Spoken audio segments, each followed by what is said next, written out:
in must-win situations if they want to win this event. And that's where I think I'll reference the Vincent Keymer interview that we had yesterday, Levy, where, you know, as compared to a typical standard format or chess tournament, where you would get an advantage and then maybe choose to come into the second day playing a specific solid type of chess, he admittedly said that's not really an option here because no one knows what solid chess necessarily looks like. So you have to come in prepared to play your best chess, regardless of the fact that you're up 1-0 in your specific matchup. For sure. In a best of two, in a traditional chess format, winning with black is the dream on the first day, because on the second day with white, you can essentially do whatever you want. In fact, I wish we had a statistic like what % of matches are won by the player who wins with the black pieces first. I'm sure it's something like 90%, if not more.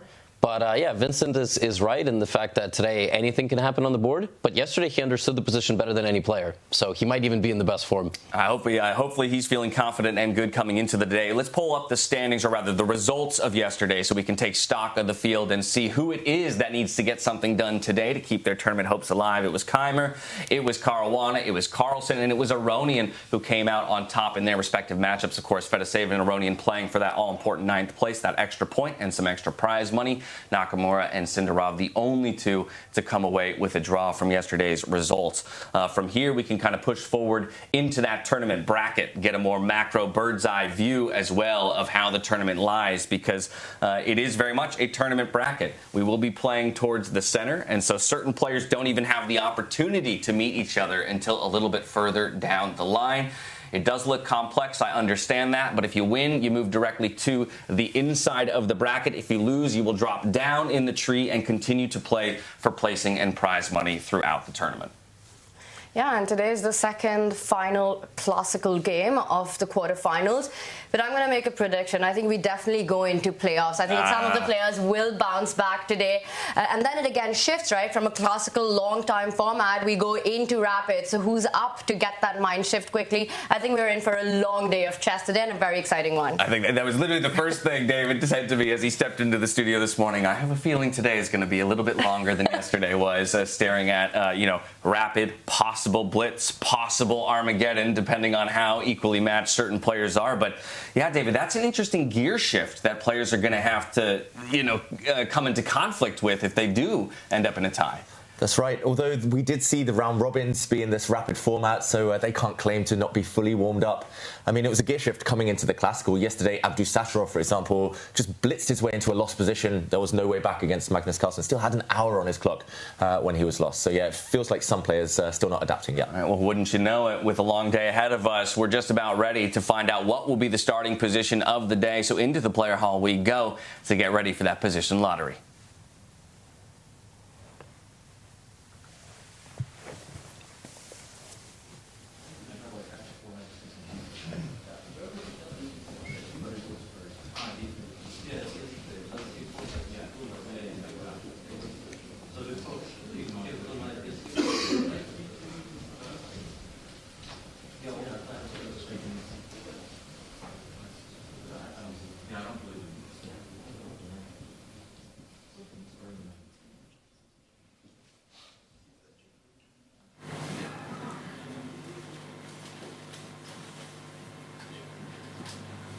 Я вот думал, может тут как-то все равно f5 пойти, даже вот даже на комбо 3, типа f5, e4, типа размин быстро, конь c6. А тут если я d4 поставлю? Пытаюсь центр захватить. Yeah, maybe e4, e5, and here we can work. Like maybe d4 immediately, I don't know. What about d4 immediately? Take. Is knight c6 a good move there? Take knight c6, maybe it's just a 3. Maybe it's okay. Pin already no, d4. Or take on c6. Take DC and one castle, you'll never castle, no? No, you can castle. You can castle, yeah. Yeah, this is important to remember, yeah. You can also castle. there's some d4 with... But also you can play like bishop d3 and castle. Yeah, so no, but I just... And after knight c6, DC, I would consider to play for queen a5 somewhere. Okay, d4. So somewhere we can play for queen a5 if knight on d4. Take d5? So you go knight c3 here? Yeah, okay. Yeah. Or maybe even f3 is playable. f3, d, f3, I think maybe it's a second perspective. No, this should be good for one. But d5 also g3? Yes. Or knight c3 first, d4, then g3, something like that. But even f3, d, f3 might be disadvantage. Wait, what black plays here? Yeah, Yeah, then knight we c6 take, we play f3 and maybe queen a5 eventually, because he will not have like queen a4. But this is kind of ideal to play for a win. Actually, and after knight Yeah. b3, if black starts f5, Knight e3. then we have this But then, No, but then then we get F4, no? F4. No, because we think F6 is best, not F5. That's why we think F6 is best. That's why we're not worried about yeah, but this. that's actually then kind of nice move. You Should have to take, take, right? you We have have to to take. take, Almost try, take. yeah. Oh, knight e6 or c6. No, knight e6, Knight e6. knight b5, yeah. You can also just take Knight b5, a6. Knight b6. Не фон 5, то ладно. Ну, я считаю, что можно побить и просто А6 поставить. Не знаю, если успеем, конечно, да. Тут все зависит от того. Ну, Е4. Не, я считаю, что тут нормально. Хорошо, да, Е4.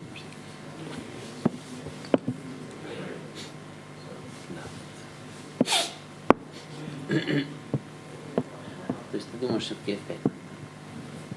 Ну, давайте посмотрим именно вот это. Более, да? Да, ну, принципиально. Скажем, взял. Да, ну, рокировка.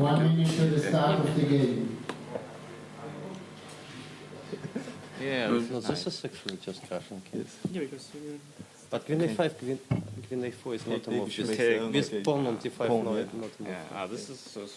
Wow.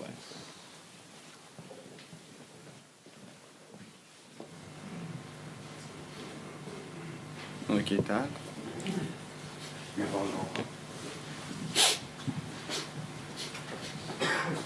Опасно уже.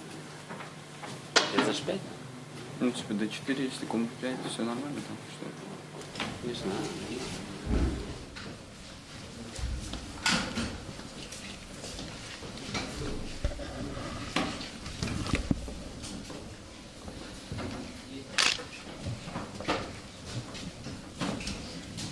All right, starting position 270 will be the position that the players are diving into for the day. Some similarities between the position that we had yesterday that we'll get into in just a bit. But before we do so, and before those first moves go onto the board, we do want to give you a quick behind-the-scenes look at some of the sights and sounds here at the beautiful Weissenhaus Resort that plays host to our Freestyle Chess Grand Slam here in 2025.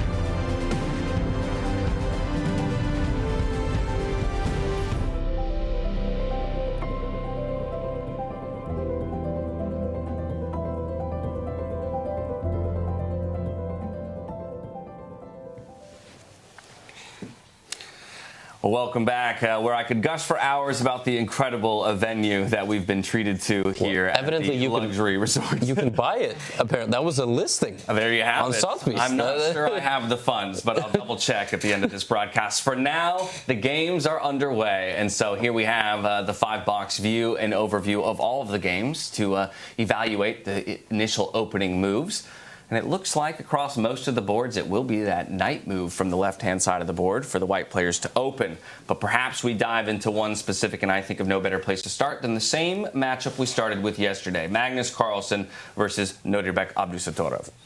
Yeah, and the one peculiar thing about this position 270, is, as you mentioned, James, very similar to yesterday's. But, of course, we do start with this one, featuring the world number one. This was the first result yesterday. Magnus taking the win, but Nodirbek needing to strike back today. Definitely needing to get something done to keep his tournament hopes alive. needs to put up a victory of all things, cannot settle for a draw to push for that tie break. And so now we can continue to evaluate that opening position. I think continuing the conversation of drawing similarities to yesterday's position is a good place to start, because that's where my eye would gravitate. If it was already identified, for example, with these bishops sitting over here, nice and paired up together with long sight lines towards perhaps another unprotected A pawn, that an F4 push would feel like a rather natural opening. Yeah, and just to go back to the start position, of course, here Nodirbek actually starting with knight out to b3. That was played on most of the boards, but just to talk about the start position itself. Yesterday, a knight did start in the corner, a rook also starting next to it, and the king, bishop as well starting on g1. So 4 pieces placed exactly as they were yesterday.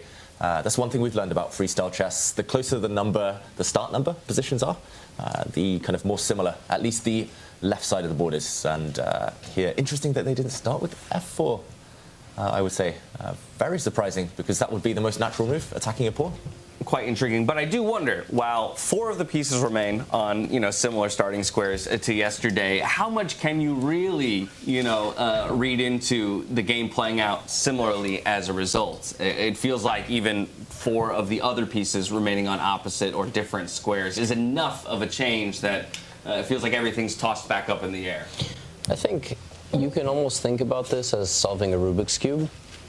Like, I think the players are all obviously very smart, and engines are very smart, and there's clearly a reason why every single player went knight b3 on the first move. There's already some openings and some trends and some patterns. The fact that white's queen is in the center here as opposed to in the corner means that white is not going to move the g pawn up. Yesterday, the goal was to get the queen into the center as fast as possible. Now to do that, you would probably have to move your center pawn 2 squares, which, if you actually look at the engine lines, is the best second move. It was either the best first or second move. So yeah, it's quite fascinating, and today we're going to get totally different flavors of games, and I don't know how many right side castles we're going to get, because they're going to have to get all of their pieces out for that to happen. I'll also add, I think Nodirbek Abdusattorov, a very fast learner. Yesterday, he rushed through the opening moves, and on move 3 made a big mistake, after which there was no turning back. Magnus with a flawless finish in that one. And notice how today he really takes his time, right? He starts with knight b3, Magnus to play, and Nodirbek also completely focused, trying to work out the differences. I will point out that undefended pawn, we had this attack on it across the boards yesterday, position 3-8-1. That's the move that was chosen. But today, the only move on all 5 boards is the knight coming out first. And to me, that's really interesting, because in standard classical chess, you never get the opportunity to attack an opponent's pawn on the very first move. It just is not possible.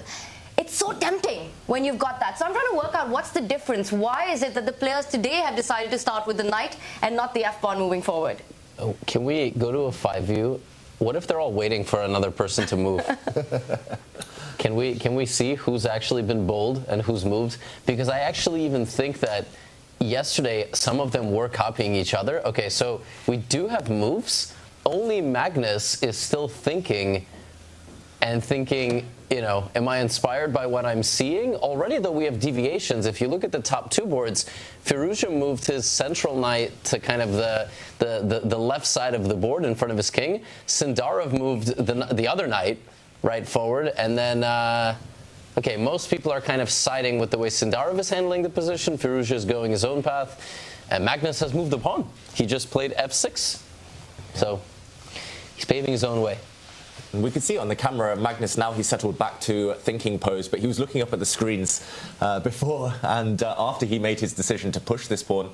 Just to show what you mentioned there, Levi, instead of pushing this pawn forward 1 square, most of the others chose this move, knight to b6. Makes a lot of sense, bringing a knight out of the corner and kind of guarding this pawn. Pretty much copycat chess. Firouzja, the only player to bring his other knight out. He's in a must-win situation with black, unlike some of the others. And Magnus ultimately playing this move f6. Might not look like much. You never want to play the move f6 in traditional classical chess, but he does open up his bishop here, maybe the black queen as well, open up on the diagonal, and Nodirbek does occupy the center, pawn to e4. Yeah, that's a move that we've seen mirrored across the rest of the other boards there in terms of the white position. But I do I want to return to that conversation that you started there, Tanya, about time. And how, you know, it was a bit of a conversation yesterday for him specifically. We talk plenty about time trouble and the consideration of keeping yourself out of it. But by the same token, I'd rather be in time trouble in a stable position than be in time trouble or have plenty of time in a losing position, right?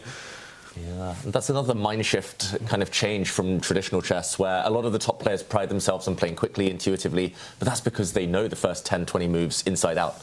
But we've seen so much danger lying in the first 10 moves in any freestyle chess position.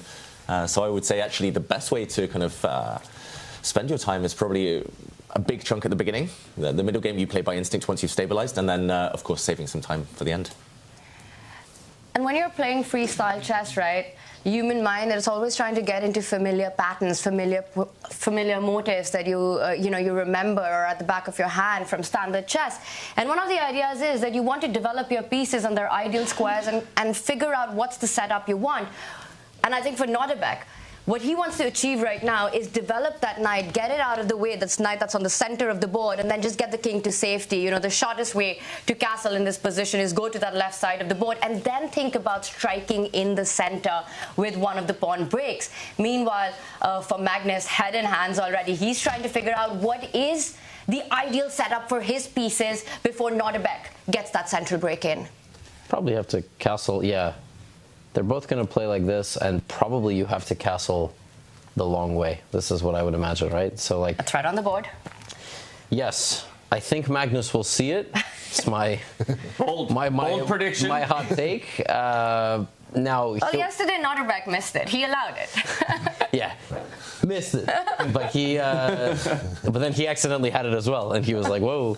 But no, obviously, I think the knight will be played out. You really don't want to push your pawn in front of your rook because then you block in the knight in the corner. Although you can also, yeah, exactly. You can get out both knights.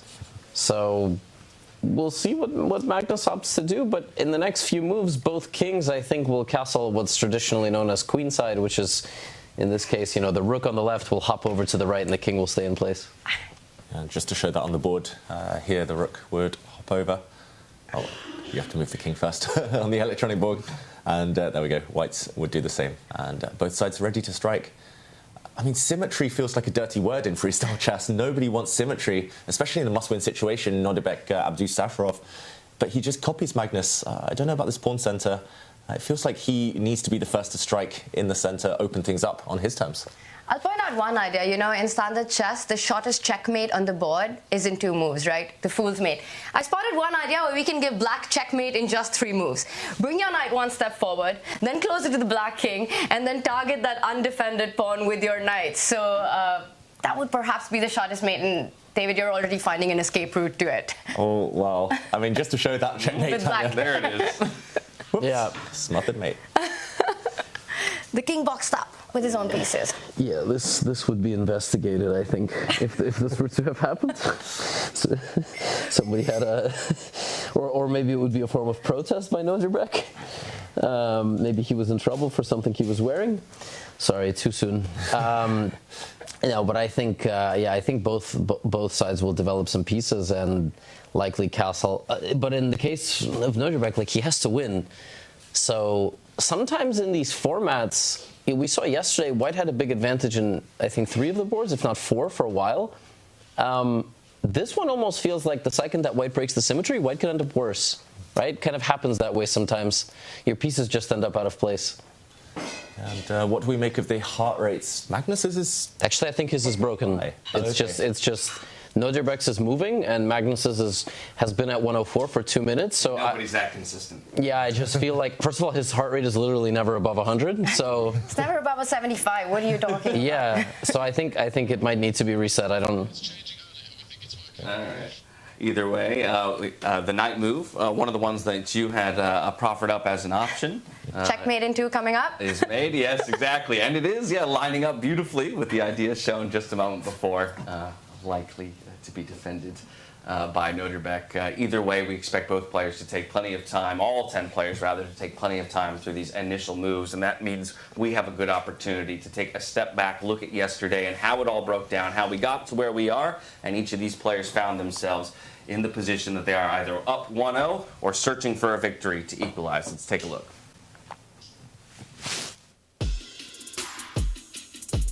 The first day of the knockouts in Weissenhaus. It was also the first time world number 1 Magnus Carlsen made his menacing presence felt by the contenders. That was especially true for Nodirbek Abdusattorov. In the first game of their 2-game quarterfinal match, Carlsen outplayed the 20-year-old Uzbek Grandmaster straight from the opening. According to the computer, Carlsen executed his moves with a machine-like 99% accuracy. He even found time to step into the confession booth, explaining to the audience how he had unintentionally tricked his opponent. This day of world-class chess had another unexpected hero made of wood, the white f-pawn. But the consequences here specifically are pretty significant because white can trap this black rook. Nothing to do apart from continue to copy. Then this rook would be trapped if white grabs the black rook. But here you stop. In all 4 games, the white players opened with a double step of the f-pawn, immediately threatening black's unprotected a-pawn. While analyzing position 381, Carlsen, Gukesh, Alireza Firouzja, and Javokhir Sindarov agreed f2, f4 was the move for white, instantly seizing the initiative. In the pro live stream, commentator Pierre Lecco predicted a fight for survival for the players with the black pieces. However, Hikaru Nakamura, Vincent Keymer, and Fabiano Caruana chose solid approaches and successfully secured comfortable positions out of the opening. The quarterfinal pairings had been determined by the top 4 finishers from the previous round, each picking their opponent.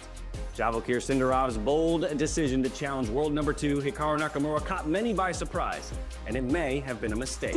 I will choose Hikaru. You will choose Hikaru? Hikaru! Oh. Hey, Hikaru!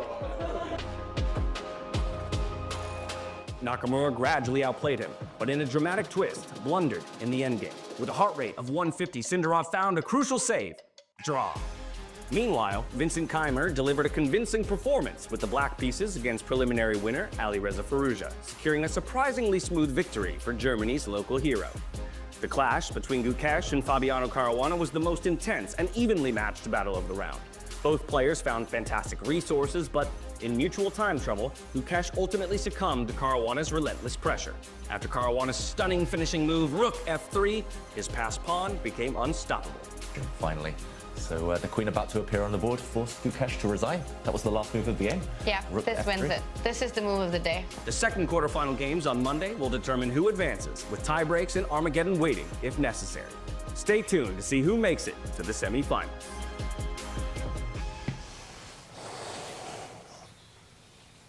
Welcome back, everyone, to Freestyle Chess Grand Slam here in 2025. We're hopping over to another board. We talked about it yesterday. Fabiano Caruana, a fantastic game up against Gukesh, and now finds himself with the advantage, 1-0 in the scoreline. Gukesh now with the black pieces.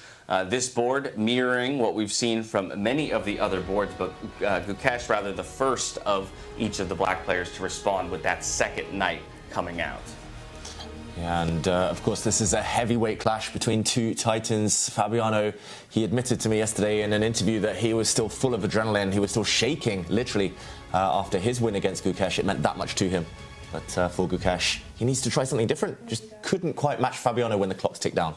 And it was incredibly dramatic, their Game 1 clash yesterday, right? Those final moments, time pressure playing its part, and then Fabi finding that beautiful finish, which eventually became our move of the day. And today he starts with the white pieces. We're talking about colors, right? How that actually affects the players who are in a must-win situation in this game. That would be Gukesh. Yesterday, yes, white has the first move advantage, but we had 2 victories by black. Freestyle chess, it matters so much less because you're going to get a game to play. There is no theory to rely on. So I think all these players with equal chances. Coming to the position, I think this is the idea we were discussing, right? Bring your knights out, find that harmony, get your king to safety, get that rook into the game by going castling on the left side for the black pieces on the next move. Is this the moment that Fabi seizes to break that symmetry? Is this the moment he strikes in the center? Oh, it's tough, right? Because white can push this pawn forward now, break that symmetry, open things up. But Fabiano doesn't need to win. He doesn't need to, start the action. He can just react. So he might just continue the waiting game, maybe bring out his knight, continue kind of mimicking the opponent here and say to Gukesh, you need to win. You take that risk. You choose the moment, and I'm just going to chill until it comes. Yeah, I'm looking at the computer, and one variation here that can happen is knight c3. Let's just put it on the board. F6. So both sides castle. Okay. Let's do that. Perfect symmetry so far. Yeah, like this is, so white castles, black castles, king b1. Okay. King b8. Yeah, of course. Right? So this is the top line of the computer. Pawn to h4. David, what's black's move? Oh, dear Lord. Assuming it's... it's pawn to h5, and this is where the line just ends. Like, yeah, I mean... So this is, and I assume it can just go down this path. Both sides just make improvements, but Gukesh is the one that has to play for a win. But it's interesting that in this game, Gukesh with black has to play for a win, but Nodirbek with white has to play for a win in the other game against Magnus. So I actually think there's a subtle detail if we go back to the current position. Magnus, on his very first move, played the f-pawn forward 1 square, opening up his light-squared bishop. In the top right corner. Gukesh didn't do that, and because of that, now Fabiano can actually advance his center pawn in front of his other knight 2 squares. And, traditionally, that's what you want to do in most chess openings. But Magnus sort of negated this plan by preemptively opening up the light-squared bishop, which at the moment obviously cannot capture white's pawn. So... kind of crazy how even on the first move, Magnus sort of understands the intricacies of the position to that extent. Like, Gukesh is already a tiny bit worse just because of this concept. Right, and how a uniquely small difference can have such a big impact. Because you'd have to imagine that Gukesh is still very much considering that pawn push, but just the order of operations there, right, being very important ultimately. And it's Fabi's move, so Fabi, yeah, and it's just the element of time, yeah. But stylistically, in his shoes, would you play pawn to d4, Fabi? He doesn't need to do anything, really. He's got the draw odds in this game. He does. Okay. He's principled, right? He's principled, and he's got to be feeling so confident, right? His run in the round robin yesterday, this incredible game, this incredible fight, and taking the full point, choosing the world champion as his opponent and then proving that choice as well. So Fabi goes for, I think, what is the most principled approach in this position. You've got this one move opportunity before Gukesh opens up his bishop, targeting that knight on the left side, a key defender to this push that we're seeing on the board, and Fabi seizes it. Yeah. And from my perspective, it feels like we are, in essence, forced to take this pawn. We don't really want to give our opponent the opportunity to push one more square, create that all-important connect 4 that we talk about, while simultaneously threatening the black knight and just gaining so much space and control over the center. Yeah, unthinkable to allow this pawn push, especially with gain of time. So pretty much guaranteed there'll be a capture, and the pawn structure really reminiscent of what in traditional chess we would say is the Scotch game. But here, of course, no opening names. Maybe you drank some Scotch before you played this, but that's, the knight will come to the center and... Now, I want to quickly jump away from this game because you mentioned the difference between this and the Nodirbek game. While it's Gukesh looking for a win with black, it's Nodirbek looking for a win with white, and we do have a bit of a deviation. So if we can hop back over to Nodirbek versus Magnus and take a look at the move that Nodirbek just played, electing to push the pawn in front of his king on the c-file up 2 squares here.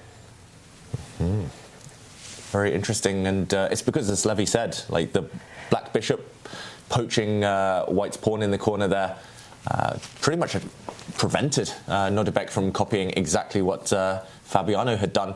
Just very interesting that Hikaru and Fabiano, just like yesterday, they're playing copycat. They've got the exact same position after 5 moves as they did yesterday. They pretty much tried to continue. I'm not sure who was playing the moves first. I think it was Fabiano. But Hikaru is just watching Fabiano's boards. No, actually, today it's in reverse. Today it's in reverse. Yeah, if you check the clock times, it's very important. I also saw that. I know right now we're on Nodirbek and Magnus, but Hikaru didn't spend any time today. It's actually Fabiano who is down on time looking at Hikaru's board. I mean, listen. There's a word for this in chess, and it's procedure. So we it was very interesting, of course. But it's a good point. Peeking over to my second monitor, I'll let people know Hikaru has actually gained time. Yes, with his more time than what he started with. Yeah, so that's a sweet position to be in. But what do you make of this kind of early deviation here for Nodirbek as compared to a number of the other players, Tanya? A very committal move on the board by him. Pushing that pawn 2 steps forward leaves behind some of those dark squares that now cannot be controlled by a pawn, especially that central d4 square. So he's really wanting not only to stop there, but push the pawn adjacent to that 2 steps forward. I'm expecting the d pawn to go ahead in the game as well. What Nodirbek does with this move is gain complete control over that break that Magnus was eyeing with the open bishop. The d5 square has been taken into power by Nodirbek, so he's stopping that d pawn from moving forward completely. But the drawback, you create weaknesses in your own camp here. So the trade-off, I don't know how we actually look at this. I think it's very risky right now. Well, Magnus crafting his response to this committal move by Nodirbek, but in fact, we also just heard that Magnus dove into the confessional booth about 5 minutes ago. So I think nowhere better to go than to the man himself for a quick word. I must admit that I'm a little bit surprised that they talked for 10 minutes and they all came up with the same first move. Didn't seem that obvious to me. It seemed that there were a lot of interesting choices with the white pieces. I think the way it's heading now, it's probably going to be quite symmetrical. Obviously, with the extra half tempo, white is always going to be the one pushing a little bit, but it doesn't look super dangerous to me. So I'm reasonably satisfied so far.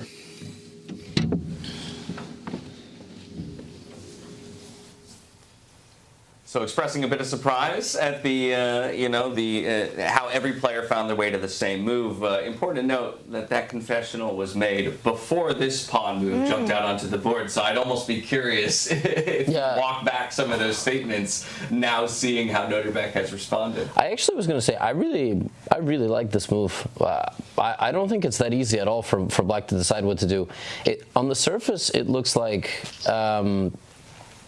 yeah, you create some weaknesses in your own position because you have 2 pawns on the light squares, which means that like dead center on the d4 square is somehow exploitable, but it's not because of your obscure bishop on the bottom right-hand side. And Nodirbek has a very easy plan. He's just going to move his knight that hasn't moved into the d5 square. Just to show you how difficult Black's response is here to maintain equality, Black either now has to play the move f6 to f5, which just loses a pawn, but, challenges White's center immediately, or Black has to play the following sequence. Knight to b6, so developing the knight from the corner. And David, I don't know, you tell me how easy this is. Knight to e3, defending the pawn, of course, like the pawn is under attack, okay, pretty straightforward.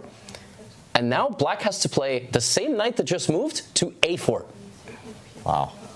And I guess the point of this move is you fight for the dark squares, right? Like this, and you also put a little pressure on White's position.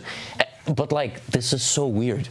How is this natural at all? I mean, I don't know. For me, I can't even like explain it to myself after seeing it. I would never come up with this ever. Yeah, fully agree. I mean, the first move I would say is obvious, bringing the black knight out, but to move it again, and I mean, you need a follow-up. It kind of continues. White would have a beautiful stallion in the center of the board here. You need to challenge it somehow. The white bishop still cuts across this diagonal. Just looks a bit awkward, this black knight. I'm going to say the f-pawn push, the other one you mentioned, Levy, never going to happen either, because as you say, it's so unnatural to sacrifice a pawn, especially after having moved that pawn. Magnus, though, looking up at the other boards, waiting before he makes his decision. I also want to hit back on that Magnus confessional that we had, right, where he said that he was surprised with the fact that all the boards have chosen the first same exact move. And we've often seen Magnus kind of not participate in those group discussions, right? He likes to play it solo. He likes to get his own thoughts into the game. And he was also the player who, in the opening, the technical meeting, said that it's perhaps not the best thing to do to actually sort of mirror what the other players want to do in this position. So really interesting there. And I wonder if Magnus was playing with the white. I have a feeling he would have deviated from that knight move early on. Maybe found something more creative.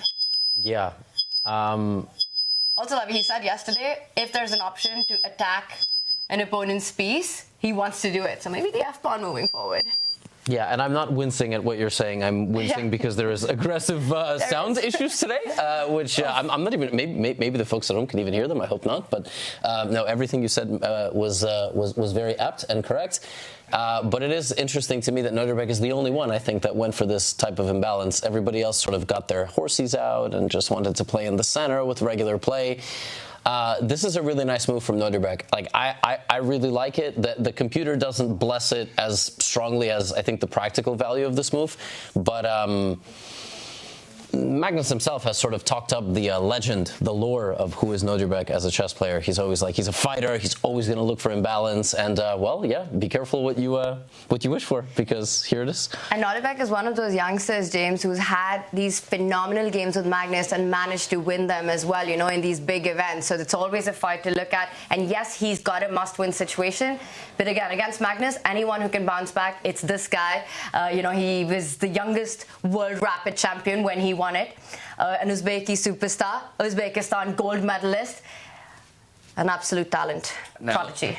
If you guys don't mind, I want to pick your brains a little bit around a concept that we've talked a fair bit about, which is, of course, you know, control of squares. And I think one of the things that can be difficult for me at times to understand, right, is control of a square versus occupying, you know, a square. And perhaps you can give me a bit of an understanding of where the value lies and how you make a decision between whether or not, you know, I want to control a square by, you know, threatening it versus occupying the square and maybe looking for, you know, a pseudo control in that sense of the square just by holding the space. Yeah, a great question, because here, for example, white is controlling this central square.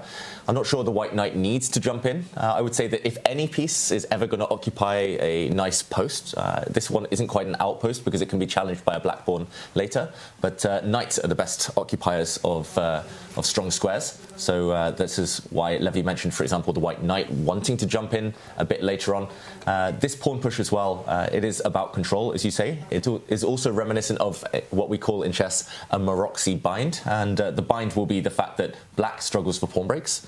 If you struggle to push in the center, for example, now black can never ever really push this pawn forward, then your pieces might feel a bit cramped, a bit suffocated, whereas on the flip side, white can still push forward in the center. This square is supported by the white pieces, so it's kind of white taking space, controlling squares, black struggling to do the same. And the idea there being, right, when it comes to a pawn break, is we're trying to disrupt the structure of the pawn chain of our opponent versus, in essence, help them fix it, you know, or even support and reinforce the pawn structure. Exactly, breaking the structure, but also giving your pieces a bit more scope, a bit more life. For example, just, again, to play a couple of moves on the board. If black were to do nothing much, just move a bishop, for example, white would happily, in a few moves' time, for example, here, start pushing forward in the center, break the black structure. An exchange would be likely. And you can see that the white pieces have far more access to the black half of the board, whereas black's pieces are still rather cramped, rather lacking any creative ideas. And I think one of the creative ideas is the one that you mentioned, right? There's a bind on one of the pawn breaks that Magnus has, which might shift his attention to the other available break. Yes, it comes with the pawn sacrifice, but we've seen Magnus do that in this very tournament, you know, giving up a central pawn for piece activity. And that f-pawn moving forward, yes, it's not the most human move, but Magnus is superhuman, we all know that. And I think looking at Nodirbek clearly taking control of a big square in the center, that could be on his radar. We might see a big move coming up next by Magnus. And I think all of this speaks to Levy's point about the prowess of this move here by Nodirbek, the fact that Magnus is really giving this a good think about how to respond in this situation. Looks like I just went around looking at at the other games. We can jump into the Alireza board. Looks like, remember, he has to win with black, and he has the same problem Gukesh has right now, which is the fact that the position is really symmetrical. And he himself is seeking asymmetry, right? Like, he brought his bishop out, and he will be taking the knight. I mean, if his bishop is attacked right now by this pawn, a2 to a3, he's going to take. So he's going to give up his dark squared bishop. He's going to damage the pawn structure. White will, of course, be capturing with the d pawn, the center pawn, because that way you will keep your cluster together and you will open up the rook. I mean, taking with the other pawn is possible. It's not losing, but it's significantly worse because you create an isolated pawn on the edge of the board and you don't open up your rook. And then from here, black will probably, what do you think? D6, just put everything on a dark square and just sort of, be solid, but you can't. I mean, you have to play for a win, right? So at some point, Alireza is going to have to take a risk. Yeah, and this was one of the matchups yesterday that had some of the most fireworks, at least early on, right? Because it was Alireza who went for a little bit more of a deviation from the other white players, attacking on the right-hand side of the board. So feels like, again, maybe they'll be the most willing to take the gloves off early and start trading blows. Alireza poking and prodding and looking for his opening here against a Vincent Keymer, who I think should be very confident based on his performance just yesterday. It was one of those matchups where Alireza's pick completely backfired, right? He never got going with the white pieces. Vincent, he found some brilliant moves right out of the opening and was able to crash his way through. So he needs only a draw, but we know how difficult that is in freestyle chess. Now, these trades that I think Levy was pointing out to is very interesting, because one way to create winning chances in chess is to create an imbalance. And an imbalance can also be when you trade a bishop for a knight. That's the first minor imbalance that you do. So for Vincent Keymer, it's about trying to keep things solid today, needing only a draw. But he's against the one player who's absolutely anything but solid.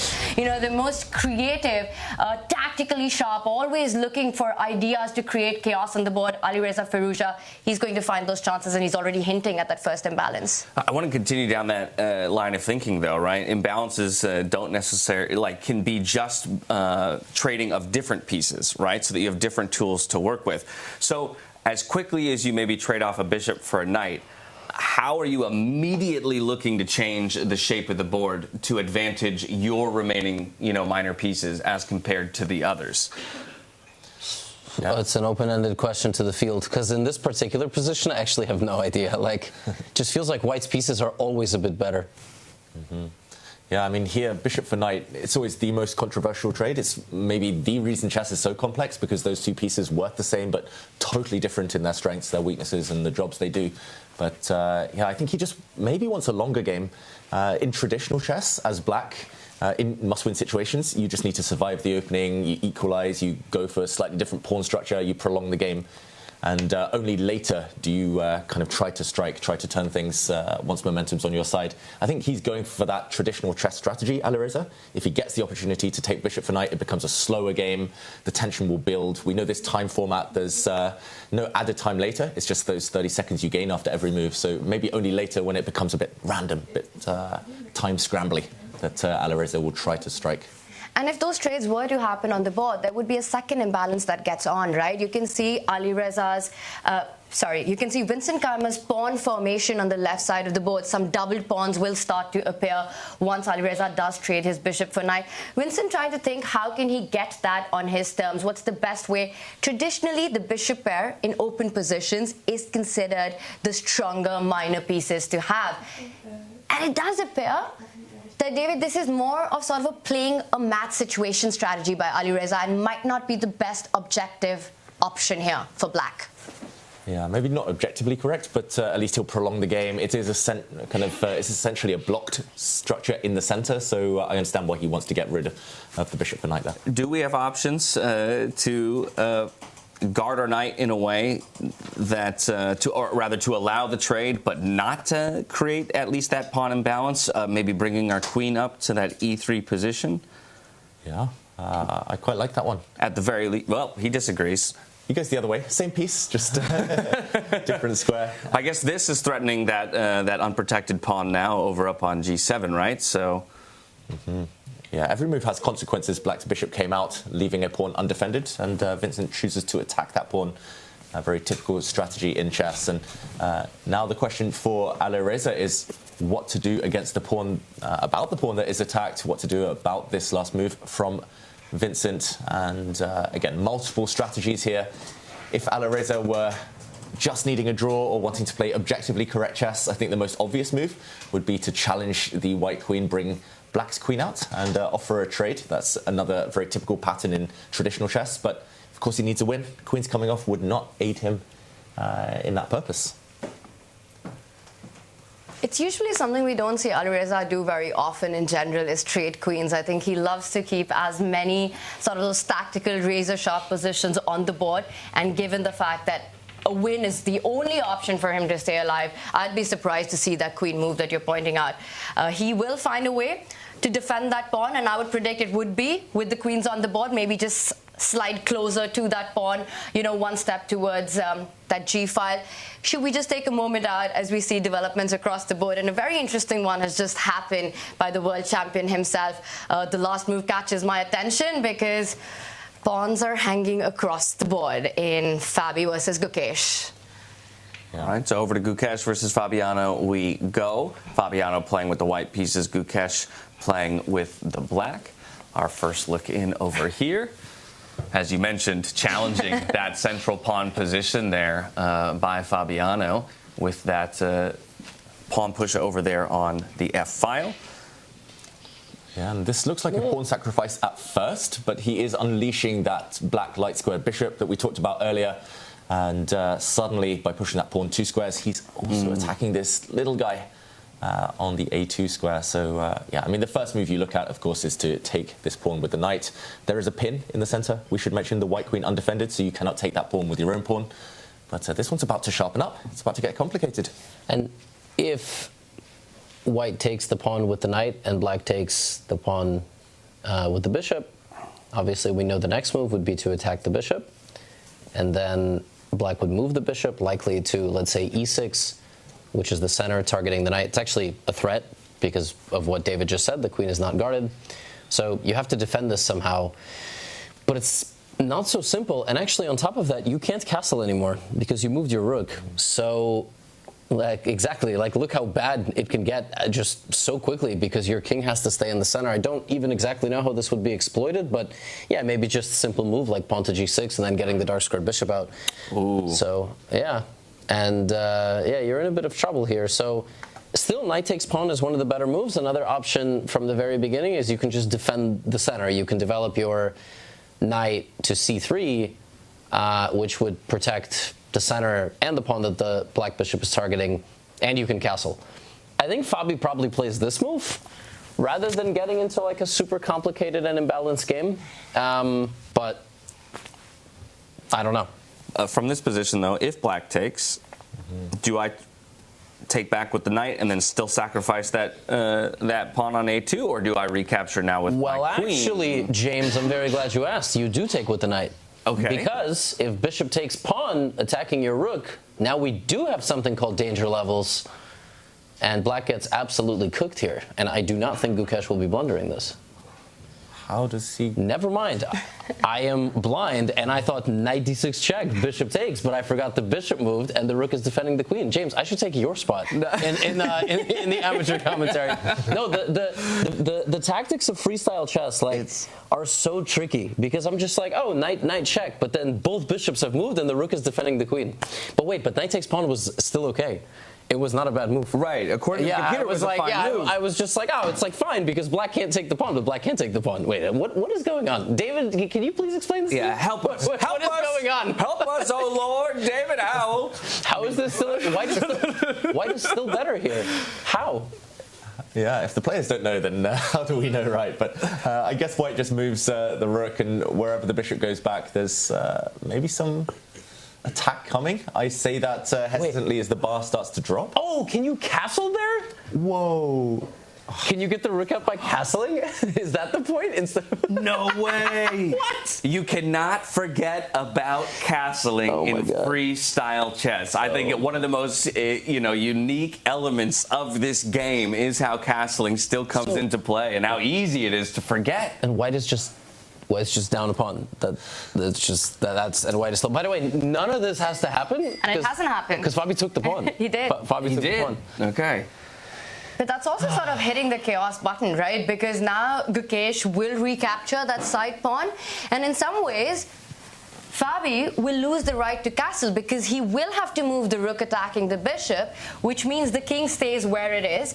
You can't castle for the rest of the game, so Gukesh already has the fight that he needs. I was going to say, from my perspective, this should be a happy Gukesh given his position and needing to fight for a win, right? He's created an imbalance on the board just like that, and now he'll have to find a way to take advantage of it in the long run as they maneuver. James, I want to get our chat involved at this moment. Let's do it. Does Gukesh make a comeback in this match? It's a must-win for the world champion. He's playing against fabulous Fabi. What a form Fabi is in.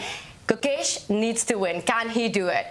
What do you think? Tell us in chat, and we'll bring that up. I know that I would like to see a tiebreak or two, and this would be a marquee matchup to dive into Rapid Blitz and maybe in Armageddon. So, yes, let us know in chat what you think. Who's going to come out on top in this one? Will it be the world champion in Gukesh, or will it be Fabiano, who's able to close the door on his opponent here and book his ticket to the semifinals? Yeah, not that we're taking sides, but we're on the side of chess. We want more. Exactly. Exactly. Like I said yesterday, I'm here for the viewers. It's all about the viewers, and more chess is never bad. Why is Gukesh thinking? Can he also play pawn to g6 or something? What else can he play? Doesn't he have to take the pawn? Well, there are a few in-between moves like you're pointing out, right? That pawn could push forward, hitting that knight. Maybe the other bishop can slide forward, hitting that queen. Or you can make, well, the hand move of grabbing the pawn. And Gukesh knows so much at stake. You know, it's these critical moments that you have to choose your path wisely. Also, Gukesh, he's a calculator, right? We know that. So even if he wants to take that pawn, he's looking ahead. He's trying to find his response to what happens when Fabi does move the rook away. But if I had to make a prediction, guys, I don't think we'll see an in-between move. I think he will grab that pawn and attack the rook. What do you think? Yeah, the only alternative is he can move his pawn up and attack the knight, but there's no guarantee that anything comes out of it. I think what Fabiano really likes, and in general what is really good in this format, is structure of pawns. And I think Gukesh has just given up one of the pawns that can challenge White's center in the long term, leaving only his d-pawn, essentially, which in the future could advance 2 squares to challenge White's center. But there will be a world in which White can then push, and then he just gets a passed pawn. Not right now. We are obviously very far away from all of this happening, but I don't know, maybe Fabiano just likes this, and in particular the fact that his structure is determined for the rest of the game. So. Yeah, very interesting that he's pausing here, Gukesh. Most likely he's not really thinking about this move, but thinking into the future.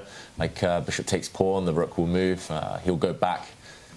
And then he's starting to work out what options both sides have. But yeah, the clock yesterday really did cost him, Gukesh. He started making his blunders. He actually missed a very strong move of his own when he only had 1-2 minutes left on the clock. So you would think that he needs to budget a bit better, play a bit quicker around now. And I'm just wondering, right, in freestyle chess, how much of a role does mindset, psychology, and confidence really play here? Because Gukesh, he had a tough, shaky start in the round robin. Yesterday, losing out to Fabiano as well in a game where really Fabi was on top with the black pieces from the start.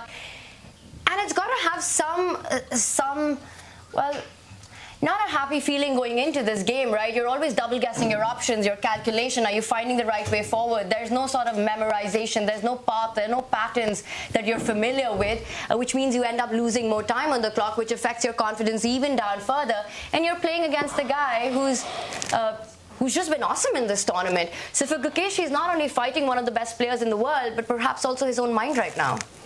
Well, speaking of his mind and working through the different calculations while Gukesh is doing so, I think it's a good opportunity for us to take another look or dive inside his mind and hear from the man himself about what he thinks about freestyle chess.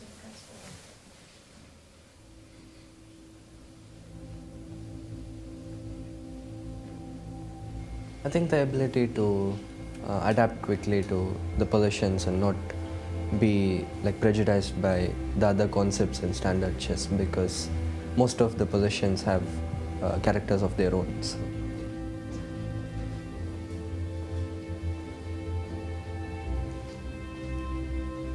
I mean, it's a nice resort where the conditions are good. There are no disturbances. Only the chess players, the chess. It's a resort for chess players. Feels like so.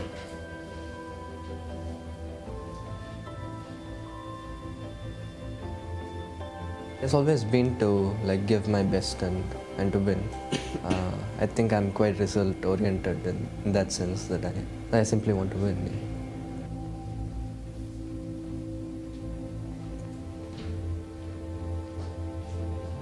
I think nowadays most of the top tournaments there is this contrast between youngsters and the elders. I think the shift is happening where the youngsters are taking over, but also some of the previous generation players are still going strong. So yeah, it makes sense that way.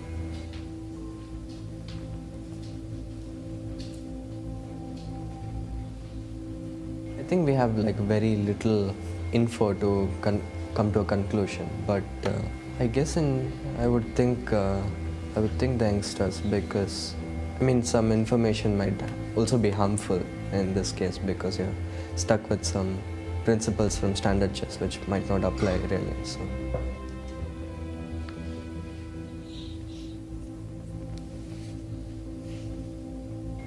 Ambitious.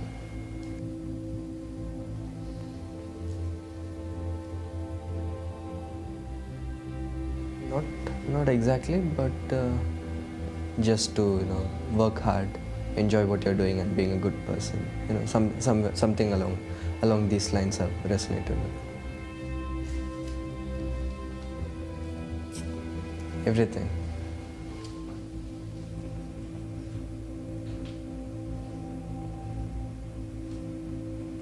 Because I think I'm quite enthusiastic about playing here.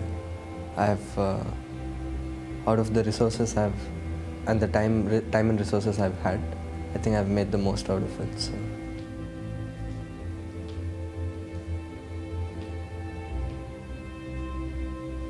Like, we'll just enjoy this event. I mean, obviously when you're competing, it's intense. I mean, together we are also kind of developing chess nights. What? A great peek inside the mind of one of the world's greats when it comes to chess, Gukesh. And while we were getting a word from him, we also managed to see one of the moves played, a response finally from him. He did end up pushing a pawn on the right-hand side of the board, so actually working against what we thought. But for the time being, we're going to peek in on Hikaru Nakamura versus Javokhir Sindarov, because this is the only game that has a different setup coming into the day. Drawn position yesterday means that if either of them come out on top in this battle, it's done just like that. No chance for a tiebreaker. Yeah, it's a must-win. But it's not a must-win for either of these two just yet. This is the only draw game that they had. And Javokhir, of course, stunned everyone by picking Hikaru Nakamura as his opponent. Yesterday, he saved a very, very difficult game indeed. And the one that we have right in front of us now, I think, David, you're going to take it back and do a quick action replay for us. But the first thing that stands out, look at the clock situation. What is going on with that? Javokhir down to almost 40 minutes on the clock. Hikaru with the amount of time that he started with. Not just that, until this very last move. This is exactly what's happening on the Gukesh Fabi board. But it was this queen move that Javokhir has just made. Has been the differentiator. David, if we just back up, where do you think Sindarov spent this kind of time? It's unreal. Yeah, it's unreal. Let's just do a quick action replay. This is only move 5, as we mentioned, and some really interesting mind games. We saw this game start with the knights coming out, a bit of symmetry here, the pawn stepping into the center, just like the other games here, just like the Caruana game. Pawn to d4 was played, a capture, and Javokhir, just on the last 2 moves alone, spent over 40 minutes. And maybe he was deciding whether to push his pawn forward. That was Gukesh's move. It was very noticeable on the camera. He was looking at the screens a lot, Javokhir, so maybe very tempted to play that one, but ultimately settling on bringing his queen out instead. So a very risky move, I would say. But yeah, maybe his clock usage even more risky there. Do we like this, that the players can look around? I mean, he didn't copy Gukesh, right? But like, is it good or bad? Because this is always evolving. Do we like it or do we not? I know you can walk around, but the optics of that are far worse than like looking up at the screens. Right. So do we like it or do we not like it? I'm not a fan. Interesting. And Sindarov was the first player in the technical meeting who was also not a fan. And maybe that's why he overthought. Maybe he was like, oh, F5 looks cool, but I was the one that brought up that I shouldn't copy people, right? Like, I don't know. It's going to be a bad look for me. Yeah, what do we think about this? It's tough. You're not going to lose your job, be honest. I'm really trying to think. I'm trying to think of an analogous situation in any other sport, and I can't quite think of one to at least begin to craft an argument. And so there's a piece of me that says I don't care so much because in terms of the development of chess, like we all steal and learn from each other, right? Like that's the essence of evolution in ideas, right? Is to learn from others, and I do understand some logic behind the counter argument that was made by a number of the players the other day, which is sure, copy me, but copy me into a losing position is just as much a possibility as copying me into a winning position. And so at the end of the day, maybe it just speaks more to the confidence level of the player more than anything else, right? Or their preparedness, than anything. I imagine sitting in an exam and everyone's level, but you do have the option of looking around at what everybody's answered, and you don't know if it's right or wrong. Right. But it does give you some ideas of what could be the path. What's your opinion on this, David? You do know which players are more likely to be right than wrong. So I've just got the Fleetwood Mac song in my head, Go Your Own Way, and I think the players... Hey, there you go. I mean, the players who do go their own way quicker do tend to be rewarded somehow. I think these mind games kind of getting bogged down in looking at the screens. We saw, okay, now the players looking at the board, but we saw them both looking at the screens a minute ago. I think it just kind of... It adds a layer of drama for us, but for the players it can be counterproductive. I don't know. I think as a player I wouldn't like it, but as a fan I don't mind it that much. Yeah, because you can also look around and at some point go, oh, I should have played like that. That looks better. Like, right? Right. And then you can also get into your own head, like, oh, I've screwed up and everything. And so I'm undecided. I was curious what everybody thought. I do find it funny. Like, I think it's sort of just something left up to interpretation by the field. And if there's just one player that every round is down on time but copying some other player, then it's going to become a problem. But organically, by move 6 or 7, they all kind of choose their own path. Like, Sindarov played Queen E5. Gukesh played F5, right? Yeah. So now, to your point, if I was actually going to make, like, in terms of what I think should be the deciding factor, I do believe it should be the player's opinion on what matters most for competitive integrity of the sport. Yeah. Fair, and I think because this is the community stream, I think let's get the chat involved in this conversation. What do you guys think? Should the players have the ability and the luxury to be watching this on a board? Because when you don't have that, the other thing is that when you're walking around, it has to be done in your opponent's time. But here, sitting on your own chair, you can always look around. But Chad, what do you think about this? Because as we see the top players, we've often seen them, looking at the other boards. Do you think that's a good idea? Or should they just be left on their own? You got to check out. You got to take that walk for it. Gonna have to put horse blinders on them and see. Exactly. This is a bad sign for Sindarov for sure. Like 40 minutes down. Yesterday he was down 20 minutes on the clock, and his position was not terrible, but he suffered the fate of what most people suffer when they have 5 minutes versus 30. They spiral out of control, and he ended up totally lost. And then he saved it. Yeah. But there's only so many times you're going to save it. And and he benefited from a bit of an uncharacteristic blunder in the late game by Hikaru with a knight move that kind of let him back into it, right? And looking for the it wasn't a knight move. It was just he couldn't find the right setup of the pieces to win the endgame. Like, it happens. I mean, sometimes you just can't find a way forward, and you got low on time and kind of panicked. And while perhaps he's quite confident in low time controls because of his performance in the round robin, one player I would be terrified to go low time against is Hikaru. And also, it's a very interesting move that he's made, right? With this little time on the clock, I think there are a lot of questions ahead to be answered for Sindarov, whatever the choice is that Hikaru makes. Because right now, there is an attacked piece. That knight at the center of the board, Javokhir with his own queen and knight targeting it. So Hikaru needs to make a decision. Does he keep the tension? Does he reinforce the defense on that knight with perhaps a queen move? Or will he trade? And sort of destroy Sindarov's pawn formation, inviting a double pawn in that position. And then again, does Javokhir plan to hit that chaos button, like we like to call it? And which pawn is he going to grab with? Because each of those two pawns have got its own pros and cons in the position. And to me, it's not really clear. Knight takes knight feels like the most natural move to me. But then that means you're really sort of taking this battle head on, because you might be opening up the B line for the rook.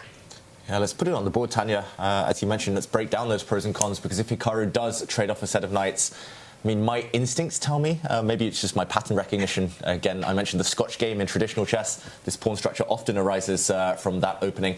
But taking with the knight, you do get your rook on the open file once you castle next move. I was about to say black gets there first, black castles, and white can no longer castle through check. But actually, the white king doesn't move through the check, so white could just copy. And we might see all the pieces disappearing. Black's king is very safe because you have this cluster of pawns in front of it. But long term, white actually has a majority, 4 versus 3 on one flank. And actually in an endgame, white is likely to come out on top. The King's Guard, the 4 pawns that the concept you talked about a couple days ago, that you don't mind having that extra, maybe doubled pawn in front of the king. It just adds like an extra layer of safety. I think something that, again, the idea of doubled pawns as a new chess player, you want to stay away from it, but there are times where, in fact, it can be beneficial to opt into that. Yeah, I mean, black will never ever get checkmated if he later shuffles his king behind that shield of pawns. But yeah, as Tanya mentioned, you could also take the other way with black, because you do immediately open up your rook onto a semi-open file. You could get checked, but I'm not sure how productive this check is for white. You kind of prevent black from castling ever, but this bishop might be a target for the black pieces a bit later. This Too risky. Yeah, this is risky, I'm going to say. I'm not sure Sindarov will play like this, just judging by the scoreline, the fact that he doesn't need to win at all costs. But Hikaru clearly got something else on the mind, not immediately capturing at least. What else could he be considering? You could bring up your queen to defend that knight, right? I'm going to ask you, James, which square stands out to you for this one? Because there are a few options. Yeah, my initial thinking was e3, which I think in essence probably is the worst one after thinking about it more. But then my initial thinking was lining it up with the bishop, because in the end I always like to send pressure towards the side of the board that the king is on. But I also, in effect, lock my bishop behind my queen, which I think is the secondary concern there. So then I'm looking more at like d2. But now I'm worried that if we ever get to a position where black gets that castle, the rook comes out onto that file, my queen could be a target on d2. So now I want to go one step further to c3. It's really funny. While you were breaking down all these squares, I don't know if you were watching Hikaru, it almost felt as if Hikaru was tuned into your commentary, also working out those exact same ideas. Where should I put the queen? And he still hasn't figured it out. Yeah. I like queen g3 a lot. I like this... g3? Yeah. Something I didn't even consider. I like this prospect of doubling my pawns, but opening up... Hikaru's like, what, Levy, G3? Something I didn't even consider. We're confusing him. How dare you put that idea in my head? No, we shouldn't joke that the players can hear us, but... We are a building away and no audio being sent into the players' hall. But I like it. You can open up your pawns, and queen g3 I feel like is a move you play if you won the first game, maybe. Or you just play it because, I don't know, it might be the best move. But yeah, this really, it's a very common trade in chess to open up a rook like this with a queen trade. It happens in some London games.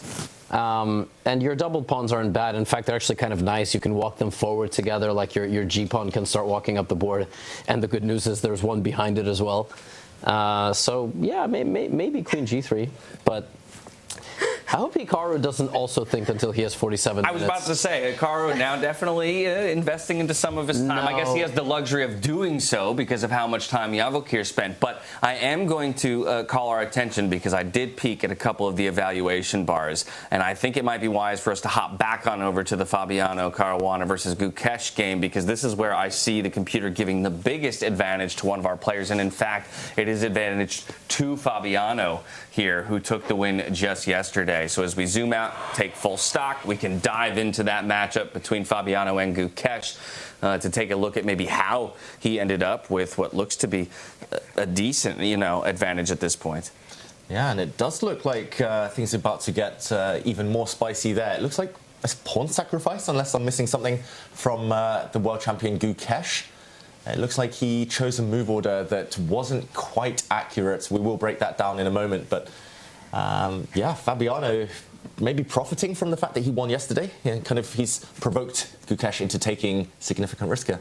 Yeah, I just want to add that, we've got all these commentaries and broadcasts running here at Freestyle, right? We've got the pro stream, we've got the community stream, we've got these individual boards set up. I also want just the pure Hikaru camera stream. That guy is so expressive when he's thinking, and it's just so entertaining to watch that.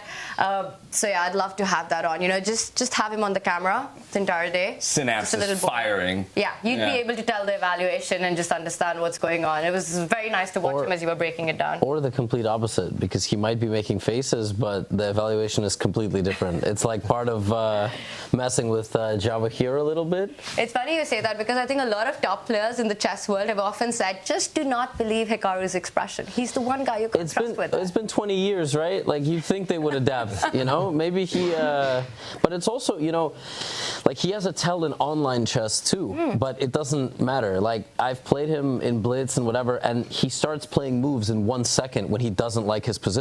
But that makes it even more pressure on you, because you have like a minute and 30 seconds, and you're like, oh, I think I'm better, and you make a move, and he responds immediately. Yeah, and sitting opposite that kind of speed, you'd think the guy knows exactly what he's doing and is feeling super confident about it. Yeah, but like, that he kind of doesn't, but you don't know how to like refute it, and like, your time is running. He just makes every move so fast, so you have to have the nerves to beat him over the course of like 10 to 15 moves in a row, and then anyway you have 10 seconds left to convert the win. And like, yeah, I've actually, it's kind of funny. The last few years have really warped the opening preparation. I know where it's freestyle here, but sometimes you go look up a game, you go look up an opening, you're like, oh, Hikaru beat a really strong grandmaster. Like, let me go look at this game. It was played online, and he's completely lost. Like, completely lost out of the opening. I'm like, wait, I can't use this. He was complete. But then, like, over the next 20 moves, he just like defends unbelievably. His king is running around, and then he like wins the game. Turns it around completely. Yeah, like I'm like, well, I can't win like this. I mean, I would have lost 20 moves ago. So yeah, you just like it's so hard to beat him. It's unbelievable. There's an interesting discussion in there about how you learn from other players. In general, right? And which games are useful learning tools and which games are not. And the idea that, yeah, some players, while we can recognize their greatness, there's something about what they're doing on the board that is hard to emulate or even necessarily learn from, because it's happening in a way that it isn't from the beginning, right? They're either digging their way out of a hole that was already dug, and it's like, well, I would never want to be in that hole to begin with, so what do I ultimately take as a learning from it? As we have arrived on the Fabiano versus Gukesh board. This was a board just a few moves ago, David. We were looking at exploring a couple lines that, at least from the computer's perspective, was telling us was fairly even, and yet now it's giving a slight advantage here to Fabiano, so perhaps we could attempt to understand why that is.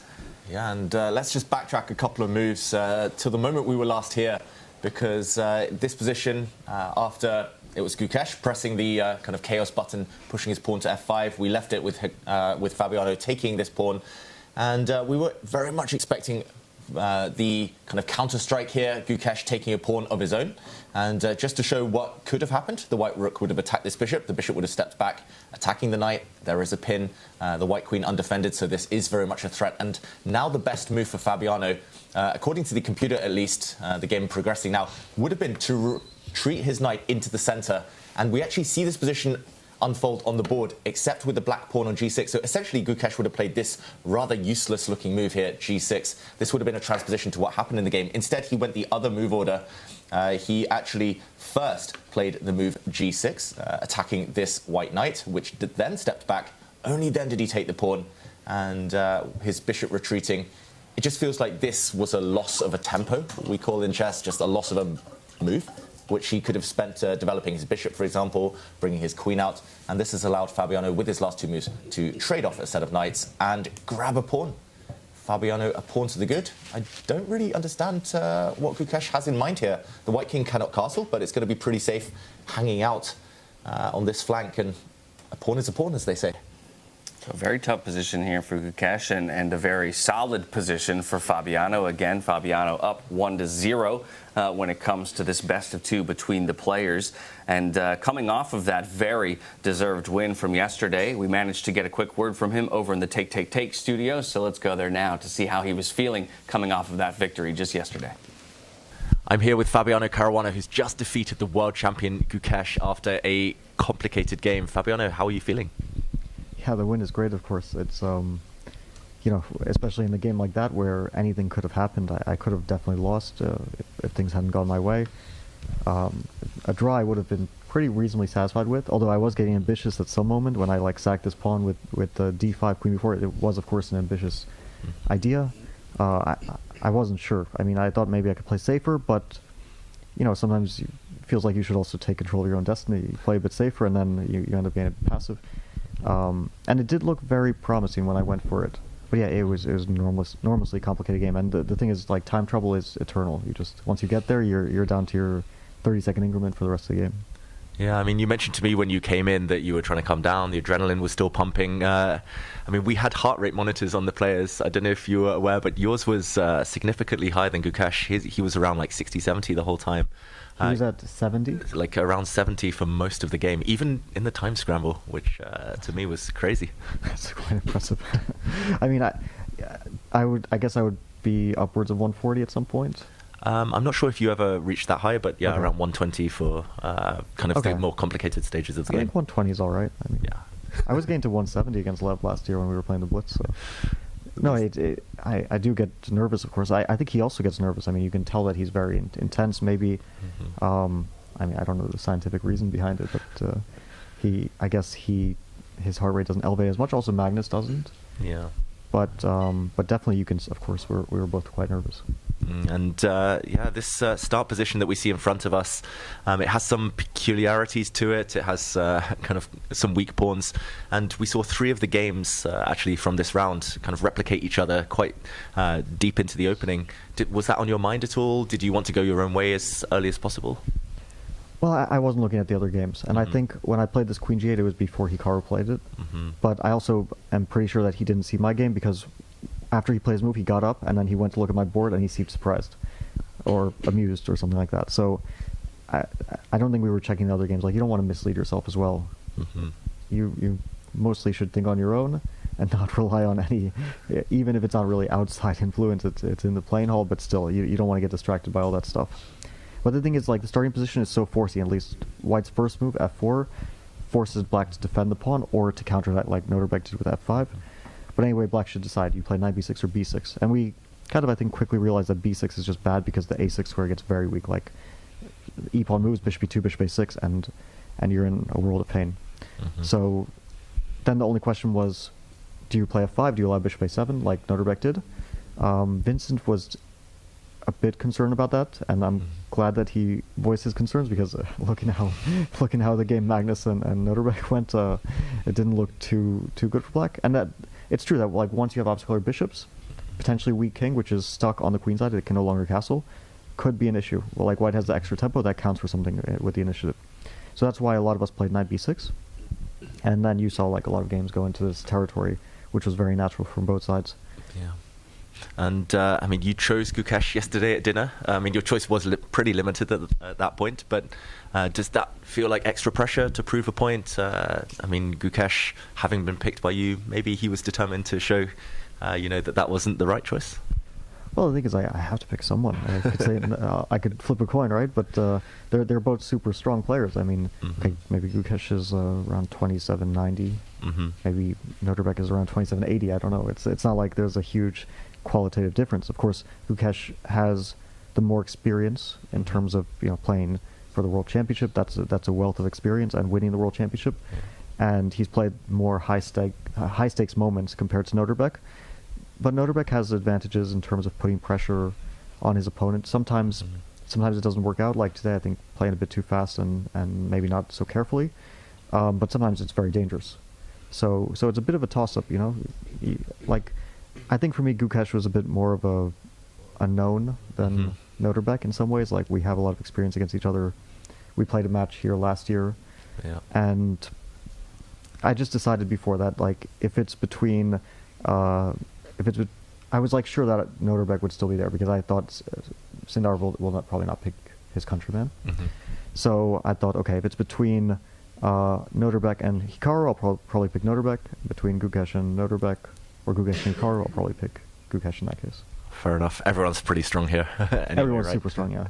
And Fabiano, you now have the lead heading into tomorrow's kind of reverse encounter. How are you going to prepare, or what's your strategy going to be? Maybe some Avalon tonight?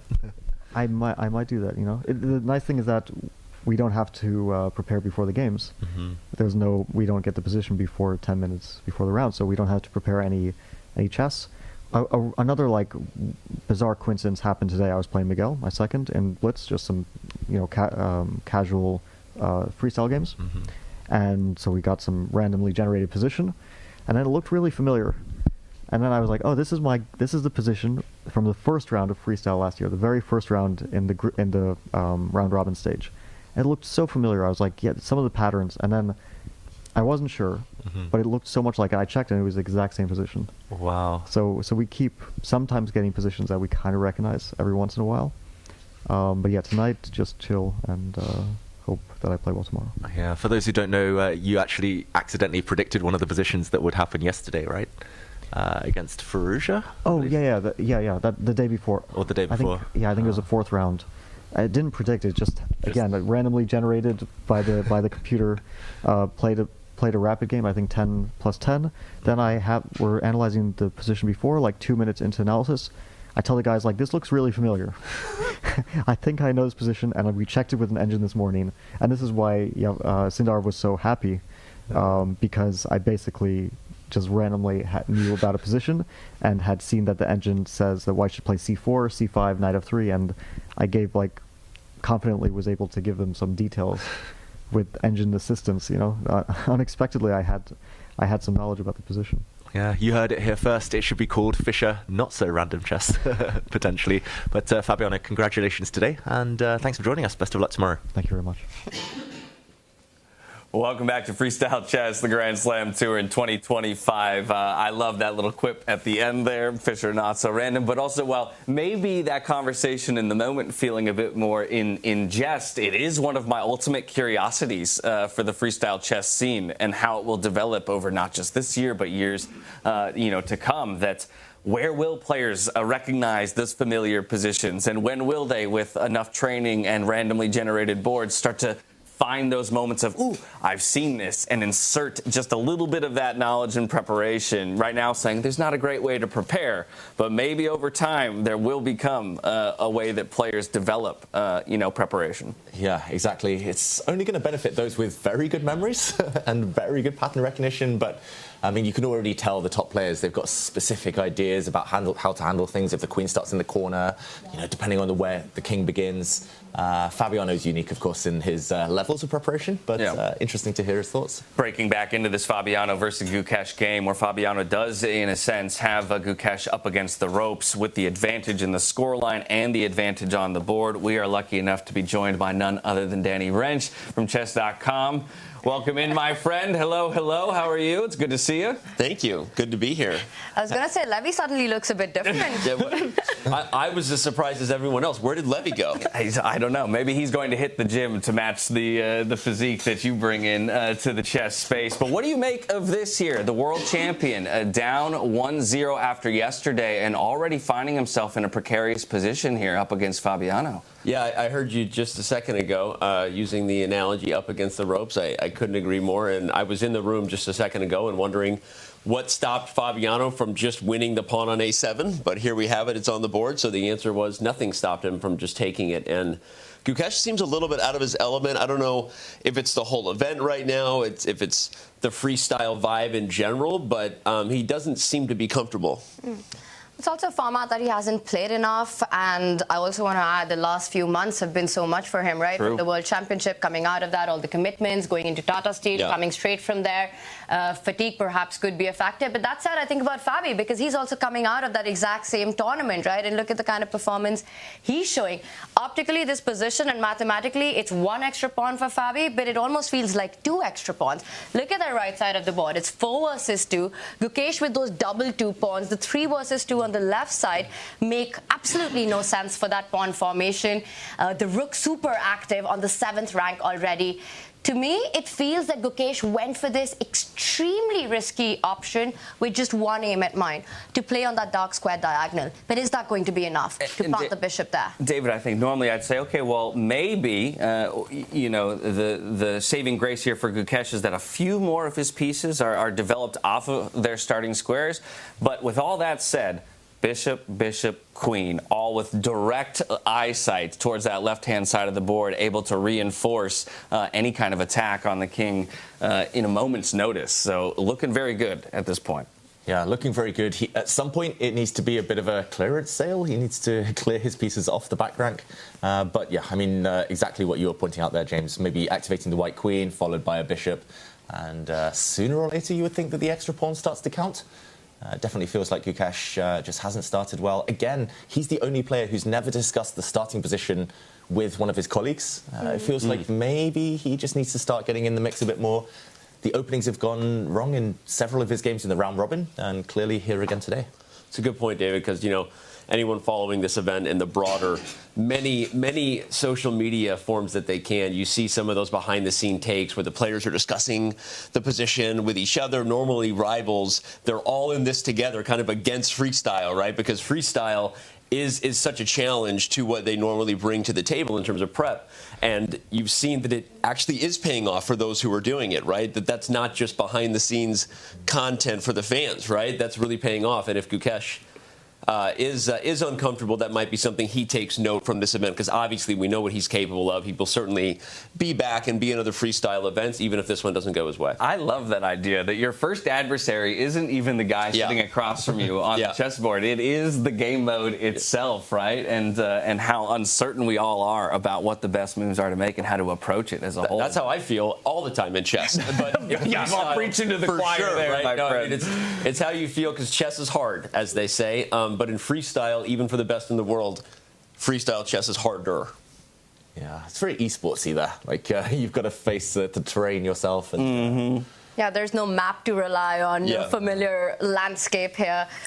You just have the position and you have to work it out yourself. And it just feels that this position Fabi's worked out to perfection while Gukesh taken too much risk.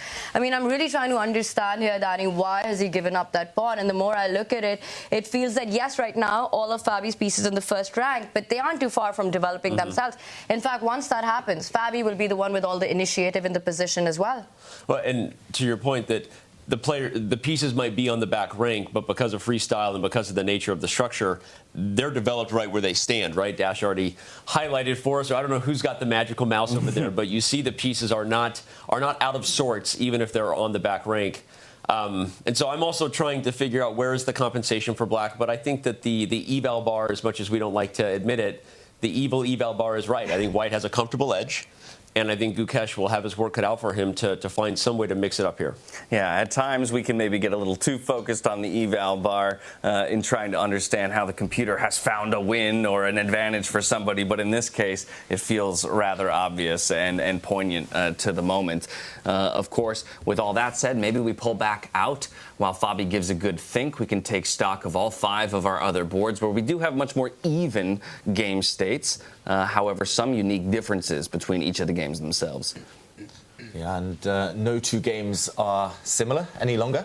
Nobody able to mimic the others. We saw that kind of continue for the first 7 moves in a couple of the encounters, but yeah, very much unique games now. And just from this bird's eye view, Danny, I'm curious for you, maybe expectations coming into this first Grand Slam of the year for each of the players, anybody who has been a delight and a surprise for you, anybody who's kind of left you wanting for a little bit more, who you expected more out of? Well, first of all, shout out to the bird's eye view. I love this look. I love the production here. Shout out to the production team. Seriously, the cameras, the idea that you can take a look out. As a guy who's been in this business for a very long time, I don't see many new things that often anymore, but I think this is a super cool take, especially because we have the live cameras of each player. So I just had to say that. Sorry. Now back to the actual question you asked. I mean, let's see. Alireza came out so hot and did so well in the rapid. For him to show up yesterday was a little surprising / disappointing. You had a feeling right away that something was off with this approach, with the rook on e4 and the h-pawn. I don't want to talk about things that aren't on the board now and go full chess mode, but I've been a little surprised by that. And he might be going home soon. I'll say, actually, probably of all the players I'm surprised by still on the disappointing side was probably the big fish, Vladimir Fedoseev. He qualified. He won the online event on chess.com, and I told Jan Henrik, which he will back me up on this. He asked me in Singapore who I thought was like a a dark horse, and I pulled a name that he didn't expect. I said Vladimir Fedoseev because a lot of people don't know that when we held the first ever Fischer Random World Championship in 2019 on chess.com, Vladimir Fedoseev made it down to the final 6, almost punched his ticket to Oslo where the live final was. And so a lot of people don't know that the Big Fish, as he's known on chess.com, he's a freestyle fan. So I'm surprised that he hasn't really had more in the tank here on site. But as far as positive stuff, I mean, Fabiano has impressed. Sindarov has been a lot of fun to watch. Him holding that endgame yesterday against Hikaru was interesting. So now I'm just doing the thing where chess players go on and on about each one. But a little disappointed that the Big Fish didn't have more. Hopefully he'll rebound and be back.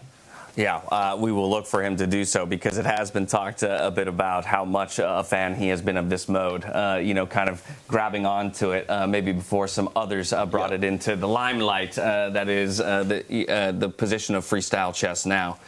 Of course, he is still battling it out against Aronian there for the 9th place position, while both of them eliminated from quarterfinals and semifinal contention. Still looking for that extra circuit point, looking for a couple extra dollars in cash to take home. And so we can maybe check in with that board a bit later. However, it sits in more of an even state. I'm curious now back about the Javokhir Sindarov Hikaru Nakamura matchup, because time was a big conversation the last time we checked in with these two, and already down to 36 minutes on the clock is Javokhir. And once again, I kind of shudder at the idea of being in time trouble against a player like Hikaru. Yeah, good point. By the way, I just noticed that the Fedoseev, Aronian, and Hikaru versus Sindarov game, the positions are almost the same. I was trying to figure out where the move order went differently. David, you might have the answer to that. Yeah, you don't want to be under time pressure against any of the top players in the world, but certainly against Hikaru. Sindarov is going to have to speed up as this one goes. He does, but I think he's really created some really fascinating sort of chances here for himself. You know, the queen out early on, and notice how now suddenly that a-pawn is once again a target in the position. He's taken these risky decisions out of the opening, one that we haven't seen across the boards. He didn't go the Gukesh way, pushing that f-pawn 2 steps ahead earlier on. But Hikaru, look at that. He almost reached out and made a move, so he wants to keep that pressure on the clock. But I think the fireworks do lie ahead, especially looking at that black queen and the bishop on the other side of the board, combining for threats on that extreme left pawn. Yeah, lots of threats. And Danny, you mentioned that this is actually quite similar to the Fedoseev against Aronian board. That one, there's a couple of differences. Both sides have castled there, so both sides have kind of hopped their rooks over to the D file, both kings staying where they are. And in that game, Vladimir Fedoseev retreated his bishop. He retreated his knight even, which was captured. So if I'm trying to reenact that, I would probably say that knight back to b3. This actually came from a different move order in that game. The bishop captured that knight, getting rid of the threat on the black queen. Here, of course, you can take with both pawns, but just to show that position, the black bishop came out now pinning, and Levon Aronian has a decision to make about whether to go 2 bishops against 2 knights, or whether to simply retreat. It's good that you're pointing out, because we may not get this line, we likely won't, but we could. We could almost have the exact same position, which in freestyle chess, this isn't regular chess where the players are bringing similar opening preparation, deeply prepared with the computer friends they have at home, right? This is freestyle, and so the fact that we're getting the exact same approach on move like 20 almost, I mean, it's just interesting. It's consistently incredible, both to see the unique differences between the games, but how a lot of the top players naturally find the same ideas, right, in the way that they think about the game, and can, even in different move orders, ultimately transpose into similar positions. And this game specifically, the clock situation, we saw it kind of mirrored yesterday. Sindarov very low on time. It resulted in some blunders that weren't ultimately punished. But I really do like what he's done, at least compared to Gukesh. He went his own way, and at least now Hikaru has a few questions to answer. I don't really see how he's dealing with this pin. Knight takes knight this time, I think, would definitely be met by a capture this way. We were debating earlier which way to take back, but then black's rook would hop over by castling, attack the white queen. By the way, shout out to Sindarov working hard on his opponent's clock, even with Hikaru looking around. I think for all the young players watching out there, yes, he's down on time, but that's how you get yourself back in it. You don't rest on your laurels when your opponent is thinking. You work hard. So he's preparing maybe respond quickly here. Speaking of not resting on laurel, sorry, James, but Danny, with chess.com, always looking for ways, new avenues to grow the game and everything that you do. How's this experience been here, seeing all of this put together, and especially coming out of all the conflict and controversy we've been seeing in the chess world? You've got the biggest names, right? The biggest streamers here, the best chess players here. Freestyle Fridays has kicked off. How's that been for chess.com, and how do you see this growing? Yeah, speaking generally for a minute, first of all, the details, everything about this is amazing. I mean, I walked through the playing hall yesterday when all the players were gone. It's spectacular. I mean, it's such a great environment. And again, having been in this world, like David and Tanya, my whole life, and played in a lot of chess tournaments, and just appreciating the layout and how comfortable it is. It's a pretty awesome setting.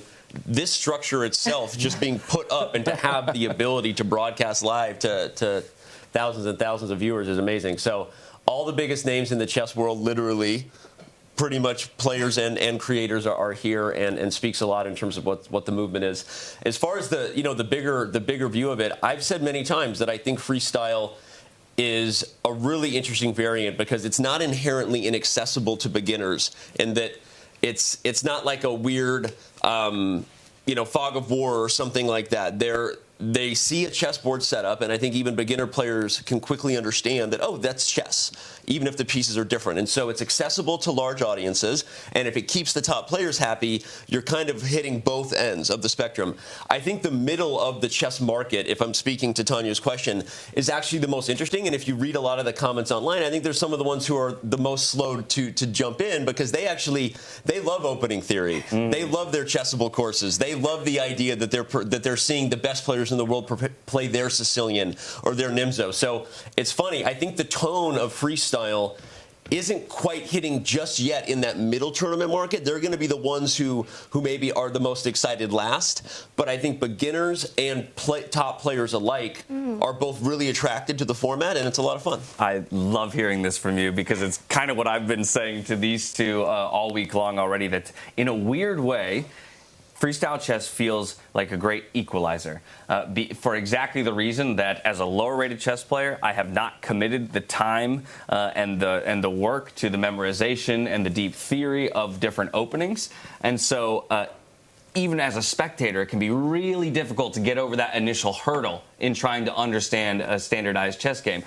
But looking at freestyle chess, as you mentioned, it's still recognizable as the game of chess. Yeah. And it's more about just, hey, are they aligning with the fundamental principles that I understand? And even watching the pro players talk about it in a way that's like they have a lack of understanding, just like I have a lack of understanding, makes it feel like I'm not so far away anymore from maybe understanding and enjoying the game of freestyle chess.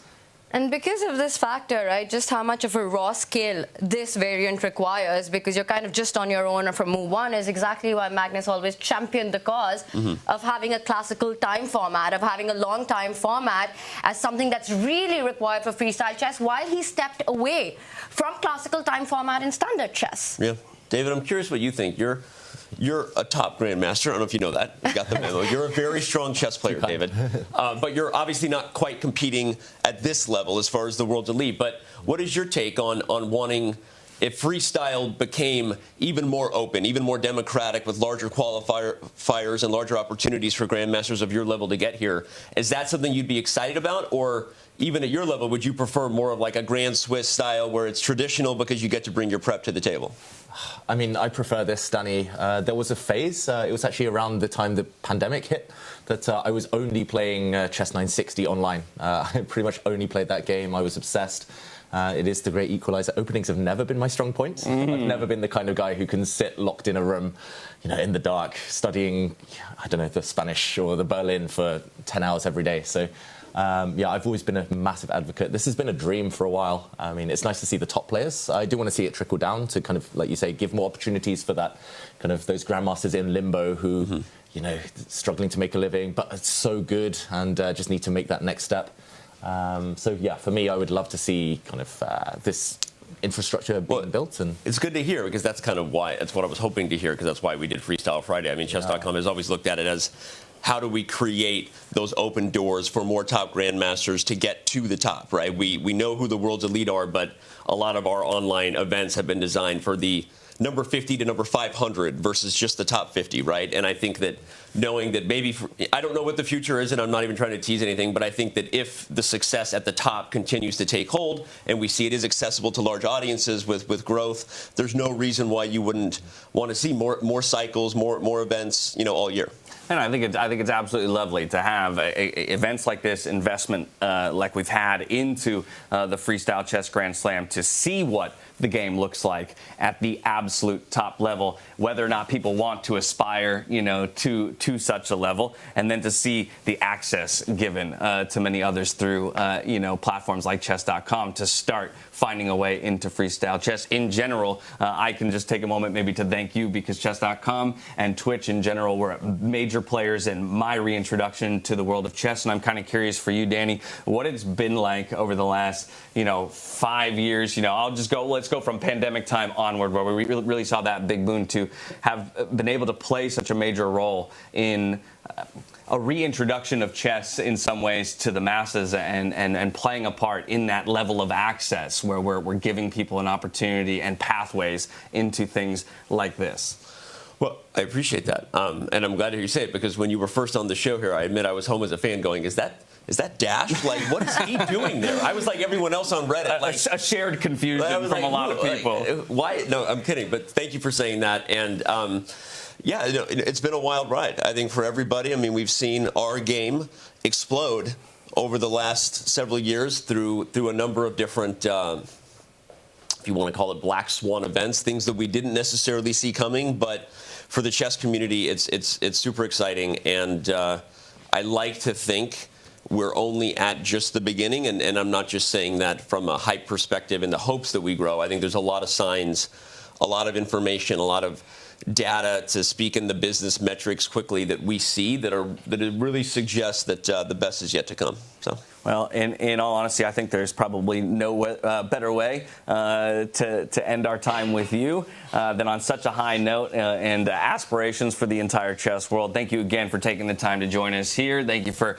making a pit stop here in Germany to enjoy the event, and I'm sure we'll catch you later for some good food and some good stories. I'm going to go outside and enjoy the lovely venue here. Thank you. Do I just walk off? Yes. Now we're the community stream. We're super casual here, my friends. So there you go. Thank you again. I'll go welcome Levy back. Fabulous. Never happened. We'll check in with you later, my friend. Cheers. How lovely. How lovely. As we dive right back into the player hall, taking a look still at that Javokhir Sindarov versus Hikaru Nakamura game. We do have A3 on the board, just slightly mounting a defense against some of that pressure that the queen was looking to apply by sliding over to the left-hand side of the board. But a fair amount of time spent as well. And I think this is where I'll go into Danny's idea that, for Javokhir in time trouble, it's going to be when Hikaru's taking those moments to think that he's really going to have to kind of claw back some of that time by putting Hikaru's clock to use, not just his own. Yeah, really instructive kind of moment there called out by Danny. Yeah. Exactly that concept that actually your opponent's time is your time. It's still your time. It's still your time. I see so many younger players, juniors these days, who are just starting out in new tournaments, and while it's their opponent's move, they're walking around, chatting with friends, kind of doing anything but stare at their own position. And of course, having that extra 1-2%, even if you don't quite predict the future, you just understand the essence of the position more the more you sit at the board. I think it can be easy sometimes to get kind of caught up in playing chess as a reactive game, in that sense, where, okay, I'm going to wait to see what my opponent does before I start exploring my next options, right? As opposed to spending, as you mentioned, the time on their clock, thinking about what their options are and how I will respond. So still, looking and searching for what my reaction will be, but doing it before I'm, the moment in which I have to make that decision. Yeah, and especially when the clocks tick down. Like later, it's very likely some of these games, both players will have 5 minutes left. It's going to favour the player who's been sitting there for the last 2-3 hours deep in the position, rather than the player who's been walking around, who isn't fully focused yet. And Sindarov knows just what a beast Hikaru is, right? The more he goes down on the clock, Hikaru will use that as the 17th piece. He will fight that time advantage as well. So more than ever right now, he really needs to use those extra minutes that he gets when Hikaru is in the think tank. But for right now, He has made his decision. He fights against the idea of that bishop coming out to that b4 square with that tiny pawn move forward on that left side of the board. We'll see if this one develops the way we were predicting it to, with the trades, the future trades of the bishop and the knight. But I also want to pull your attention to the world #1, who needs only a draw against Nodirbek Abdusattorov. You know, we saw those big decisions in the opening by Nodirbek, where he pushed that pawn in a committal move. And I have to say, it's not looking very good for him. Those decisions might just be backfiring as Magnus Carlsen. It's advantage Carlsen out of the opening. All right, so over we go to that board. Magnus Carlsen versus Nodirbek Abdusattorov. Just to check in with it, it's going to be Javokhir sitting here using a bit more of his time, trying to figure out how to respond to Hikaru Nakamura. And here we see that board. Magnus Carlsen, where is he? Is it a small break from the board? Is it a confessional moment? Is he off talking about his sins? I don't think he's committed many sins. That's the issue for Nodirbek in this game, as you mentioned, Tanya. It looks like Magnus has done everything right. He's put a knight on the edge of the board, lurking, maybe just putting some pressure on the side where the white king sits, the black queen nicely centralized, and he's pretty much combined all the ideas that the others with the black pieces have used. Like Alireza Firouzja put a knight on the edge of the board. Magnus has done that. He's put his knight pressuring some pawns. Sindarov and Levon Aronian put the black queen in the center. Magnus has done that as well. And Gukesh pushed a pawn. Magnus has done that too. So he's literally gathering the thoughts of other players and using them all together. The economy, the marketplace of ideas, if you will. And here's the other thing about Magnus, right? Whenever he starts feeling comfortable about his position, like he's out of the opening and he's perhaps the one who's pushing for the edge, we often see him here walking around, having a look. He's a lot more relaxed. You know, he's checking out the other boards, far away from the action that's happening, because he feels he's sort of neutralized White's first move advantage. And the position does tell that story. He strikes in the center, and I want to highlight that c4 square on the board. This pawn move that Nodirbek made early on, you know, that c pawn right there, it sort of opened White's left side to so many targets, giving this long diagonal where we see the black queen and the knight combining for threats against the b2 pawn. That bishop, which hasn't made a single move next to the rook on the right side of the board, also hitting that pawn that moved forward. It's also blocking the way of its own bishop on that starting square. It's supposed to be the fastest piece on the chessboard. A bit of F1 reference there. Ooh. Never mind, moving on from that really swiftly. But that bishop hasn't made a single step forward right now, and that pawn does come in the way. Magnus Carlsen, he's enjoying life right now. You're talking speed. You're talking my language. My name is Dash, after all. But yeah, it is really intriguing because Nodirbek's still, again, the only player with White is showing the willingness to mobilize that c-pawn, right? Everybody else still keeping it tight on that second rank in defense of their king. And so we mentioned it. It was a very committal move early. And we'll see if in the end it works in his favor or against. Yeah, ultimately every move has consequences, right? And if you take on the responsibility of pushing pawns forward, you need to control the squares that they leave behind. Pawns don't move backwards. With great space comes great responsibility, as Spider-Man once said. That is. But that is the quote. And Tanya, your idea still on the cards from earlier. You joked about a smothered checkmate. The white king has no escape squares. It's literally smothered by all its pieces. The black knight coming in, maybe. I see lots of attacking ideas, a lot of attacking potential for Magnus, and minimal for Nodirbek right now, who just needs to go into damage limitation mode, control mode. The one big pro about that c-pawn moving 2 steps forward was trying to get that knight to land on that d5 square. Nodirbek really hasn't made much progress in time to get that plan going. Meanwhile, Magnus, he's activated his knights. The queen is at the center of the board. He's putting pressure, tension on that e4 pawn as well, asking questions, head in hands right now for Nodirbek, trying to solve all those problems on the board, because Magnus is just not giving Nodirbek enough time to get those piece positions that Nodirbek is aiming for. Right now, there's a big question. How are you reacting to that center problem that you've got? If you take that pawn on f5, the queen simply grabs it. You're looking at ideas of further bringing the knight into the game that you were talking about on that b4 square. The queen can re-centralize itself once again, falling on that diagonal as well. Meanwhile, how is Nodirbek creating pieces? Still on the second rank is the max that he's gotten into. Oof. Yeah, so do we dislike the take here for White? And we look to just defend it instead? Yeah, if we go back, defending it instead, the question is how? Bishop feels like the only way. Yeah, bishop feels like the only way, but after a capture in the center, White has a dilemma. Either White takes with the bishop, and now Tanya's point of the c4 pawn being loose, vulnerable, comes into play. You could potentially grab this pawn. Still some consequences to work out if White tries to fork these two pieces. Still some mess ahead there. But yeah, either way, taken with the pawn, not appetizing either Tanya. Isolated pawn in the center. That means the black queen is on an eternal outpost, can never really be booted away. If you look for that fork, but I know we already came back from it. Black square bishop slides down with a check under the king. Yeah, that square is covered at the moment. Oh, by the knight. White See? And there's the blunder. I would have given the whole game away for Magnus. But, I mean, that's the first move that came to my mind as well. Yes, exactly. And probably for the viewers, too, at home, looking for these checks. But it is weird, right, in Fischer Random freestyle chess. Pieces cover squares they don't normally. So it would be weird to see a knight ever covering this square. But right now, very, very close to black delivering a checkmate. Okay, so if we don't like the bishop defense, we have to reason our way to another defense if we're trying against all odds to not opt into taking the pawn.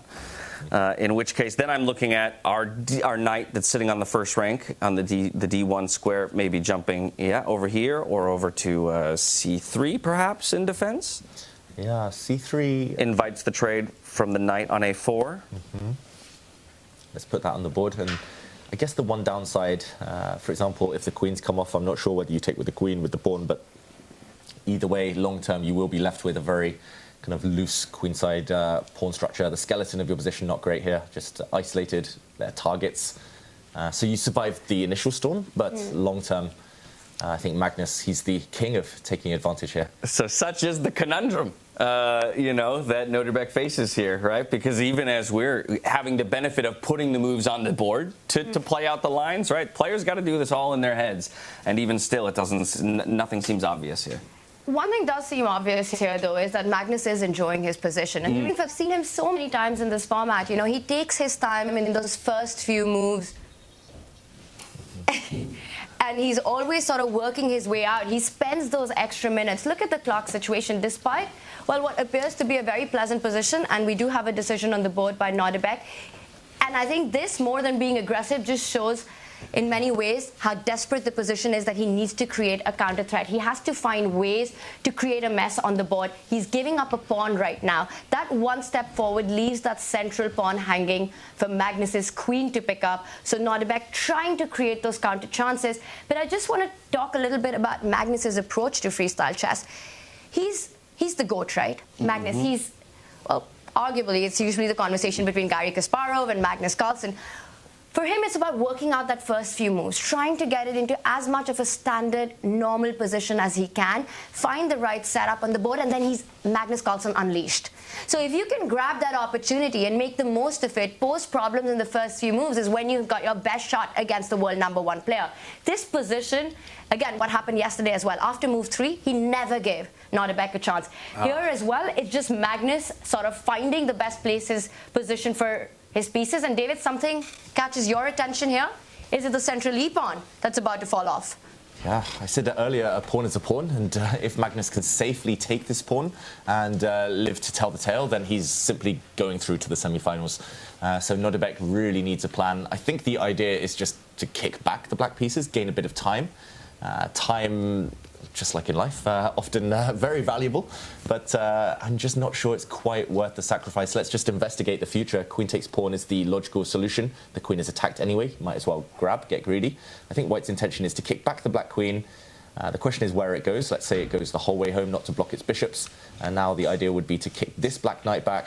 But the problem is, yes, you've forced black's pieces to retreat, but your own pieces are still somewhat stuck. So I don't really feel it's enough. Maybe this pawn hanging is the idea. But yeah, I just realized in this position a few moves ago, maybe black could even use this square to protect the pawn. And I'm not sure what you're suffering for. I'm not sure why you're a pawn down. It's very hard to tell because once again, yes, you want to create your chances here, but you've just given up a very key central pawn. It's not really a flank pawn and you're looking for activity in the center. Unless Nodirbek can get those rooks into the game, get those rooks to that central lines, but it's a far way off because you've got a bishop and the knight on the way. To me, once again, David, it just feels like Magnus took his time, found the best spot for his pieces, and then you can see the pressure mounting on white to take these desperate decisions like sacrificing a key pawn in the position. I mean, yesterday, Magnus playing with machine-like accuracy. It was 99% across the course of his game, and at the moment, I think he's sporting just under, or just at 98% accuracy through 10 moves so far. How relieved was Magnus when Sindarov announced Hikaru as his opponent? He was the one who was most shocked on camera, by the way, when that happened. I'm so glad we got that on camera because just it almost, you saw him like fly back, you know, in a moment. It's like a gust of wind took him and he started checking in with other people. It's like, is this real? Is this really happening? I was standing behind him and I'm glad he didn't fly back. But yeah, I mean, Magnus's face, Hikaru was still sitting just eating his dessert, and Hikaru looked, I mean, he was like, what? I mean, for Hikaru too, not only getting Sindarov, but I mean, dodging the world #1? Yes, in quarterfinals. Too early in the stage when you want to face Magnus, right? Exactly. You want to face him when you've already banked a lot of prize money, when nothing too much is on the line. But. Yeah. When defeat won't feel as disastrous if it does come in that case. But if this is the live position, we do have that queen picking up the pawn and that bishop move that we talked about. So now it's a question of where does the queen retreat to? Is it going to be to that square in defense of the pawn or all the way back home? And also, I can't stop thinking about it because I'm just thinking for Nodirbek, right? He's thinking about his teammate, Javokhir, who picked Hikaru, and because of that, he has to face the world #1 now, you know, in a must-win game, and this one is really not going his way at all. And perhaps Nodirbek wasn't prepared for this matchup either. That's a good point, Tanya. I didn't even think of that. Nodirbek must have been like, dude, you're my friend. Why are you making me play the me under the bus. It's tough, right? Like, do we want to, as friends, step into the arena together, knowing that it means one of us is guaranteed not to go through, or do we want to, you know, split the sides of the bracket and maybe, you know, run for a finals meeting, but knowing that we're going to go through absolute titans to get there? It's a difficult choice. For sure, but I respect so much, you know, the throwdown of the gauntlet by Sindarov. I love that. Super gutsy, right? But like you guys are talking about it, I mean, for the Uzbek prodigies, the Uzbek superstars in the quarterfinal stage, one faces the world #1, the other fighting against the world #2. Hey, what if? And this is a choice that you have made. You brought this on yourselves. Uzbekistan versus the world. For real, for real. But in the meantime, here it is Magnus thinking. He's got 37 minutes, so should be enough. He's a pawn ahead. You know which game we haven't taken too much of a look at is the Alireza Firouzja Vincent Keymer game, and that was one of the ones that Danny had mentioned for him. High expectations for Firouzja coming out of what was an incredible round robin, grabbing that top seed and getting his choice of opponents, but falling down, you know, maybe a bit uncharacteristically rather, yesterday against Vincent Keymer, and now needing to get a win on the board. But would you look at that? The computer slightly favoring Alireza's position with the black pieces. Keymer's move to make, though. Yeah, I've got to say, first glance, I love what Alireza has done. We talked about it earlier, must-win situations with the black pieces. You're unlikely to win in 10 moves, even if it's freestyle chess, even if the top players occasionally blunder. The #1 goal is to stabilize, equalize the position, and then it's to create these small imbalances. And if we look here, it's the pawn structure. That's the biggest imbalance. Also, the piece configuration. White has 2 bishops. Black has the 2 knights. And here, Tanya, it looks to me like the 2 knights working really well. And the white pawn structure, by far the more inferior of the 2, especially this isolated pawn in the center, perfectly blockaded by a beast. Absolutely. It's that pawn and also that pawn formation on the left side, right, which is given a hook for Alireza to strike with the B pawn moving forward at the right time as well. I want to point out that Alireza has the option to get the king to the right side of the board, find safety at the other end, and then it starts feeling like a race to each other's king, right, with opposite side castling on the board appearing. And then you focus your attention on that left side, and you realize that Alireza has already made so much progress to get that attack going, while for Vincent, it's not so clear where he will find breakthrough once Alireza's king does arrive on that G line. Yeah, this is a case of where having commitment issues, so not committing your king, delaying castling actually can benefit you. Not great in life, of course. You need to be decisive, but saving this move for a bit later, like clearing the path, he needs to get 4 pieces out the way. But let's just put it on the board. If white does nothing now, like if white just pushes a pawn, the black king swoops the whole way across. Wow. And look how safe it is. And as Tanya says, there's no attack being initiated on that side of the board because Vincent was looking at where the black king previously stood. And suddenly it's a free hand against the white king. Now, returning to the idea of the position overall and this kind of undefended loose pawn in the center of the board, I think it's a pretty well accepted and understood idea that that should be the target of the player in the black position. But I think less often talked about is what should be the defensive player's strategy when you have a weakness like this. You know, how do I ultimately deal with this? Am I looking to overload defensive elements towards this pawn? Or is it more about looking for the best way to get rid of it, to lose it, essentially? Yeah, I think that latter point especially. Often the most powerful way to deal with a pawn like this is to throw it off the board at the moment your opponent kind of least expects it. So this is why Vincent's situation is maybe quite dramatic already. Normally a weak pawn isn't immediately isolated, isn't even blockaded, by a black knight like this. But you need to try to open lines to compensate. If you have weak pawns, you need active pieces. And here the pawn does control some squares. The problem is you don't have knights that can occupy the squares it controls. You would love a white knight to suddenly kind of teleport maybe over to this flank. This would be one idea I'm looking at in Vincent's shoes. Then you're saying, OK, at least I'm supported by a pawn. I'm attacking a queen. The black king might sit over there, a bit of a target. But yeah, you just need active pieces, essentially. And for Alireza, he's got all the activity, right? That bishop, which is right now offered for trade, there are also long-term ideas of actually transferring it to attack that central key pawn that you were talking about.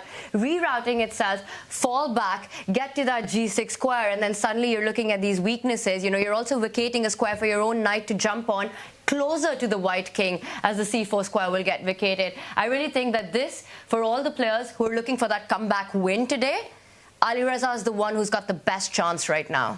Yeah, in order to find a way to get this pawn off the board, but in a way that is on my own terms as a white player, yeah, I guess I would be looking bishop trade, hoping for the knight to take. But we also have the option, rather, to just take with pawn and open the file for the rook as well, and still effectively blockading that pawn in the middle, right? Yeah, I mean, this knight on e5 is not just any mere knight, it's simply the MVP, the most valuable piece right now. And I just don't really see how Vincent generates any play while this knight has its eyes on both flanks. It just controls everything.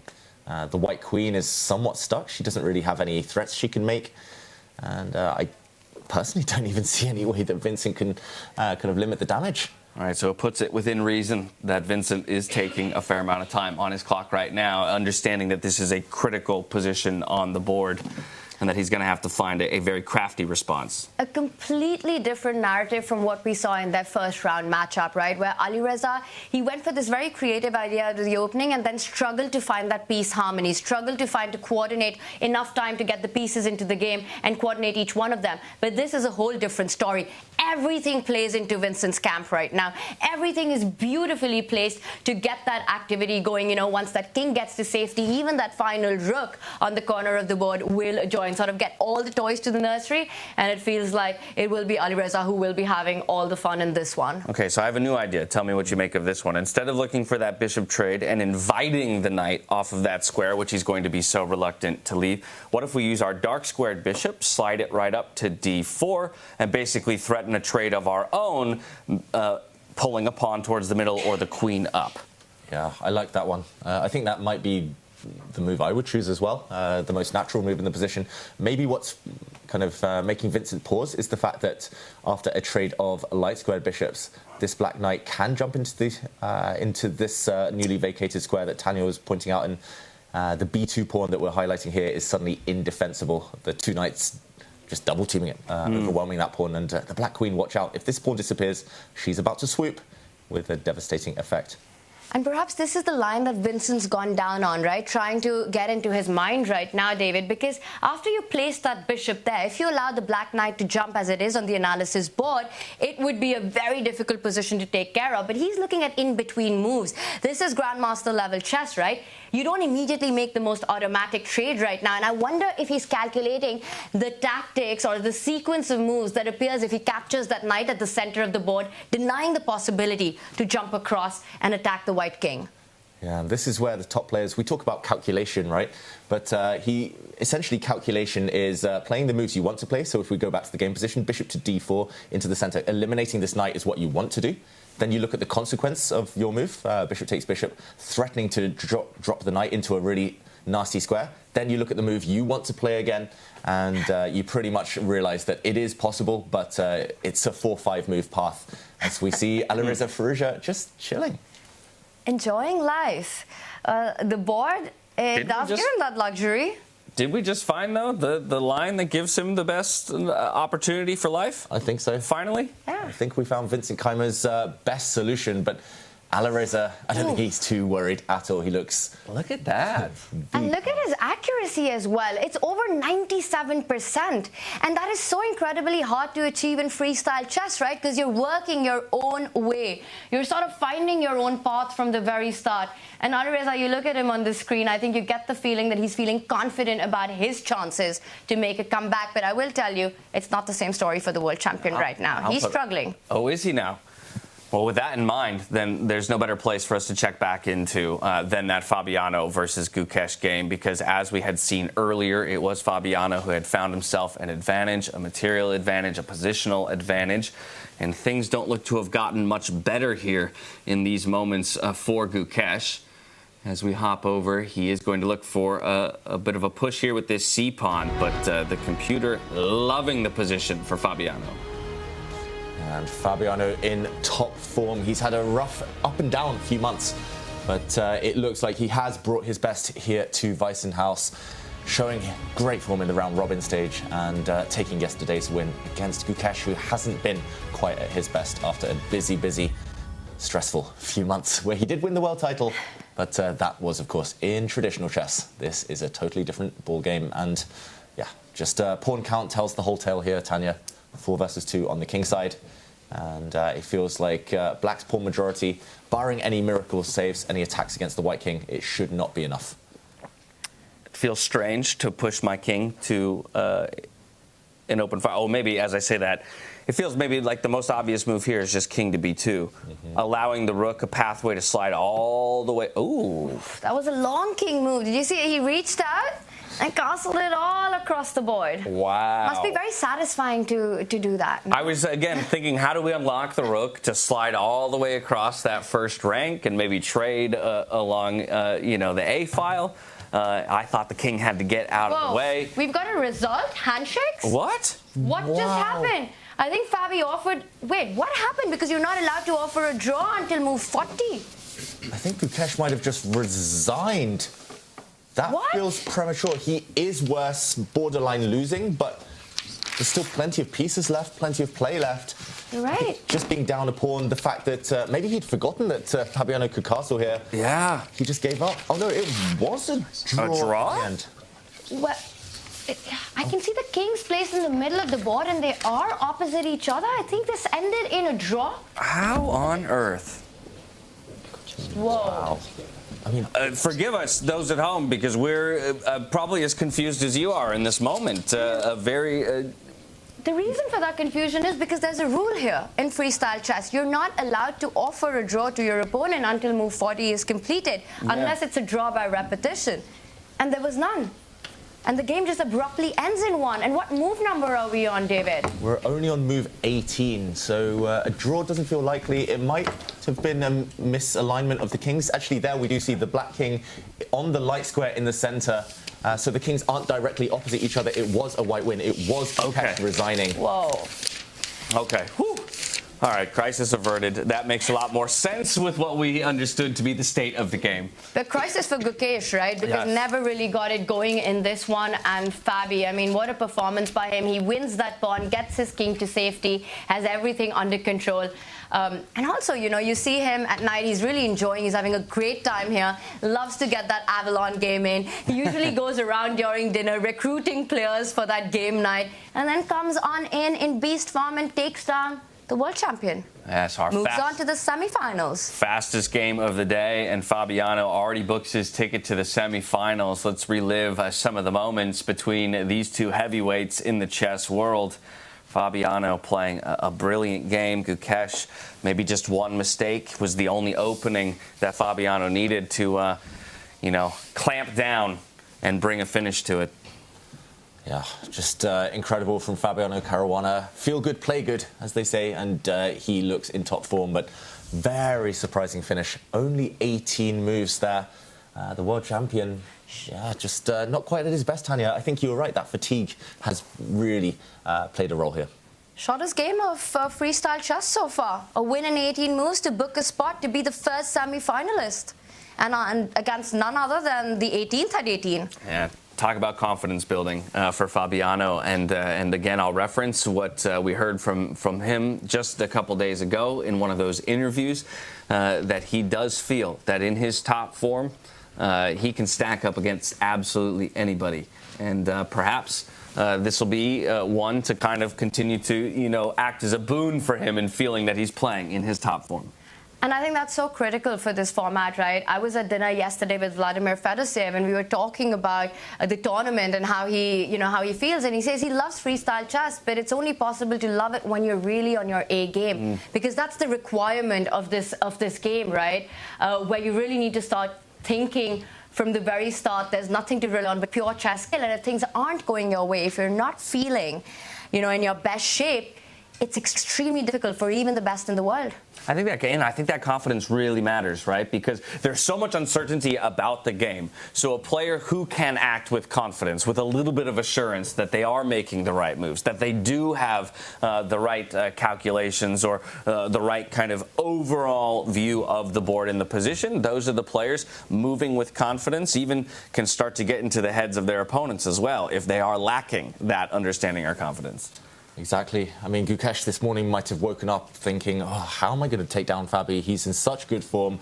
How am I going to do it with the black pieces, especially where I just have to counter, wait for my opportunity to strike? And we're already seeing these trends. We're already seeing, we're learning so much about these players that we will see, of course, throughout the year in this tour on all the Grand Slams. And for Gukesh, he's got a lot to make up for in future events. A lot to unpack, and that's the thing about freestyle chess, right? The more experience you get, the better you get at it. You start understanding these different patterns. Like you said, David, earlier on, you spent most of the pandemic just playing chess 960, just getting into that Fischer random mode. And for Gukesh, it's really a format that is quite fresh for him.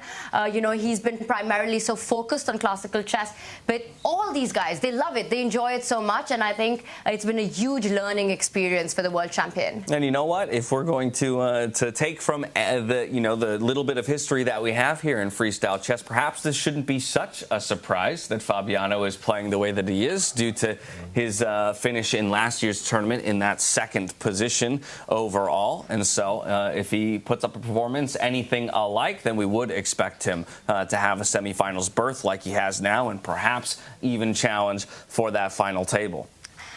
Well, he's done that before, right? Right here in Weissenhaus last year, the finals was Magnus versus Fabi, and what an epic final it was as well. So it's a position he knows. He's been there, done that. He's been there, done that, and done it very impressively today, Fabiano Caruana. And we do have a little surprise for everyone at home. Yes, a position he's familiar with, the semi-finals at Freestyle Chess. Another position he's familiar with is this seat on the couch. We've now had the pleasure of talking to you a number of times, but largely because it speaks to the quality of chess that you're playing at this tournament and overall the number of wins that you've come through with. Talk to us about taking down Gukesh, the world champion. This was your choice of opponent. You paid him that respect of using the title when you selected him, and now you've managed to take him down in 2-0 fashion in that best of two. Yeah, I think it really comes down to yesterday. I mean, the game today, it was typical for someone who's trying to create chances to win, but doing it a bit too early on, and it was too violent an approach. Like f5, it's probably not going to work out. It would be very unusual that you can sack a pawn so directly, and I'm actually surprised I see like the bar is not too much in white's favor. That's kind of shocking. But like normally you can't sack a pawn right in the opening. Of course you get some open lines. Yeah, you attack a2. Maybe the point is that after knight f5, the engine just wants to take on a2 and go back and trade the pawns. And I wouldn't call it a favorable trade for black, but at least it's not a pawn down. Yeah. You mentioned the importance of yesterday's game in playing into this. I kind of want to use that same idea in attacking your evaluation of the starting position, because just as yesterday's position had knight, rook, king on those first three, A1, B1, C1 squares, we had those again today. We also got to peek in on your interview with David, where he mentioned you kind of randomly generated yourself into a position that was played as well in this tournament. But just seeing even a couple of these pieces in similar positions, how much are you able to take away from yesterday's game in evaluating this position, or is it just no? Even with a couple of differences, it's too much to consider? Yeah, it's still very different, but I think it was not a very favorable position to play for a win with black. Although I think Alireza is getting very good chances, so I don't know if that's the right conclusion to draw. But the point is that white is kind of forcing matters black's hand again. It's like you saw all the games were going more or less in the same direction early on. Like the black's knights go b6, c6, white's knights go b3, c3, and you see a kind of some pawn trades in the center, which turns it potentially a bit dry. That's why I felt like it wasn't really a great position. Alireza seemed a little bit upset at the start of the game. Like he didn't seem too happy with, how the starting position was going. Although it looks like he's getting a very interesting position now. But yeah, I was pretty happy. I think if I hadn't won yesterday, I wouldn't be as happy because I would be searching for an advantage, which is maybe not so easy. But when you don't mind, a somewhat sterile position, which can often happen, then everything looks great. So I was really, really calm before the game because I didn't see this as a particularly challenging position from the white side in my tournament situation. Yeah, you made it look pretty cool and calm on the board, and you got that extra pawn, and then it looked like you were cruising your way to victory, but we were pretty surprised that Gukesh chose that moment to resign. It felt a bit abrupt to us. Were you surprised? I mean, I didn't expect it exactly at that moment, but I also didn't understand what he could possibly do. It's not that he has to actually win this game, and I'm just going to play f4 and crush him, and I'm up a pawn. I mean, even the structure and piece balance, imbalance, or whatever you want to call it, is unfavorable for him because I also have better pieces and a better structure, and it's just a complete disaster. I mean, I would consider resigning with black, although maybe I wouldn't do it quite so early. But probably the whole match, right, as a whole, the best of two, it looked like a very smooth victory on your end. Again, did it feel as smooth as it looked? No, because it really comes down to yesterday. I mean, today is just basically a symptom of the match situation. Of course, it all looks very smooth when you win the first game with black, and then your opponent desperately has to win from this position with the black pieces, which is, I mean, I would say like between any two players in this tournament, maybe you have like a 5% chance at most of doing this. It's really hard to pull off. Even to create chances, even that alone is impressive. So like what Alireza is doing, creating like significant imbalances, I think is very impressive because I wouldn't at all be confident that I would even create some problems for my opponent in that sort of situation. But again, things could be very different. We're all giggling because Jan-Henrik Buettner waving to us through the windows. One of the beauties of the studio that we're set up in. Glass facades here. We get to see all the action players coming in and out. Again, the who's who of the chess world here at Weissenhaus. And for you, Fabi, a bit of an early day. I'm curious how you think today might break down in terms of our chances for tiebreakers and the intensity of how you have to go from rapid in a round-robin style to classical, but then in a tied situation, we start going back in the other direction. Obviously, you have the benefit of not having to dive into that situation, but a few of our players might be facing, a quick retooling from 90-30 right back down to 10-10 style chess. Yeah, I actually enjoy the tiebreak so much that I want everyone to lose. Fabulous. Except maybe Levon, because he's a friend. But I even had this thought before the game, that I like the tiebreak so much that maybe I also want to lose. But of course, that's a bit psychotic. So I don't really want that. But I want to play a tiebreak anyway, because they're a lot. Like, I have very good memories of this match against Levon last year, where, I mean, we were exchanging wins and blunders in every game, and it went down to an Armageddon. And maybe it was only a good memory because I won the Armageddon in the end. I had the opposite situation against him in the same year, where I lost the Armageddon, and that was not quite as much fun. But I suspect we will see, like, I think Alireza has really good chances. I mean, the position is so imbalanced, and White's king is in so much potential danger that I would be very unhappy the thing is, like, White has already castled long, so the king is just stuck there as well. You can't try to get it to the king side anymore. The e pawn is weak. It's not like it's losing or anything, but it's really unpleasant, and also it's the never-ending time trouble. I'm also really curious about Magnus's game, because I had this suspicion that although he's probably doing well, it's totally out of control anyway. Yeah, perhaps we could pull that up, because we do have our analysis board up. Currently looking at that Alireza game. Here we go. We flip over to Magnus Carlsen and Nodirbek, where similarly the double question mark given to the most recent move by Nodirbek speaks well for Magnus's chances to wrap it up in 2-0 fashion like you did yourself. Is it just a blunder because of g6? Is that the point? That g6 and then the bishop has nowhere to go, and then, like, you don't want to allow bishop h3? I mean, there's no knight e4, so I don't know. But black can, it's a chaotic position. Black can, like, castle long at some moment also. Bishop, I mean, to give 2 question marks to bishop f2 is obviously not fair because it's not blundering anything. But it might be a serious mistake for some reason that we can't quite... Can you take the c4 pawn? That could be a reason. You can take on d7 after that, take knight c4. I mean, I don't feel like... But then there's bishop b4. Bishop... Wow. Like, bishop d7 ends up with equal material balance, but there's bishop b4. I wouldn't really be very envious of trying to win this position where black can also castle either side.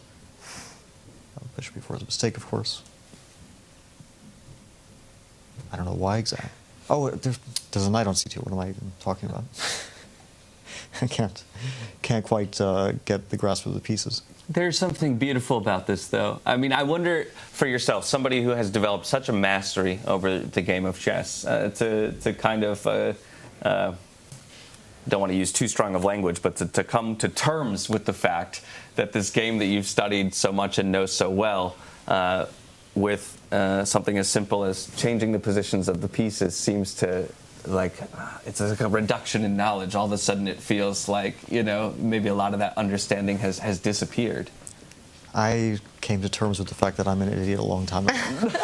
It's not a recent...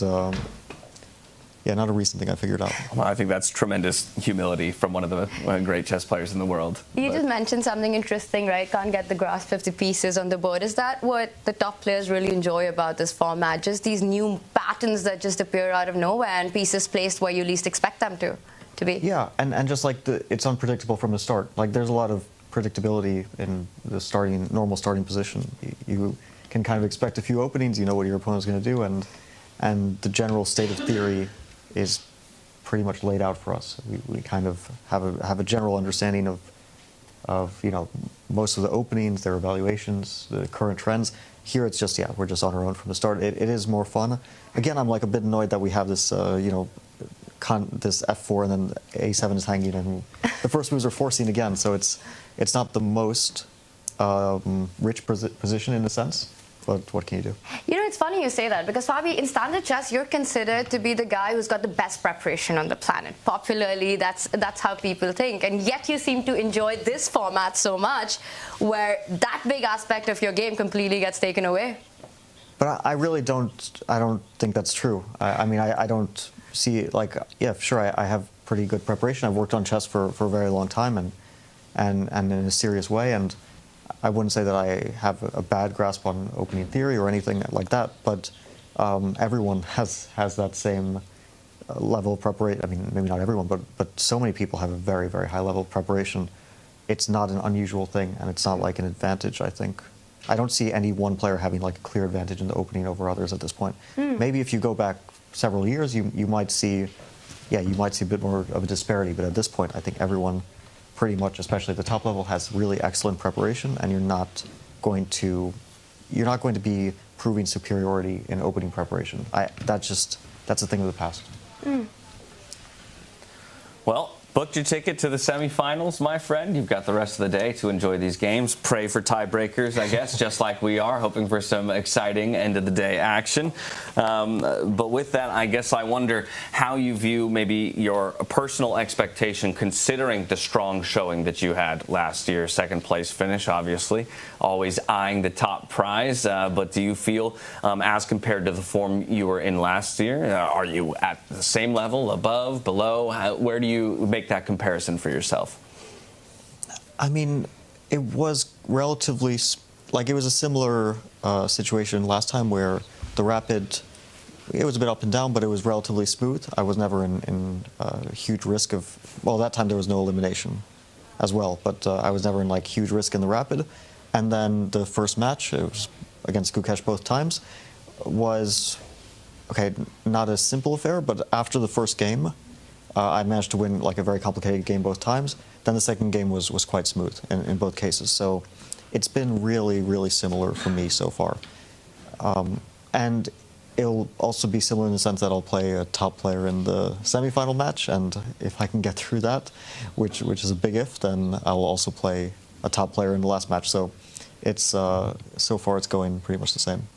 You know, Fabi, one narrative we love discussing in chess is it's a clash of generation whenever we've got that. And Gukesh versus you was one of that. We've seen the top players, especially, well, the older generation, the experienced lot, like yourself, Magnus, really enjoy playing against these younger guys. And it almost feels like you guys want to sort of prove your domination over them. Many times Magnus has said it as well. Is it extra motivation, extra special to get this kind of a win, especially given the form that Gukesh has had over the last year, and he is the current world champion? Well, that was one of the reasons why I picked him. Was not well, my choice was very limited, of course. It was between two great players, so it wasn't like there was, you know, an easy pick. But I thought that beating Gukesh in particular, who just recently became world champion, who tied for first in Tata Steel, and has had the best year of any player in the world, if we count the last year, would be a very meaningful victory for me. And of course, beating Nodirbek would also be a very meaningful victory. So not to say that that's also a huge accomplishment, but yeah, it does feel kind of special to play Gukesh and to win a match. Now, a stellar performance here in the quarterfinals. Congratulations once again on your victory. And of course, as always, thank you so much for being gracious with your time in spending it here with us. We'll let you go, rest up, enjoy the rest of the games for today, and hopefully we get some of that tiebreaker action. And as Fabiano leaves us, we can maybe check in with a couple of the games before we find some new guests to talk to. But real quick, David, I don't know if while all of that was happening, we saw anything concrete happen in the remainder of the games as we hit our $5 to take stock of everything across the board. Yeah, we did see a mistake. Fabiano was trying to get to the bottom of that from Nodirbek Abdusattorov. Magnus found, of course he did, he found the best move. He found the punishment for that blunder, I'm going to say, from Nodirbek Abdusattorov. It looks like Magnus might just go a clear pawn up. Only needing a draw as well, he becomes a favourite to progress. Alireza Firouzja against Vincent Keymer, there have been a few moves. I would say Vincent just trying to cling on, trying to defend, whereas Hikaru Nakamura against Javokhir Sindarov, still level, still looking equal there. A great overview of each of the boards. And of course, I don't want to forget about that Fetisseev versus Aronian game as well. I know that while both of these players obviously don't have chances to extend their tournament life into the semifinals, both would equally like to exit the tournament on a high note by locking up that 9th position as opposed to the 10th. And they look to be in perhaps one of the most even positions on the board, at least as dictated by the computer, as much as we know that that can't necessarily be trusted when human instincts come into play as well. Yeah, I should mention a wild position in that one, but level according to the computer. And here we go. Some of the most creative players in the world, I would say, Tanya. The Big Fish, as he's known on chess.com, and what a journey he's had to Weissenhaus, right? Winning that incredible play-ins final, booking that spot. And as Danny earlier mentioned, 2019 World Championship, a great performance in the Fischer Random World Championship. He's an absolute beast. Again, I think there is a lot to be spoken about. The form the players are bringing in, the fatigue factor, also coming out of a very, very difficult and a very strong Vaikanze tournament. I think for Big Fish, for Levon, they never really got going in this event so far. Here they are fighting. Levon got the first win of the event yesterday. He needs just a draw. A crazy pawn formation on the B file, and I think, James, that's what caught your attention. We've got triplets there. Not just the triple stack of pawns, but we've got a queen infiltrating to the opposite side of the board, behind enemy lines, nestled away there on A1. How in the heck did we find our way to this position? And how is it equal? We should also mention. Yes. Down a piece. Down a piece. Fedoseev has an extra bishop. What? So, yes, clearly Black's attack is sufficient. Roll it back, my friend. Help me understand this one. We're going to have to hit the reset button. Yeah, I'll actually just take us back a few moves, because when Danny Wrench was with us here in the studio, we actually talked about this position. Just to take us back in time, we talked about here how Black had this dilemma of bishop takes knight. Would it be a 2 bishop versus 2 knight middle game? Of course, Aronian says, I don't even need your knight. Have my bishop, though. And he blows open the center. Explosive move from an explosive player. Wow. Double exclamation mark awarded to that move. That shows it's a sacrifice and also the best move by a distance. And after the bishop was duly captured, sometimes you have to suffer for something when you're getting attacked. This did allow the Black Queen in with a check, which was blocked. You don't want to step forward. Just to point out a checkmate. This would have walked into a nice caging of the White King. So the King's best friend, the Knight, comes back in defense.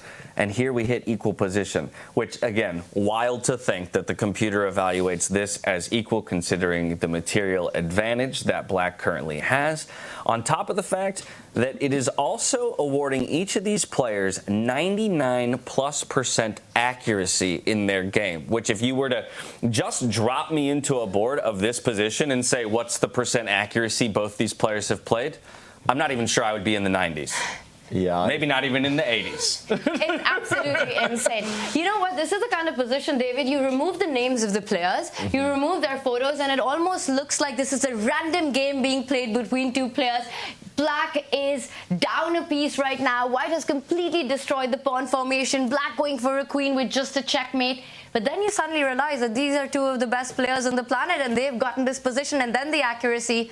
Well, you've got to have that kind of stuff to get this evaluation of equal when it's absolute fire on the board. What if I told you this was all an elaborate ruse and this is really just one of my chess games and we're just playing it as a replay with these guys sitting at the board? No, as you mentioned, two of the best in the world, and that's how they can still find themselves into what looks like to be such a peculiar position, but with equal fighting chances. Yeah, and just to point out that the path to holding the equal chances here for Levon Aronian is quite narrow. He did win yesterday. Aronian came out on top in the previous clash between these two, so Fedoseev now in a must-win situation to force tiebreaks.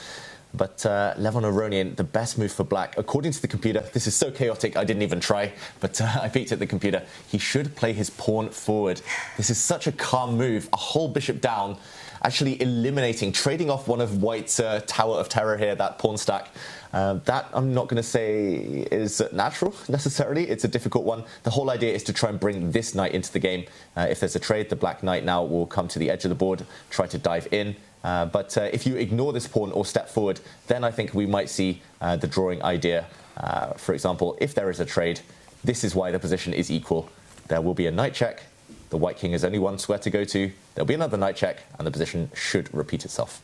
Wow. Well, a draw isn't enough, though, right, for Fedoseev at the very least. And so, while the narrow path for Aronian to achieve victory speaks well or in favor of Fedoseev's chances in this one, being down 1-0 coming into today, we did have Fedoseev dive into the confessional booth a little bit ago. So let's check in with him and see how he evaluated the position at hand and his chances in this game.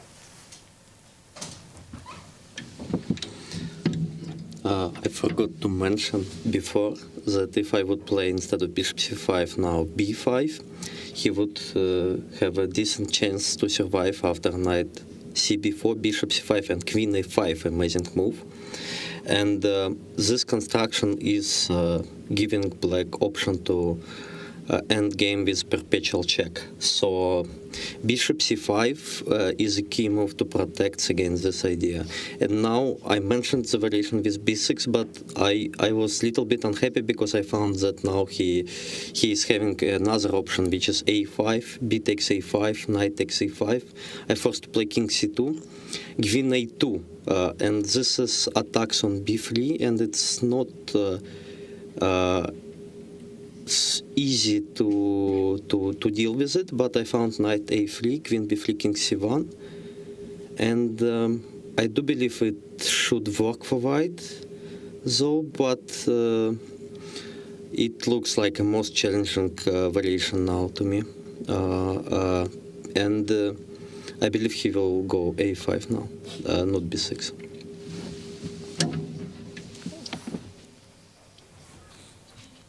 I love hearing, as always, from the players and their reasoning, even their willingness to admit, maybe I missed a variation here or there, and here's how I'm planning to recover from it. But identifying tactical plans of their opponents and crafting tactics of their own and strategies to defend against it. I think that was incredible because Fedoseev has worked it out, the path that Levon needs to take to actually keep that balance in the position. The move that you pointed out to David, moving that a-pawn 2 steps forward, is what Fedoseev was talking about, is what he's expecting from Levon. It is the best move and the only move that Lev has with the idea of bringing the knight into the game. What a completely crazy, insane position. And I want to talk a little bit about Levon's creativity, how many times we see this happen, right? They're fighting for the 9th, 10th place, and yet bringing that motivation to create art on the board. Yeah, you mentioned it does look like a very random position, but then again, if you showed me this position and told me it was being played by one of the 10 players here in Weissenhaus, I would say that Levon Aronian was one of the 2 players because he embraces the chaos. I think he's at a stage in his career, he just wants to enjoy chess. He wants to be able to create that kind of forever remembered work of art and his great masterpiece. And it feels like he's trying in this game. Even though a draw is enough, he still wants to fight and he's embracing it. Does he find a5 here? Yes. If Vladimir Fedoseev is... Say it with confidence. Yes, he finds it. I'm going to say yes. He finds it. It's Levon Aronian. I believe that he will. I do believe that he will. Yeah, he has a very creative mind. He really does. And the thing is, right, when you're playing a game, you're so into all these ideas, right? We look at it sort of from an observational point of view here and kind of jumping into a position as is, but the players have been working out these sort of labyrinth of different complications for a long period of time. So that has to be in his head. How do I get my knight closer to the white king? Well, while we wait on bated breath to see if Levon Aronian will find that crucial a5 move, we're happy to be joined by none other than Toby Bosch joining us as one of our VIP guests and spectators at the event. Welcome to the couches, my friend. How are you doing? My pleasure. I just want to come to you straight for your experience so far as a viewer at an experience like this, as there has been this massive investment into freestyle chess as an endeavor in evolving and leveling up the viewing experience, not just for people at home of all different abilities and ratings, but also the on-site experience for yourself so far here at Weissenhaus. How has it been? Yeah, from my point of view, it's really something special. It's different, and I love the different things. It's not nothing business as usual. So you come here and you feel this energy. You feel this this vibe between the players. So from my point of view, I play chess maybe 10 times, not more in my life. So I have a few from the outside, and I even feel they play more together than against them. So it's one team, it's one energy. And yesterday evening they played poker, and it was like a team, like a friendship crowd for 10-20 years. I thought how they handled it and how they played, and it's an honor to be here and to have a look behind the scenes and also in front of the scenes like now. So. I think that's such a lovely and key point, right? One of the most beautiful things about sport is not just the competition, but the community, right? That can come from it. And I think for those who've been deeply involved in the chess world, they've always been aware of how tight-knit a community the chess world is. Mm-hmm. But now we endeavor to kind of share that a bit more, give a peek behind the curtains as to how these players or how well these players know each other. In fact, earlier we had the commentary from Danny Rensch that it almost feels like at first they are all up against the format itself before they are up against each other as opponents. You yourself from Germany here, I wonder what it means to you to have the inaugural event of what is to be a year-long circuit tour taking place here in Germany before we fire off around the world and take this beautiful event to other places and expose more to the brilliance that is freestyle chess. Yeah, I think it's also something special. The starting of something new is all the time something special, and I think to continue the road and to remain these special vibes, to be special, to stay special. I think that's the interesting thing now. What comes up in Paris, in Singapore and New York and so on.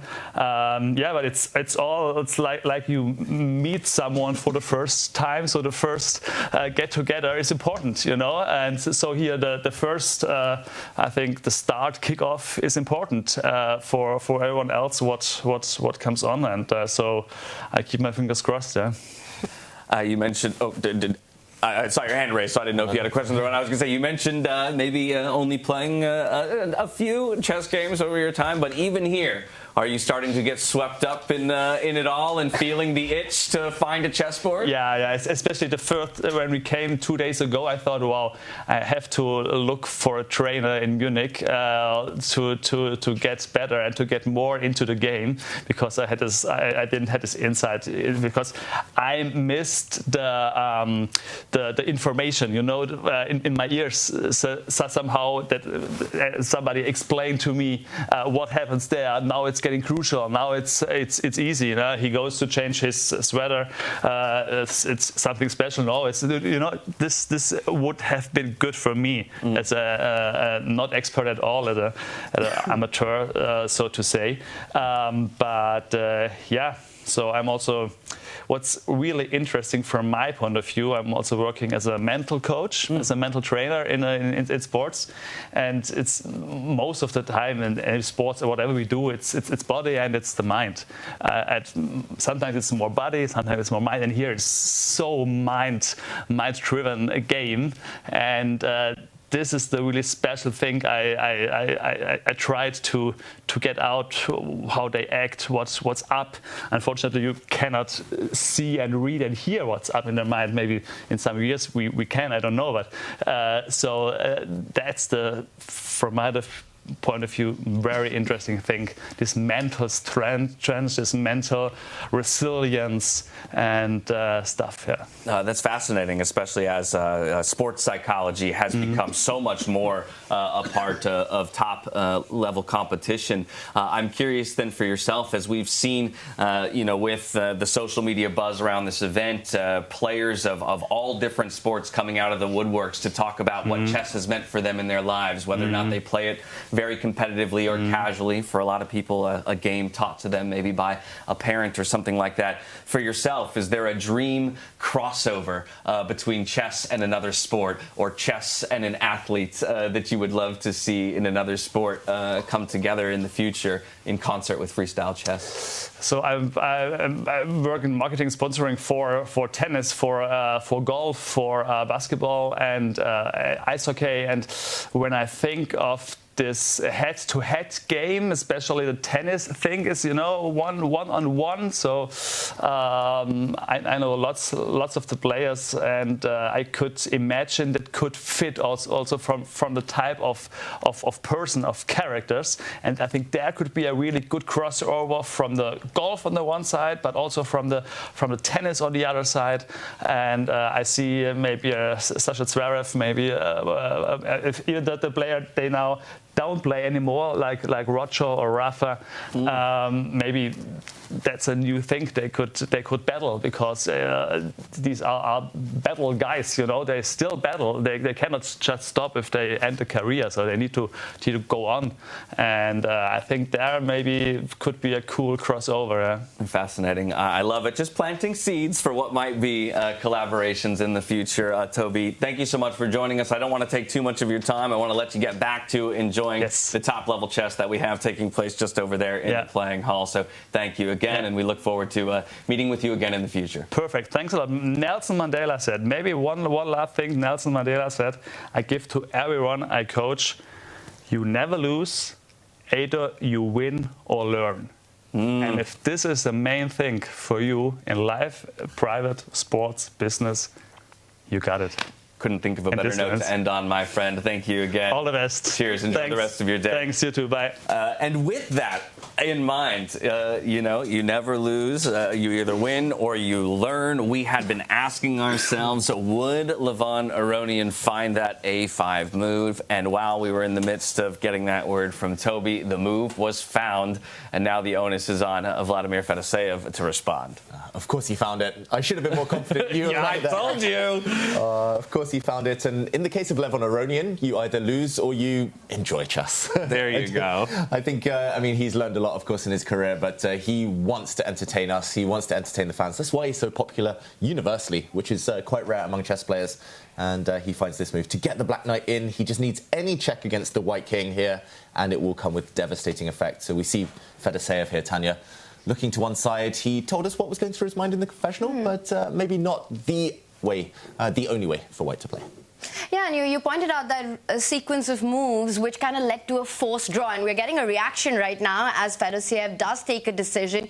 He grabs that pawn, so he's not allowing that repetition that we had earlier looked at with the black knight jumping forward to the square. The white pawn has just vacated right now, and we're expecting Levon to recapture with his own knight, now coming in with a threat on the b3 pawn. And this decision by Fedoseev just keeps the game alive.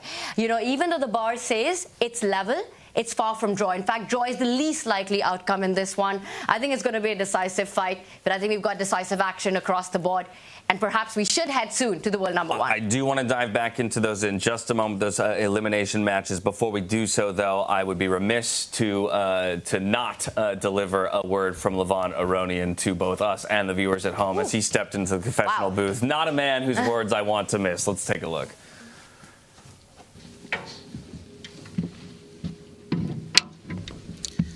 Yes, from distance I thought that when I went for this line, I thought I can play a5, b8, knight a5, king c2, queen a2, knight d2, e3, but I blundered bishop c4 here, which is a very strong move, and I'm losing.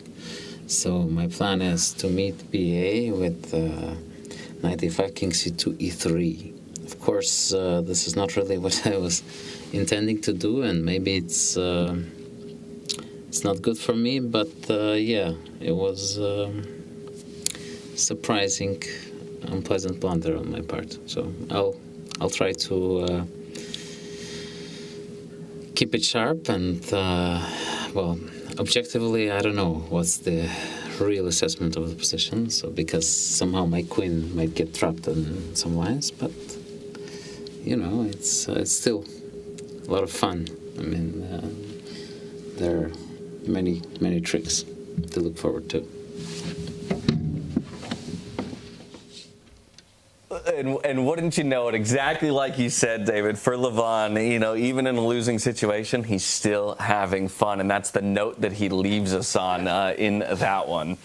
Yeah, his biggest strength, maybe his biggest weakness in the round robin stage. We saw it when he kind of came bottom of that table because he was just taking risks in every game, and it did ultimately backfire. But this game, the variation he showed is about to happen on the board.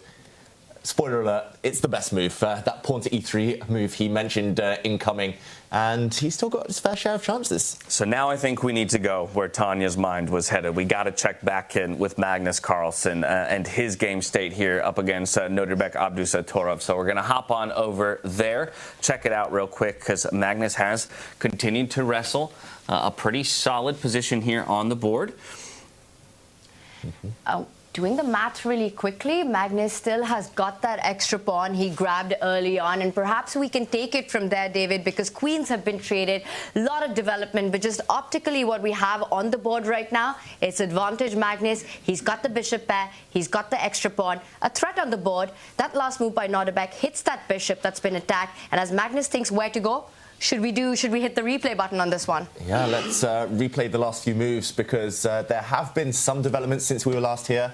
I'm going to take us back 8 moves as Magnus decides to block the threat on his bishop. When Fabiano was here with us in the studio, we actually saw this move, bishop to f2. The players are playing so fast that the board's updating. But let's bring it back here, where Magnus found the best move. Of course, as usual, he hit this white bishop. There was a retreat. Just to mention, bishop takes bishop would not have been a good move here from Nodirbek, because after the pawn recapturing, black is about to castle. So swinging this black rook across, keeping the black king where it is, and there would have been a nasty hit on the white queen. The black knight then would have been jumping in with some checks. This was unthinkable, so Nodirbek retreated, but this came at the cost of a pawn. A clear pawn Magnus captures now. And just to fast forward the next few moves, there was a bit of a dance now. Both sides castled their kings. Hits now on the black queen, but after a trade of pieces, this comes with a check, very importantly. Not the best, but Magnus trying to play it safe here, knowing a draw is enough. Magnus offered the trade of queens, and this is how we got to the current position. The last couple of moves, a hit on the black bishop, Magnus blocks, a capture, and I'm surprised to see Magnus thinking. I thought he would just retake this white bishop, but he does have a second option of taking the knight first.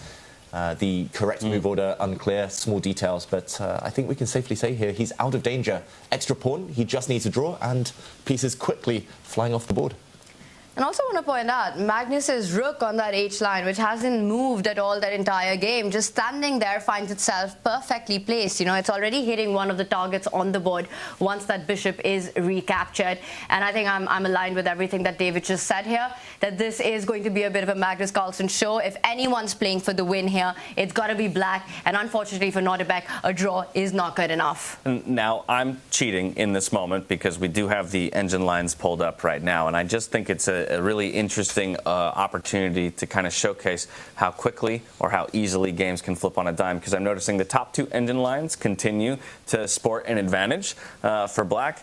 But the next engine line flips the script into a massive advantage for white. And so it seems so peculiar that from what seems like a solid position, only 2 moves really are the ones that will maintain that. And most anything else actually can completely, throw things upended. Yeah, so you can never relax, right? You're playing the best players in the world, and often the best players, they do give you a narrow path to find. But then again, it is the world number 1. He finds the best move. And I think essentially he just needed to restore the material balance. White did capture a knight in the center, so not recapturing that bishop or not taking the knight standing next to it, as Magnus has just done, would have left black down a bit of material. So in that case, it would have been a knight for a pawn.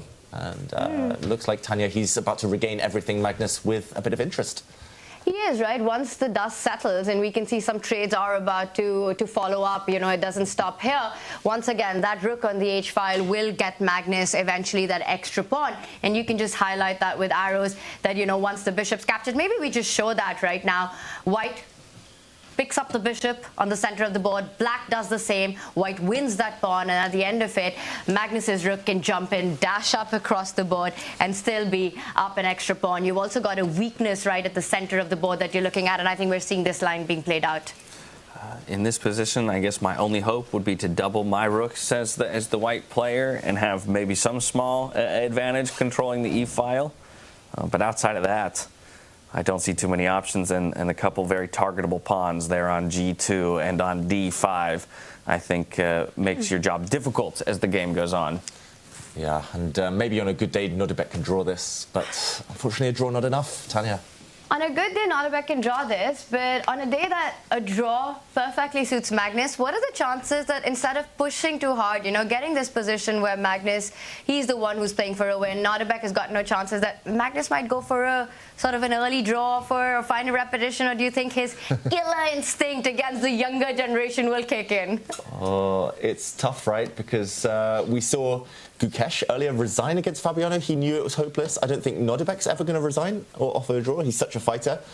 But Magnus, he does quite enjoy just chilling in the evenings. We saw him playing poker. You played poker with him yesterday. I played poker with him last night. I had the distinct privilege to sit at a poker table alongside Magnus Carlsen and a number of other incredible individuals at this event. It was wonderful. It was, you know, we had Alexander Botez on the couches yesterday. That poker game run by her, and it was quite the entertaining evening. All before, I think, a number of people went to go view the Super Bowl as well. So communal event after communal event here at Weissenhaus. That's the cool part about being here, right? You've got the who's who of the chess world. You've got the best players, the creators. It feels like almost one big party where everyone comes together and everyone decides how to have fun in the evening. It's clear the players are in good spirits. You know, you've got Magnus, like you mentioned, and a few others playing poker. Then it's Fabi. He always has fun playing a bit of Avalon with his friends. You know, I saw Gukesh playing foosball yesterday with his second as well, trying to get into a bit of a mind zone, getting his rest in. So everyone feels like they're having a really good time. I mean, again, I'm over the moon to be here, to be involved. In fact, one of my favorite things as well in concert with this communal idea is sitting down at dinners and just absorbing the stories of the people around me. And maybe this is where I'll turn a question to the two of you, as last night I was exposed to a number of different fun chess quotes that people adored from maybe some of their chess heroes. Do either of you have a particular chess quote out there that you're a major fan of?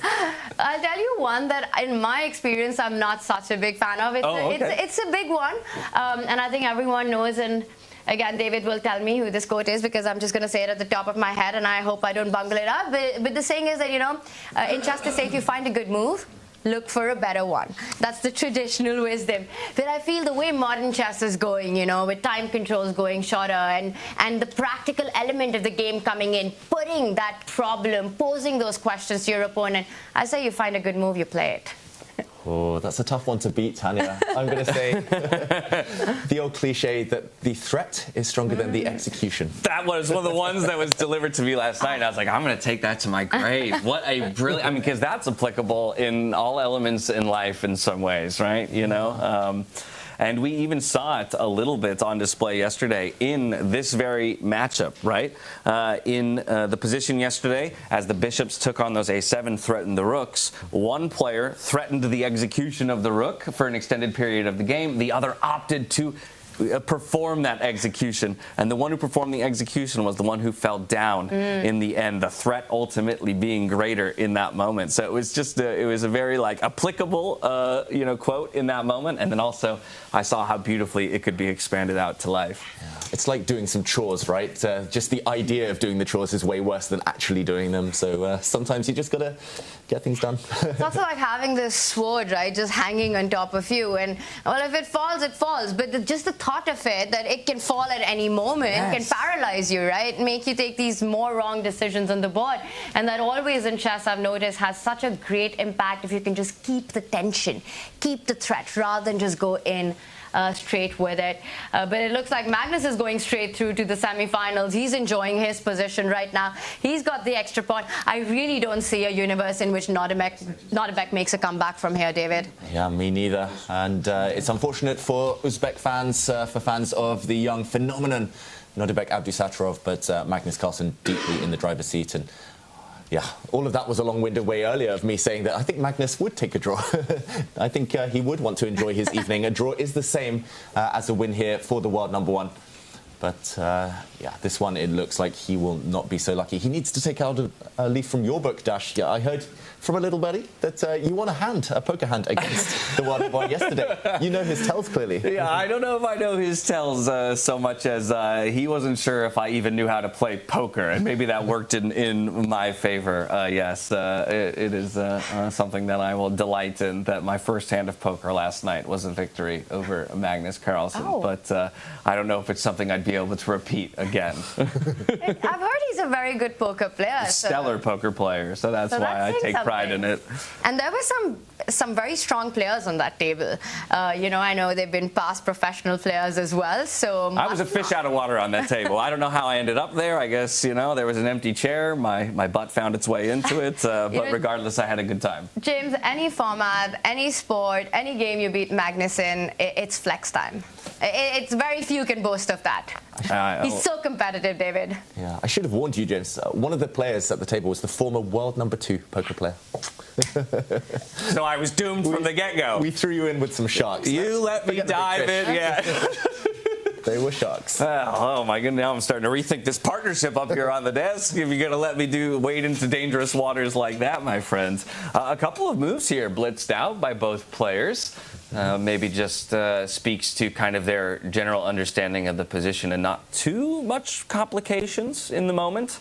Yeah, just to point out that Magnus, with his last move, has dangled that sword above Nodirbek's knight. He's saying, okay, this is my threat, but the thing is, does he execute this now for the world number one? He can just wait, he can chill, he can kind of just push a pawn, for example, improve the black king. There's no threat, really, for Nodirbek. For example, rook takes pawn is not threatened right now because of this sneaky skewer. The kebab on the white rooks now. The black bishop would snack on one of them next. But if Magnus wants the draw, I think he can simply eliminate this white knight. The one downside here is that the white rooks would get active. They would start munching on all the black pawns on the 7th rank. The 7th rank would be conquered. Magnus, though, probably could just force a draw and allow all the pawns to disappear. But if he wants more, this is the moment for Magnus. He will not rush. The threat will not be executed yet. Now, so if moments like these are making you jealous of the position that I'm in, getting to sit between these two brilliant individuals who can break down every individual move and help me improve my freestyle chess, I've got good news for you, because there's a pathway for you at home to improve your freestyle chess as well. We're going to take a quick moment to hear from Nicholas Huschenbeth about a freestyle chess masterclass. Here you are. Are you curious to play freestyle chess but don't know how to? No opening theory, no memorized moves, just pure strategic creativity. But how do you navigate 960 possible starting positions with confidence? That's exactly what I'll teach you in my Freestyle Chess Masterclass. You'll learn how to develop your pieces effectively, recognize key positional patterns, and avoid early disasters. I'll break down some of the best freestyle chess games ever played, featuring Magnus Carlsen, Alireza Firouzja, and Fabiano Caruana. Freestyle chess is still in its early days. This is your chance to get ahead of the competition. Sign up now and let's take your freestyle game to the next level. Join my Freestyle Chess Masterclass today and save 20% only during the Grand Slam. I'd love to see that, more resources, being made available for people of all levels in order to improve their freestyle chess. If you want to, again, approach games maybe one day with the machine-like accuracy that Magnus has on display here, then that masterclass is one for you to definitely check out. With that, I think we can acknowledge that this game is in a state very likely unlosable here for Magnus. At the very least, all he needs is a draw, and in fact, he's in a winning position. So with two other very important games for us to check in on, I think we pop on over to that Javokhir Sindarov Hikaru Nakamura game, as it's been a minute since we've seen from them. And once again, time will be a consideration here between these two players, because it's Javokhir Sindarov with only 5 minutes on the clock. Well, the differential between the clocks has closed just a little bit, but the most even game state of our 3 remaining quarterfinals. But a really fun position and a really fun, camera that we get every time in this multi-board view, because every time we zoom in, Hikaru's never on his chair. I haven't seen him yet today. He's just tilting around. It's chair versus Sindarov in this one, because Sindarov just takes so much time, and I think the clock is a reflection of why that's happening right now for Hikaru Nakamura. The first game, he was the one who was pushing it out till the end, was so close to getting that big win, but Sindarov in those final few moments managed to equalize their first game. And I think the second one, even though our bar is right in the middle right now in their final classical freestyle chess matchup, it's still anyone's game, because the action's hot with these last move. Sindarov brings his rook out, and I'm expecting Hikaru to do the same. Get that last piece into the game. The rook on the corner of the board on one of the central files. Also notice the tension that's happening on the left side of the board. You know, Javokhir has this long-term passer. That A pawn, it's not got its counterpart. That can be a danger pawn at any moment for Hikaru Nakamura. David, I see the bar just gives a slight advantage to white, but I do like black from a practical perspective because of that A pawn. Yeah, whichever color we would choose here, I mean, the heart rates, look at them. They're both high. They're both feeling the tension, maybe influenced by the fact that Sindarov is pretty low on the clock. I'm on your side here, Tanya. I think actually this latter point you mentioned, the, again, threat of this black pawn marching down. I'm not sure when it's going to be executed. It will start rushing down the board soon. I think that gives Sindarov great chances. But then again, long term, if that pawn doesn't really play a role, then Hikaru's bishop pair. Now the board is opening up. The bishops might start gaining in influence. They're already in great squares, great diagonals.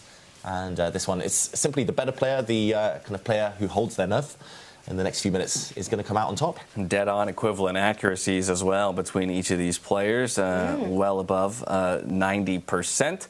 I think for me, my eyes are gravitating, of course, towards this E-pawn, right, that is under threat by the rook move of Javokhir Sindarov.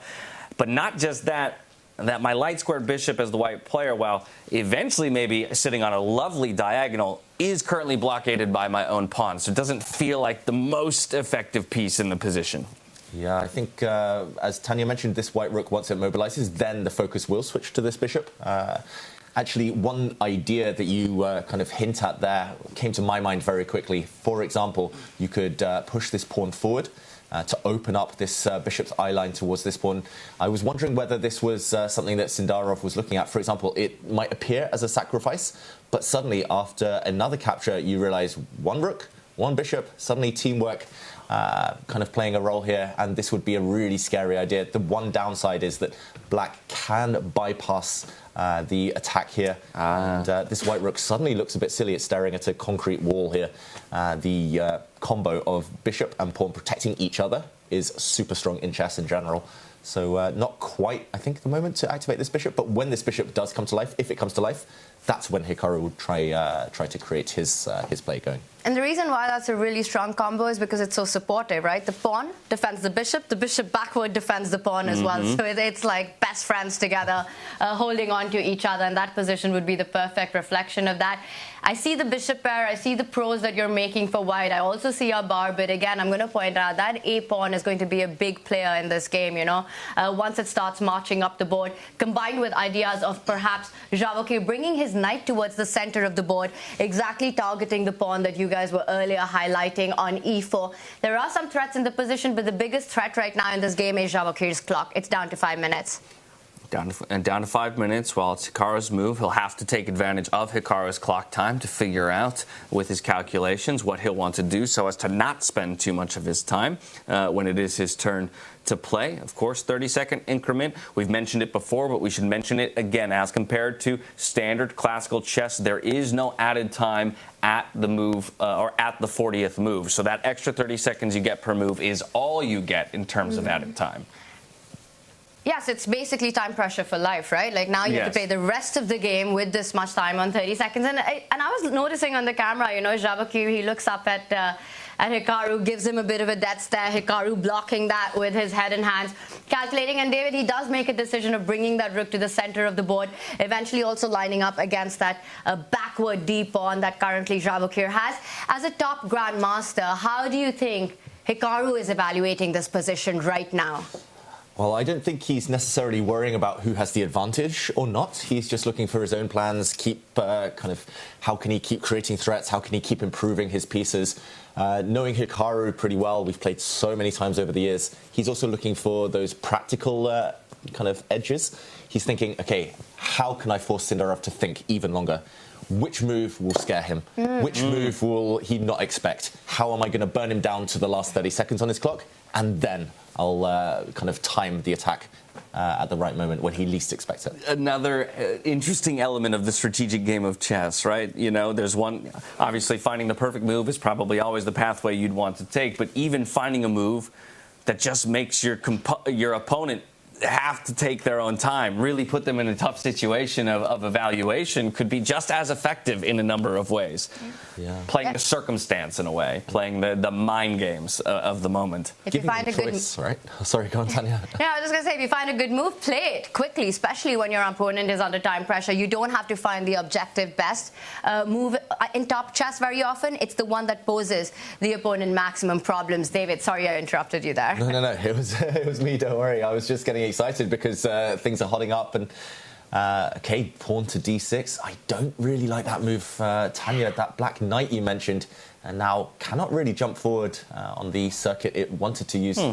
I guess his idea is to try and block things up more. Normally against bishops you want to block things. Maybe he'll push a pawn, kick back this nicely supported bishop in the centre. But no, my point was just giving the opponent choice, giving them 3 or 4 sensible moves rather than giving them one clearly forced move. If you give the top players one path to survive, they'll find it more often than not. But give them 4 or 5 moves that look roughly similar, and they might start getting confused, and especially with no time. This game looks like it's going to go on for a long, long time, assuming there's no big mistakes from Sindarov under time pressure. But Alireza Firouzja, meanwhile, turning the screw against Vincent Keymer. The clock playing a bit of a role there, but it's actually the position of Vincent Keymer's king that's causing me the most concern. Maybe causing the German home favourite as well. Both players just under 12 minutes on the clock. We can hop on over to check in with Alireza Firouzja versus Vincent Keymer. Firouzja's most recent move, a pretty aggressive move, knight jumping in as well towards the king, picking up that pawn that was sitting on b2. Wow. And a lot has happened from when we left it last. The one thing we spoke about was it's going to be an opposite side castle with a race towards each other's king. And one can see how Alireza has made so much progress in that last move. David, just to get into a deep dive, should we do an action replay really quickly and see how we got here? Because this is tactics galore. Very quick action replay here because things are about to explode even further and a narrow path for Vincent Keymer to survive. But just to take it back a few moves, we actually left it with black with a very strong knight in the centre. I just want to give some credit here where credit's due because bishop into the middle, eliminating this knight, was played correctly Let's go. by our chess expert next to me. But black now with a very cool move. I wanted to show this too. Black simply castled, going the whole way across the board, going the long way. And after the white queen dropped back, black's bishop also retreating. The trade did eventually happen. Black's knight in the middle eliminated. So yes, white has an isolated pawn still in the centre, so a small disadvantage there. But at least the line against it is blocked as well. Now Vincent Keymer tried to develop his bishop, but the pawn storm, as we call it, white's king clearly about to get harassed, while the black king super safe. His counterpart there, pawn to c4, kicking the knight back. Now the black queen advanced, and finally, action. Pawn to b4, exploding open the b line here. And white's knight forced back to its, well, I was going to say its starting square. It didn't start at this game here. True. It would start most games on that square. And after a trade, black wins a pawn. It does feel like this white king is living a charmed life. It looks like huge threats against it. It's just about whether Vincent can create maybe counter threats of his own against the black king in the near future. Yeah, so trying to understand what any of those, is that really the only, because my inclination, right, is just to rush everyone over in defense, right? As soon as I see this kind of pressure coming towards my king, I'm more thinking about how to open pathways for the queen to slide over, to get maybe my rooks involved in the defense of the king. But is it just too little too late if that's the strategy? Do you want another chess cliche? Yes, please. Attack is the best form of defense. Okay. So again, maybe like in life, sometimes you don't want to just necessarily react. Here, black doesn't have a concrete threat. Black has won a pawn, but this knight doesn't really have too many safe squares to jump to. So if you do have one moment of respite here, maybe it's time to start building your own counterplay. Take your opponent's eye off your own king. And yeah, ideally you do want a queen over defending, a knight over defending, but it just takes too long, and it looks like black will crash through eventually. You just need to start the race, and there we go. Vincent Keymer does move his rook across, double stack now.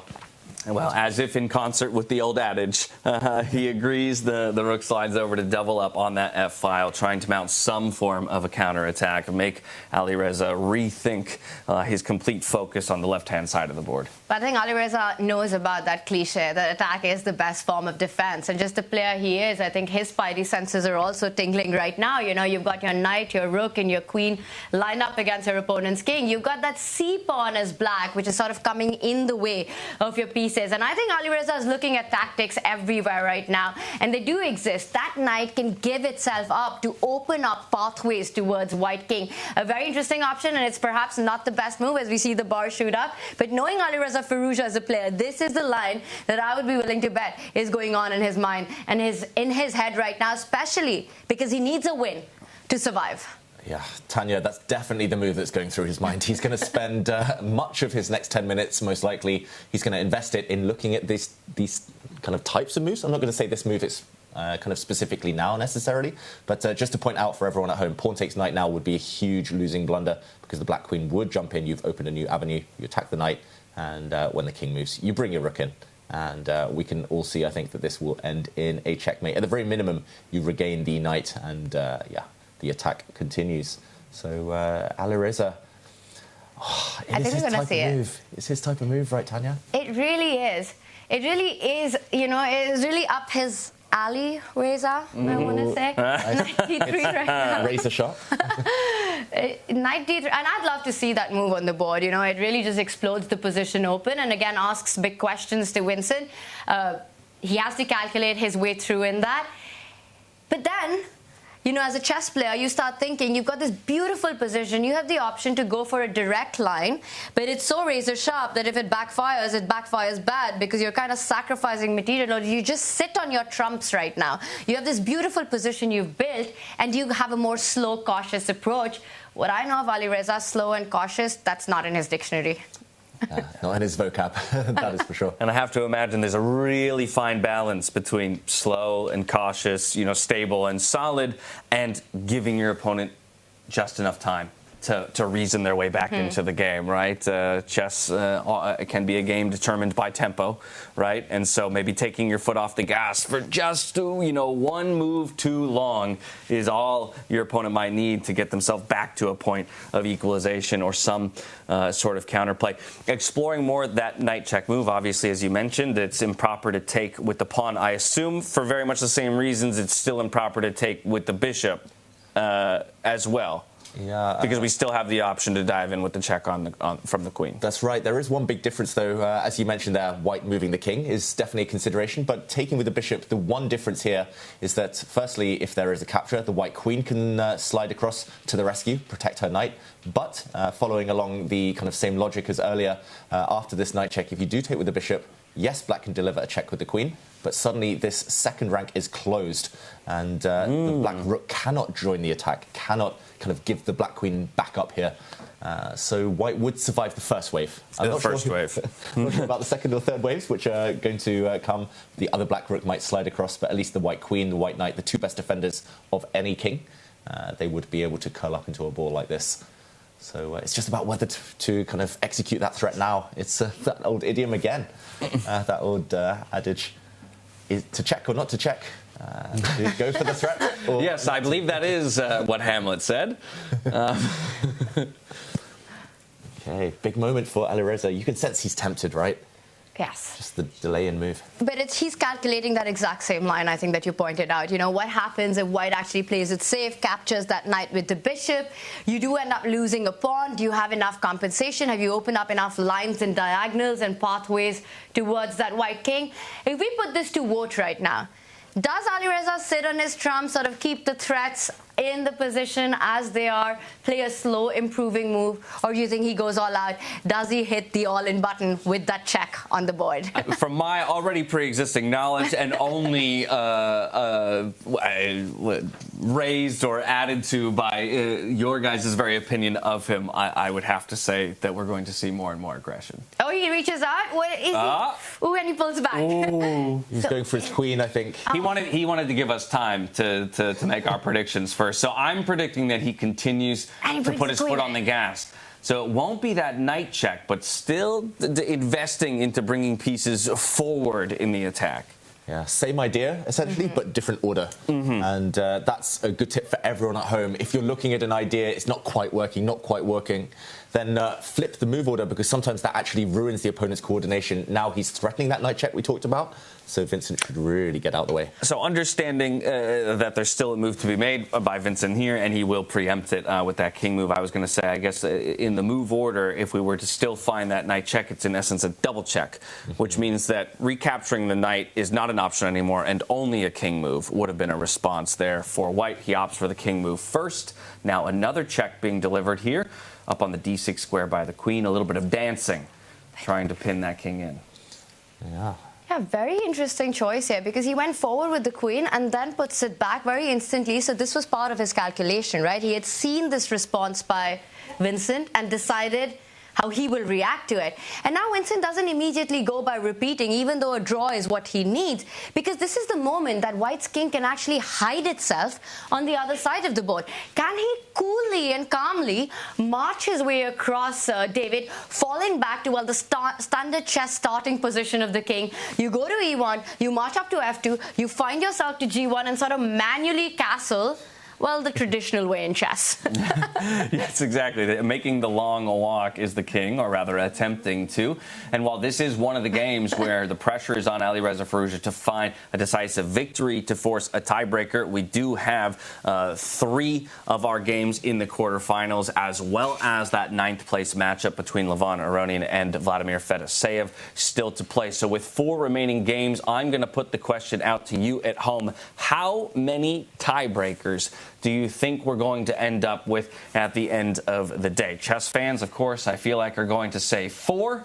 I'm not sure if we're getting 4, but it does to me look like at least 1, the Magnus Carlsen game, is going that way. And then if Alireza can continue to find the answers here, 2. So my vote personally is going to be for 2 out of 4 to go to a tiebreak today. So you're saying the Javokhir Hikaru board and Alireza strikes back in this one? Because Magnus... Oh, sorry, because Magnus is already up. Yeah, I think so no, that one's locked in. My bad. But you might be right on the 2. I might be, yes. I mean, right now it's a pretty even game state with Javokhir and Hikaru as well. You going to go 2? Yes. We get 2 tiebreaks. I'll say 0, just to be... Wow. Just to be... Wow. I actually think 1's Javokhir and Nakamura, but I'll say 0 just because... So you think this one Winston saves? Has he played the king to e1? It's on the board. Winston's king is running. It's running to safety. Yeah, I just get the impression that Alireza, he's going to get a bit impatient. He wants that knockout blow. He's been sensing it for a long time. But Vincent is a really, really strong defender. Maybe not at the Nakamura levels, not the kind of best defender ever. But yeah, I mean, he's a fantastic kind of... He's got this time sense of kind of when the opponent can attack, when he kind of builds, just bides his time. And I think he might cling on. I'll say one thing, David. Looking at this absolutely crazy position that we have on the board, there's one person in Weissenhaus who's definitely got a high heart rate, and that's Peter Lecco in our pro stream right now. You know, Vincent's his prodigy. Vincent needs only a draw. And Peter, with his cemento, he likes to keep everything under control. Sort of have these positional strategic aspects to play for, and this is anything but that. That king really out in the open. And look at the way it wants to rush closer to its own army. You know, on that left side, it was sort of left alone, all the majors on one side of the board, and you feel kind of naked out there. And here he is rushing for that that protection with getting closer to the queen and the rook. A general left without all of his officers. He does his best to retreat, regroup, and then maybe launch an attack of his own. Now, considering we have a concept of what white is trying to do in rush our king to the other side of the board, How does black stop this? How do we find a way to prevent that singular thing from happening? Major thing that jumps out to me, as you've already highlighted, the pathway he would take is that 2 of those squares rest on that dark square diagonal. So that feels like a pretty crucial thing to target and control, perhaps to cut off the escape path. Yeah, I fully agree. I think the black queen wants to find itself back on this diagonal. That's kind of the reason I think Alireza, his last couple of moves might not have been the best, because his queen was previously there. I was going to say he's going to take a timeout to defend his central pawn, which is attacked, but instead a question mark move that shows a mistake from the French player here. He's leaving the central pawn hanging. I'm not sure whether that one is edible right now. Can Vincent go and grab that pawn, or does he just move the rook that's attacked? Does he just trade off all the rooks? So you say hanging. Instinctually, that doesn't look hanging to me, defended by the queen. But if I'm understanding the idea correctly, by moving the king in defense of that pawn, I would then go rook takes rook, rook takes rook again up the file? Or how exactly is that a hanging pawn? Yeah, I mean, you can. This might be a mistake, but you can take this pawn. Okay, I think this might be the best move, actually. Queen takes queen, because you attack the opponent's queen. It is defended, but then the white rook, which is threatened, saves itself. You've regained the pawn that you were down as Vincent Keymer, and you protect this rook with your own king. I don't really see any downsides here. Okay, the move is played. Queen takes pawn on the board. It feels as if Alireza, he's just lost the thread of the position in just the last few moves.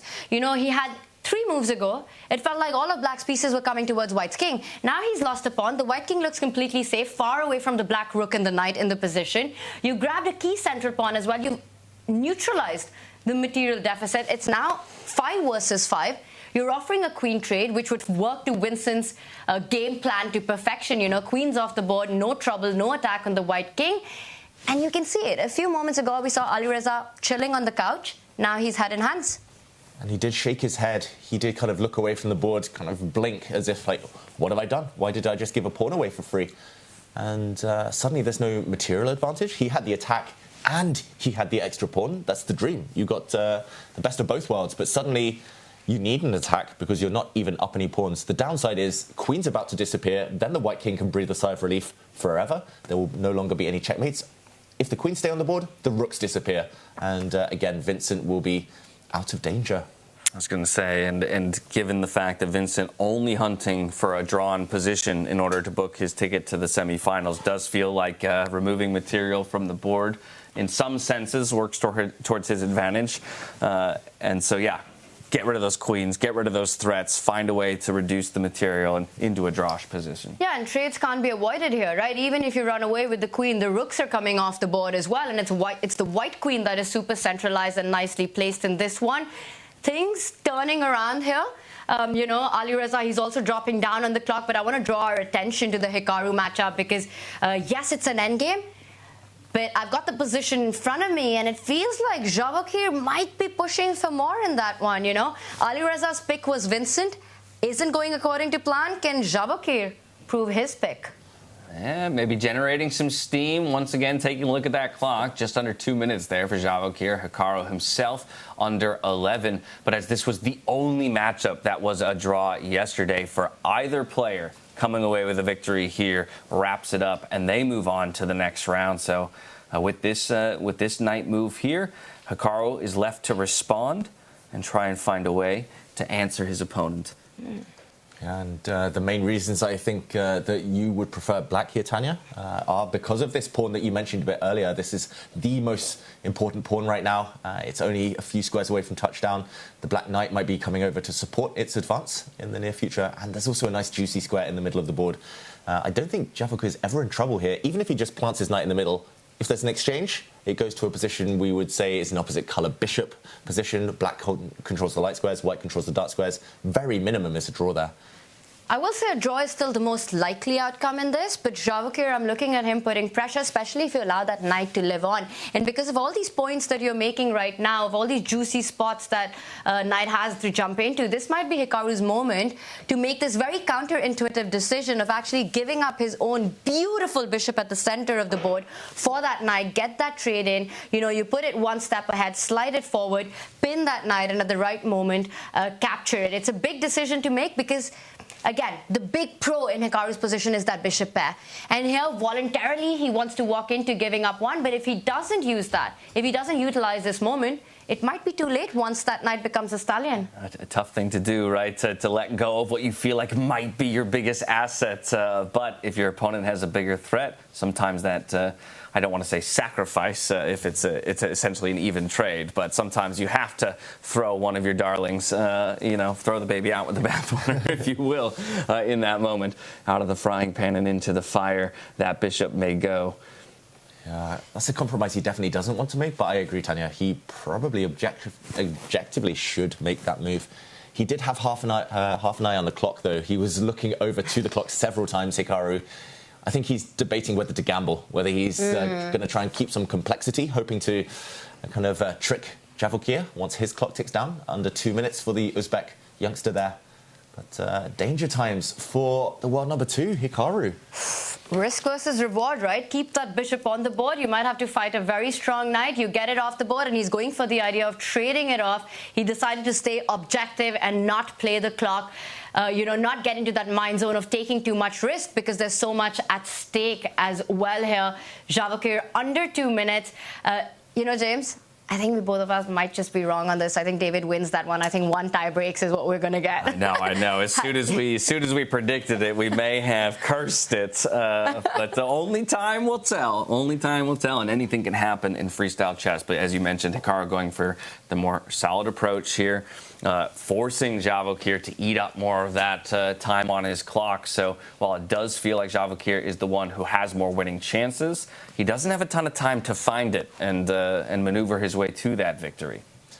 First, he lifts his rook up. He's defending the pawn in the center of the board that was attacked twice. Now it is defended twice by Black's pieces. And this one, it has been the most stable match, I would say. Hikaru got big chances towards the end of yesterday's game.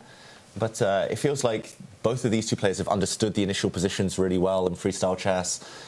They've been very calm, despite the fact I'm seeing their heart rates starting to rise now. And it would be fitting if this is the only tiebreak.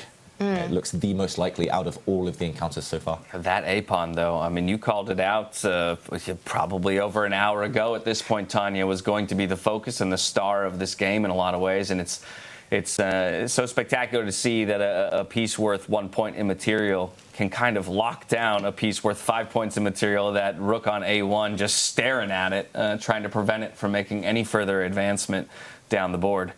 Yeah, that's a big power pawn in the position. You take that pawn and place it on any other file on the board, and then you're suddenly talking a completely different position where it's Hikaru Nakamura playing for the advantage because there is a central weakness there to be targeted as well. But as long as that A-pawn is alive, so many of Hikaru's forces have to stay on that side, preventing that advance. Right now, Hikaru's setting up a little trick. Be careful. You've got to be careful at every second when you're playing this guy. David and I think let's show that. What happens if Javokhir just loses his focus for one move? Yeah, if Black were to do nothing here, just take his eye off the ball and push a pawn, for example, then bishop takes knight comes with check, a gain of tempo, gain of time, and the rook is then undefended. This open E-line would suddenly, White would be able to cash in here. So if we go back, there is this threat on the rook. There's 2 ways to deal with this that I can see. You move your king out of the way of that check. So any bishop takes knight could be met by Black first, trading off the rooks, and then only then recapturing the piece, or you move your rook out the way. Neither too appealing, but it is costing Javokhir some time on the clock. This is what I was talking about. Hikaru trying to force his opponent to think, at least. Yeah, at this point, only having the time that he will add to his clock with the increment left to make a decision here. And I think that goes back to your point about the way that Hikaru can approach this game. Continue to ask questions of your opponent that will force these decision trees. Okay, you have a couple options of how to deal with the move I just made, and now you have to spend the time thinking about it, as opposed to giving you an obvious singular option to get out of the question that I just asked. And I think he makes a very practical choice here, Javokhir. He moves the king away, and before that knight could escape, we see a flurry of trades happen as the bishop takes the knight, the rooks are traded off the board, and I think we're getting closer and closer towards that playoff, as now it's going to be Hikaru's king that stops the advance of that A-pawn. The white rook is also free for activity. Black can also start rerouting his own rook into, greener pastures, as the B-pawn will advance further to support that flank pawn that we have. Hikaru, he leans back. Do you think he still wants to play against Javokhir's clock, or is he in his mind getting ready for that 10+10 right now? I have a feeling he's going to win this, Tanya. What? I've seen him win Seriously? so many games. Whoa, that's a hot take. Wow. Hikaru, but it's when his opponent's clock is down, he's so good, he's so technical. Oh. There are weaknesses. There are weaknesses on Black's, normally I would say kingside, but this right flank, Black has 2 isolated pawns over there. If the rooks come off the board, actually Black's pawns are all on the same colour as his bishop. That means the Black bishop is a bit superfluous. Not the best piece necessarily. Well, the fact that you think Hikaru does have solid chances of winning this, I think interacts interestingly with the question we asked our viewers at home just a little bit ago. How many tiebreakers do you think we'll see today? I have the results in front of me here. Pretty solid distribution from anywhere from 0 to 3, but it will be that singular tiebreaker that gets the edge with 37% of the vote, 31% of our audience hoping for the 2 that you and I were hoping for, Tanya. Exactly. And so while this one still has opportunities to go either way or end in a draw, I'm kind of peeking over onto my second monitor as well, constantly checking back in with Alireza Firouzja and Vincent Keymer to see how that one will play out, as they seem very much locked in an even game as well. So, maneuvering for their opportunity. Alireza, of course, still the one who has to get it done. That's the difference between these two games. For here, both players tied at half a point. Over there, it's Alireza down 1-0 and needing to get a decisive victory in order to even force that playoff. Yeah, and we'll jump into that. But I will say that, you do a deep dive into this position, and with everything that David said, I'm kind of going over to his side right now, where suddenly the pawns are glaring as weaknesses. Hikaru's rook can go further into that center of the board and start targeting on that flank. The bishop can join the party as well, rerouting itself to a nice spot on h3 to get to that pawn. It comes down to that concept of having weaknesses on the same square as your opponent's bishop. Notice how all of Hikaru's pawns, most of them are on the dark squares, which means that Javokhir's bishop will never find targets as Hikaru's rook comes up the board, setting up a threat. Javokhir is in more trouble than what meets the eye. Yeah, seizing his moment, centralizing that rook. Javokhir, though, with a quick response, of course, still under time trouble, does add 30 seconds to his clock. I think we're going to stay here and track this one just a bit because of the intensity of the moment, and we'll have an opportunity to get to Firouzja and Keymer in a little bit. They are working with more time on their clocks. So for now, we're going to stay here and see how this one breaks down. Yeah, this is Hikaru's type of position, but of course you still need to do the work. You still need to make sure your opponent doesn't get any counterplay. There is one trap I should point out, and that is not to get greedy right now. Hikaru should not take that black pawn we've been talking about, that very strong passed pawn, because I think that would allow some serious counterplay against his king. The black rook would come back. There are even checkmating ideas against that king, which would then be sidelined. So you got to show that. Yes, because interesting. It feels like free material, but in essence, that pawn is serving as a defender of the white king right now on that file. Yeah, let's jump in and show that. Sindarov leaning back there, very opposing body language on the camera. But if we do jump in and show that move, king takes pawn, this would allow, wow, it's actually a checkmating attack. It is. There we go. It is a check on the white king. If the king slides across, you only have one safe square. And that square will not be safe any longer once the black rook closes in. It's undefendable. You can't fight against this threat. Next move, whatever white plays, you only delay the inevitable, but rook check will be just game over. There's nothing coming to defend that white king. Yeah, big blunder if he takes that pawn, but the fact he's paused Hikaru means that he smells a rat. He will not walk into that. But how interesting, again, for what we talked about, that A-pawn being such a strength for Sindarov, perhaps in the end of the game, this time around, or rather in this moment, kind of becomes a strength for Hikaru, effectively, holding that file, keeping the king from falling into check against that rook. Yeah, it's funny. In chess, a lot of times your opponent... What did he made a move? I thought he just reached out for that pawn. I just got so scared.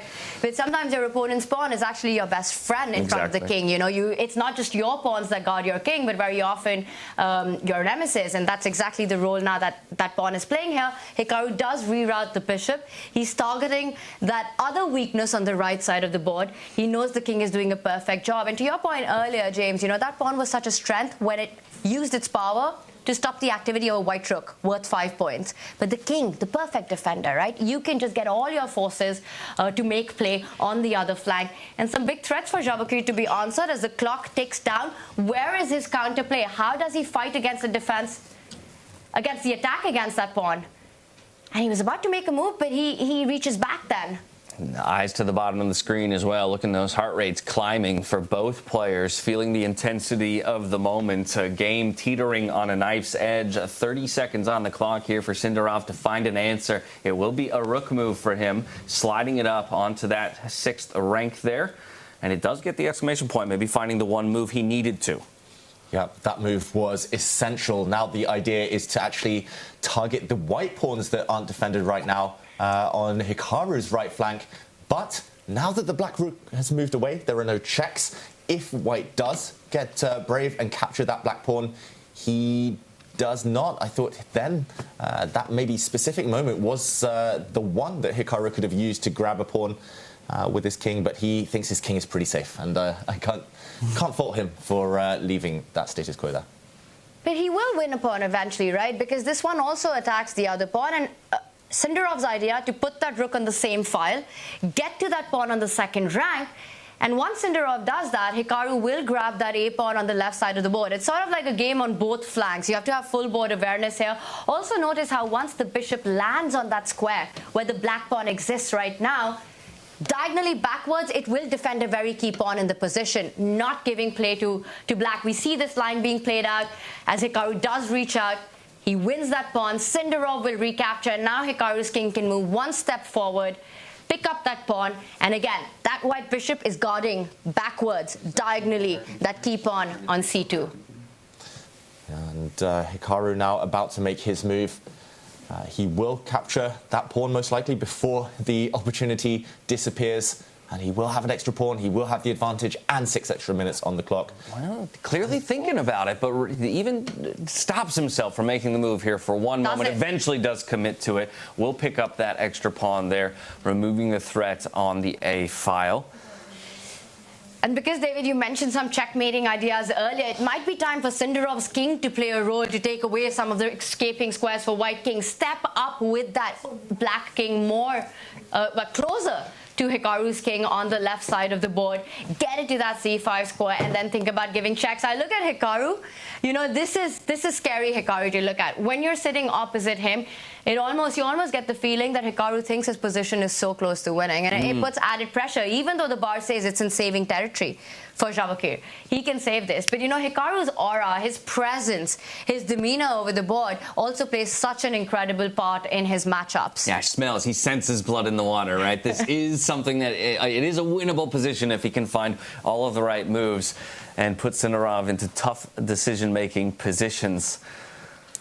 And just how quickly it turned around, David, right now. We see Sindarov, he's still thinking. You know, he reached out, pulled back, and once again, that shows that he's losing a bit of confidence in his decisions. He's done that a couple of times because the position is very different from just a couple of moves ago.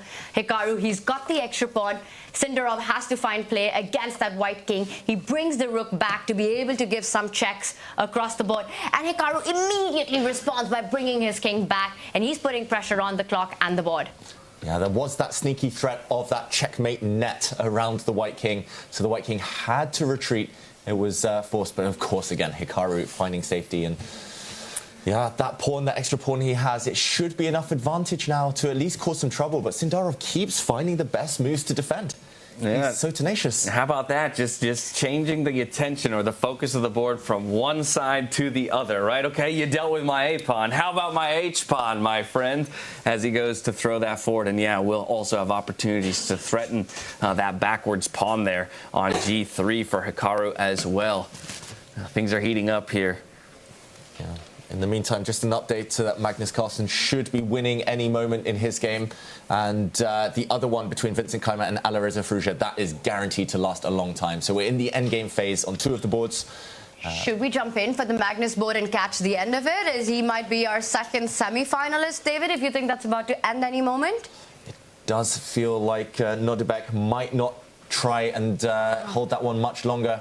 Let's jump over. 30 seconds. Yeah, we can click over to that board. Magnus, the one with the opportunity to make a move, but with definite material advantage, one pawn over his opponent, but also having that important connect 3 as well. All of those pawns working together, one rook apiece.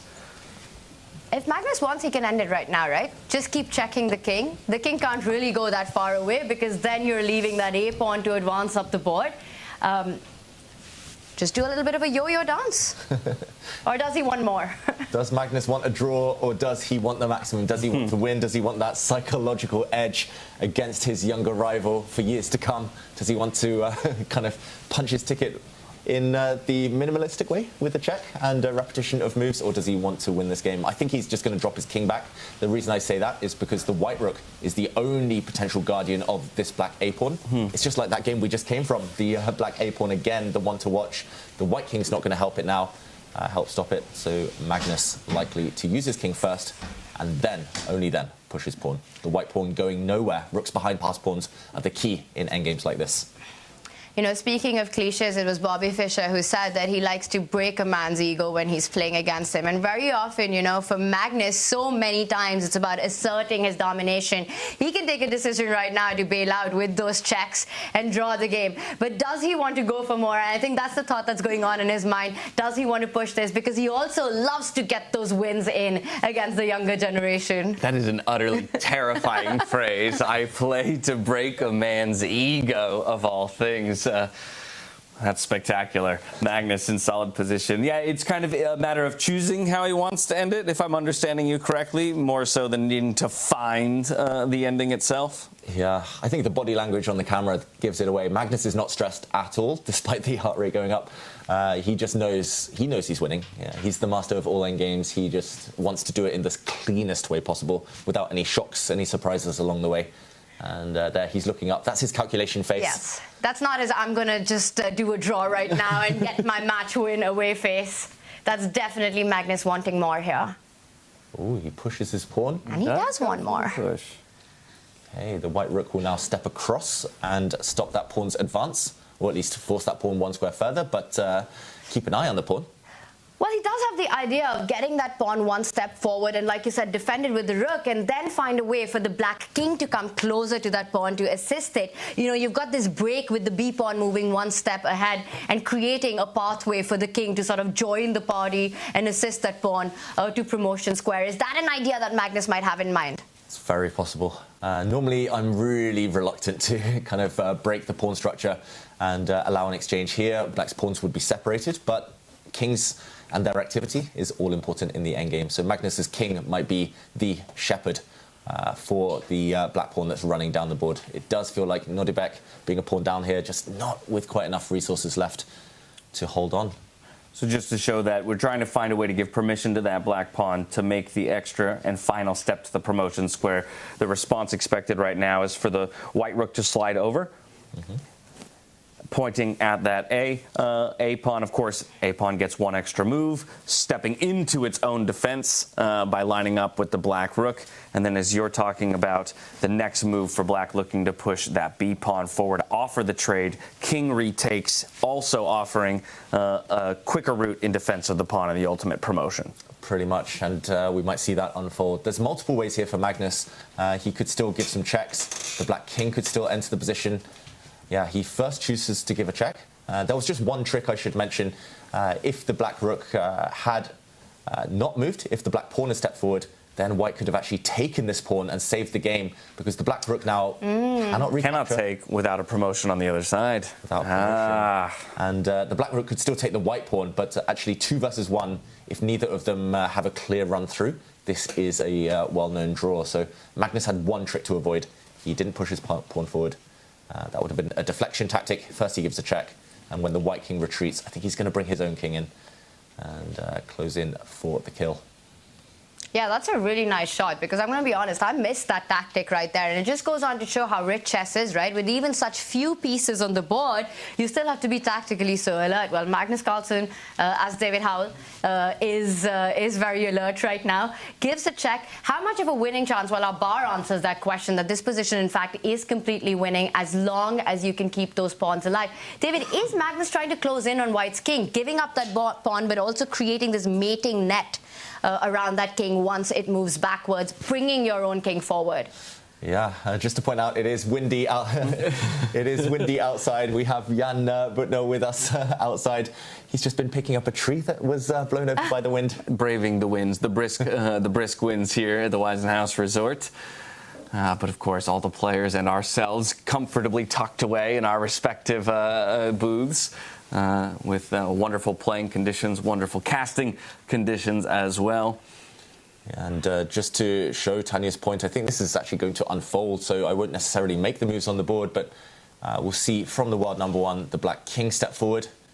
That was the whole point behind forcing the enemy king back, its counterpart. And next move, there will be another check to the white king, which will be pushed onto its back rank, and eventually the black king will sneak its way in.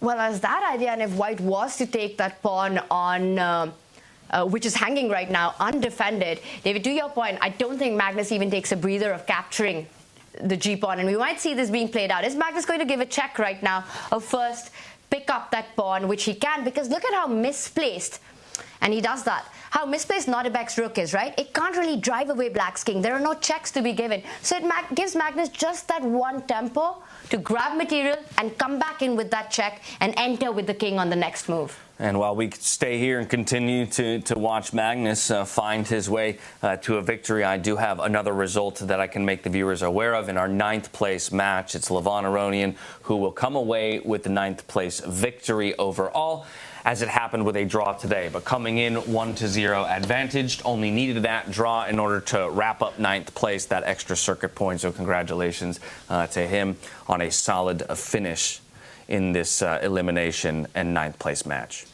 Yeah, spectacular game, that one.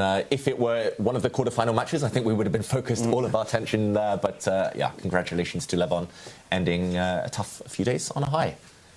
And in the meantime, this is a check. The white king is going to be forced onto its back rank. There is a hit on black's pawn, so black will step that pawn forward. But essentially, it's just the differential in king activity plus the extra pawn. Those two factors combined mean that Magnus is going to win this game. It's always in the end game. It's the Magnus touch, right? That's also the decision that Gukesh took in his match against Magnus earlier on in the round robin, where he traded queens off. Oh, wow. He does pick up that pawn, so he doesn't advance it, and now there's just one pawn remaining. And usually when the defender's king is in front of that pawn, it's holdable, but not in this case, and that's because of the piece activity. Magnus is threatening checks, and Nodirbek decides not to suffer anymore. Handshakes, Magnus with a 2-0 victory goes into the semis. He understands Magnus in this position, has the ability to bring him to his knees, offers the resignation, and it will be Magnus Carlsen up 2-0, taking the best of two and securing his ticket into the semi-finals. Only 2 more games left to be decided for Nodirbek. He will drop down in the bracket and look to compete for a future placing. And what a win that was with the black pieces. Once again, you know, Magnus just playing it out till the end. He always wants the maximum out of any game, regardless of the tournament situation, regardless of the match situation. We've seen him do this time and time again. Well, number one, I want to say for a reason right now, as he goes into the semi-finals, joining Fabiano Caruana there, but there's fight still on. Javokhir Sindarov in a very difficult endgame. A lot of pressure on the clock. David, will he hold? It does look like Javokhir is doing all the right things to hold his game, maybe go to playoffs potentially, but in the meantime, big update that Vincent Keymer is on the brink of the semi-finals as well. He's got a big advantage suddenly against Alireza Firouzja. He has an extra knight, the German Grandmaster. 1 minute each on that clock. He should be aiming to win. Yeah, just reliving some of the peak moments between each of our competitors who just concluded their quarterfinal game, Magnus Carlsen and Nodirbek Abdusattorov, with Magnus qualifying through to the semifinals. Nodirbek's tournament not quite over yet, as he will be stepping down to fight for positioning still and all-important circuit points in our year-long Grand Slam tour. As we come out of this game with a handshake between the players, ever respect shown between the two of them, we go straight into Vincent Keymer versus Alireza Firouzja, where, as you mentioned, David, it looks like Vincent Keymer back in the driver's seat, again, only needing the draw, but even maybe opportunities to find the win. That's a whole extra knight on the board for Vincent, right? Yes, Black has got 2 pawns and a potentially dangerous H pawn that's 3 steps away from promotion. But the biggest problem is going to be for Alireza's king. That knight and queen can combine itself for creating mating ideas. And I think that pawn, yes, it looks dangerous, but not dangerous enough to stop those ideas coming forward, with the knight currently threatening to grab that E6 pawn, David. Yeah, essentially here, if Alireza just needed a draw to survive and force a playoff, maybe it's possible, but he will need to take even more risk, even from a losing position, to try and win this one. Essentially, this pawn, while dangerous, it will be stopped on this square by the white queen. The white queen controls this square that the black pawn cannot really bypass. In order to be promoted, he will need the help here of the black queen, but the black queen, anytime it later moves, will lose track of this pawn, and at the very minimum, Vincent Keymer will be able to give checks forever, perpetual check, force a repetition, force a draw. So Vincent with a draw in his pocket, Alireza here on the ropes, on the brink of being kicked out of the quarters. Yeah, really tough position, and not much time left to consider his options here. Down to 25 seconds on the clock and counting. He will go for that H3 push, just going to advance what feels like his last-ditch effort, the hero pawn. If anyone can save him, maybe it would be a promotion there. Even still, chances looking dim at this point. I like it. H for hero. There it is. H3, even the 3 for the E. But yeah, the best move now for Vincent Keymer would actually be to preemptively walk away from any checks, move the white king forward, hide where you have a bit of shelter actually from your own pawns, from enemy pawns, and then black would have no way of making progress any further. Black's queen would then need to move out of the way to support its pawn, and yeah, the white queen, there we go. Of course he finds it, the white queen, the white knight. Only then will they start doing a bit of a dance and trying to attack Firouzja's king. You can see on the body language, he doesn't look like he's devoid of hope, but he doesn't look like he really believes any longer. Well, this is where I'd always come back to the idea that we have the benefit of the evaluation bar, and I wonder, well, maybe he does, have an inkling that he's definitely not better. We can know as much by the fact that there is that knight on one side of the board and not a knight to match on the other side of the board. For as certain as we are that this is a solid and winning position for Vincent Keymer, it's not necessarily going to feel that way for them out there. It's hard to know exactly how the players, if we were to have them draw their own evaluation bar, what would it look like? Well, right now, I think it's dire straits for Alireza, right? He's down an entire piece. There's really no healthy way to get that pawn moving any forward. And just the last 2 moves that Vincent has played, it shows the power in his position. He simply marches the king to safety, far away from any checking squares that Alireza's queen can have, also tied down to the defense of his own king.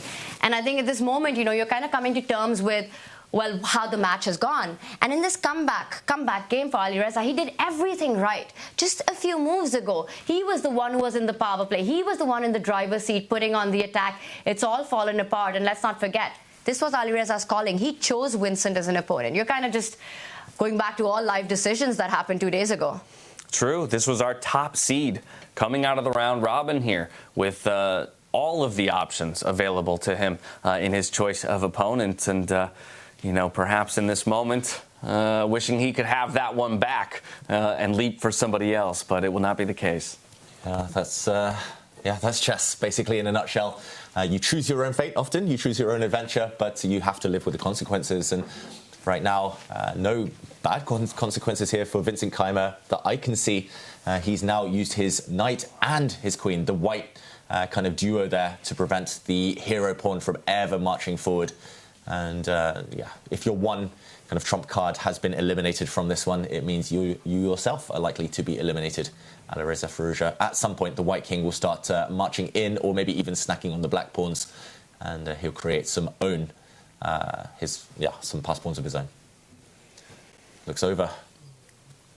It looks almost over. Another chess adage, though. The hardest thing to do is win a one game. So the last stages are... He does feel like that so often when playing. You know, even at my level, could have a 5-point material advantage, a much bigger advantage than even these players are working with in this moment, and still finding that killing blow, that final checkmate pattern, it can be so difficult to ultimately craft and put together. But I think he's just crafting it to perfection. You know, this last move of Vincent is just so incredibly strong. And now Alireza falls back with his king to a square, where in fact Vincent can jump forward with his knight, put pressure on that pawn, and also create a mating net. Once again, queen and knight against the black king. Super strong combination. You fight against that checkmating idea. White will win the pawn. If Vincent was to play the move that David's highlighting right now, I wouldn't be surprised if Alireza just resigns. Yeah, that move would be the knockout blow. Alireza here on the edge. Vincent's going to play it. This, I can even tell from his hand gestures. He's seen something. He's looking across, double-checking, making sure he's got one left. Dot those I's, cross those T's, right? Yeah. You're a move away from a semi-final berth. You want to make sure you're not missing anything. Oh, he doesn't. He doesn't, but... Just yet. Good enough. It's good enough, and I think it's still in the air. Threat is stronger than the execution. Vincent Keymer here enjoying his position. One move away, really just get that knight towards the black king, set up that mating net, pick up that h3 pawn, the sole hero in black's position. And for Vincent Keymer, right, the home favorite, the local hero here, what a story it's been in the round robin, and up and down, a very shaky one, and then comes in, gets picked on, as an opponent by Alireza, who topped the standings, and then on the brink of taking a 2-2 victory. It's like football or soccer, right? Like Germany, they always get to the semi-finals at least. They always somehow find their way to the business end of the competition. And Alireza brings his queen in. Vincent Keymer, of course, of Germany, about to put the finishing touches on here. You don't want to allow too much counterplay, too many checks. A check of his own, first of all, forcing the black king out into the open. You know what he's going to do next, David? Once the king moves forward, he will slide back with the queen all the way across the board. A long, long move, not only attacking that hero of the position, but also defending one of his own heroes. What a move, given an exclamation point. The best move, multi-purpose. Alireza still playing on, still fighting on. Vincent can end it now by repeating the position, give another check, and get the draw that he needs. Or he'll play on. Power move, maybe. I was going to say, one of the very small but scary things I can see here, if Vincent Keymer gives that extra move, but it does look like he's going to maybe go for that repetition. I was going to say, this C1 placement of the queen, looking to fork the king in a secondary pawn, if ever given that moment to snap it up. But it doesn't look like Vincent will give him that moment. Just a very professional approach here by Vincent. He's got the repetition in hand. We'll see the long move one more time and handshakes very soon. Alireza, he's got nothing more left to do here but to give in to that, as Vincent looking for eye contact there. There it is, with the final move of the piece and the touch of the clock, and the final notation made on the papers and the handshake between competitors. It's going to be our 8th and final qualified player into the quarterfinals that takes down the number 1 seed 2-0 fashion and qualify as our 3rd semi-finalist. Only one more game to be decided, and that's the game of Hikaru Nakamura and Javokhir Sindarov. Both of them still kind of locked in a deadlock, gridlocked battle over on their board, trying to maneuver to victory before possibly forcing a playoff, and if neither of them can get themselves to that winning position. Yeah, it's absolutely incredible how Javokhir Sindarov, he's been hanging by a thread as we see the big moments from Alireza versus Vincent, with Vincent taking it all in the end. Yeah, Vincent Keymer, many congratulations to him. Peter Lecco on the pro stream probably celebrating as well, his longtime coach. But for Alireza, just not quite able to replicate the form he showed in the round-robin playoffs. Yeah, you gotta show up on the day, right? That's the beauty of sports. That can also be the heartbreak of sports at times. If you're just not having your best day and somebody else is, But that's why we endeavor to compete. That's why we endeavor to have these kinds of viewing experiences and give players opportunities to showcase their stuff. And I think Javokhir Sindarov has been having some of the best days of his career here in Weissenhaus. I mean, look at the way he's been holding on against the absolute beast, right? One of the best in the world. A very difficult endgame yesterday. He survives it. And this one as well, David, with the piece activity right now, I believe a pawn has just been picked up by Hikaru. Javokhir can do the same by putting that rook in and just grabbing that white pawn as he does it. And yes, whoa, he doesn't do it. Wow. I was not expecting that move. Javokhir not happy to just reclaim a pawn and grovel his way to a draw. He wants to do this in style, and big threats now. The white king is actually in a bit of trouble here. If this pawn is captured by the white pawn, the black rook will step back. There will be a nasty check. The white king will be forced away from the protection of its rook. So the awkward placement of white's pieces, especially the rook and king here, allowing this one-off opportunity. But great spot from Sindarov. Look at the clock as well. Hikaru under 20 seconds, Sindarov up at 2 minutes. And Hikaru's got to be careful here. And this is going to be so frustrating for Hikaru, right? Because getting that winning position yesterday and not being able to convert it into a full point, and then you're suddenly seeing a repeat of that narrative happen right in front of your eyes, where you've got this whole push in the end game. You've got this huge 1 hour advantage right out of the opening on the clock, and yet Sindarov just hangs on. He's finding a way to do it. And yeah, funnily enough, the shoes on the other foot when it comes to the clock. Of course, both players operating with low time, but Javokhir has managed to build up a little bit of a time bank with some quicker moves here in the final moments. David, I think one of the most annoying things in chess for a player is when your opponent doesn't crack. You keep increasing that pressure, move out of move, asking the tough questions, and yet they keep hanging on. Yeah, both sides trying to force the opponent to crack. For Hikaru, he's trying to crack Sindarov's defenses, and for Sindarov, he's trying to crack Hikaru's resolve here to push for victory. But ultimately, all the pawns are starting to disappear. This should be a draw in multiple different ways. Sindarov just wants to ensure that he does it with the least fuss, least trouble possible. And while we continue to track these crucial final moments of our only remaining match between Hikaru Nakamura and Javokhir Sindarov, we are very lucky to be joined by none other than Magnus Carlsen here in the studio. Magnus, thank you for joining us. First off, congratulations on the victory today and the qualifications to the semifinals. Since this is kind of a crucial moment between the only two players that entered the day in a drawn position, with a quick peek at the screen, any immediate thoughts here? Yeah, I think we should probably stay on this game for a little bit because there may be a resolution here quite soon. But yeah, it seems that Sindarov just plays unbelievably well when he has very little time. And it seems yet again that he had a somewhat difficult position and no time and as long as he makes a good move right now, then he should... I shouldn't say that too quickly. I think there is a chance that we may see the famous rook and bishop against rook endgame, which is drawn, but it's not super trivial with little time. And Magnus, you mentioned making a good move right now. There was one trap in the position? Yeah, there was. Typical Hikaru trap, to be fair. Walking the wrong way with the black king would have allowed a check, and when the black king moved, you could actually take this bishop, stopping the black pawn promoting, but if it comes with check as well, you walk into a fork, a double attack, and Hikaru would have won. So great awareness from Sindarov. I want to key into that, though, that what you said, the kind of a characteristically or a classically Hikaru move. Do you feel like there are very obvious stylistic, tactical moves that certain players favor well over others? I think this is a trap that a lot of people would spot, but Hikaru generally never misses them. Like, he's very, very good at it. So. He's just so good at calculating like short lines. Let me actually, I think this is another like kind of semi-critical moment as well. No, it's a bit much.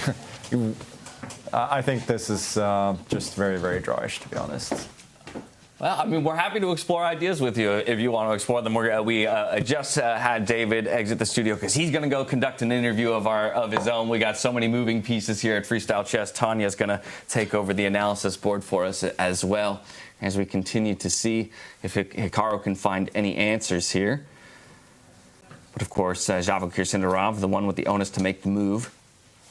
Magnus, you're famously the best endgame player on the planet. If, as white, you get into Hikaru's head right now trying to find your winning chances, where are you finding them? I really think it's about the it's one of two things. One, that Sindarov somehow misjudges a transition into a rook endgame, pure rook endgame, or a pure bishop endgame. That's one which seems unlikely. The more likely scenario is that he's going to force Sindarov to give up the bishop for the pawn, and that he's somehow going to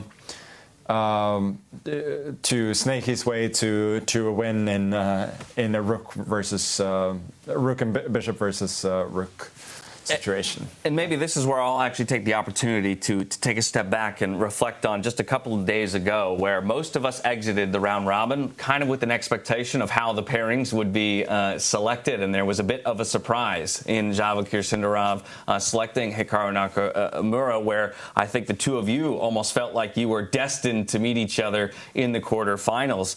And so to that end, how did you feel when that decision was made, kind of the gauntlet thrown by Javokhir as a player to choose Hikaru instead, and then in essence put you on the opposite side of the bracket as well, completely warping what the semifinals would ultimately look like? Well, I'm very grateful for his decision. I think in these situations, like, you make these decisions and probably your chances in the tournament are not majorly affected at that very moment, right? But since it's such a small sample size, it's 2 games, then having that, getting a slightly stronger or weaker opponent, like, it matters. But I don't know. I think he made an objectively poor choice. Whether that was, bravery and an evaluation of the situation or anything, I think if he could have chosen Gukesh or Nakamura, I think in this format, Hikaru is certainly more formidable. But yeah, I was very happy to see it, of course. I don't think Hikaru is necessarily that much stronger than somebody like Nodirbek, but he's so much more solid. Nodirbek is somebody who gives you a lot of chances. He'll really push, but he'll give you chances as well.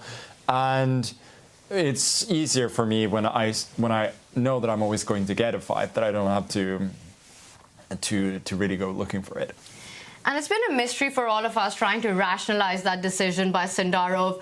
You mentioned Nodirbek. That's an easy one to come to. You don't want to play your teammate. But do you think the dynamics of playing the same age group, of picking Gukesh perhaps, having seen his form over the last year, and the fact that they're also colleagues, same age group, did that play into wanting to play against Hikaru, who maybe isn't as active in classical chess currently?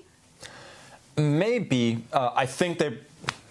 some of the kids simply have different opinions on who the best players are and how chess should be played and so on, which is fair enough. But I haven't seen anything that suggests to me that Hikaru is not still very, very strong at classical, be that freestyle or normal chess. So, but. Yeah, they certainly see something, and it's a good thing that these kids don't have a lot of respect. And to be fair, he is holding his own by as thin a margin as they come, but still, barring any unforeseen circumstances, he's going to make it to a tiebreak, and then of course anything can happen. And in this whole topic of experience versus youth, the younger generation, the generational shift, today it's been the day of experience with Fabi prevailing, you prevailing. Does that make you happy to hold guard and hold fort?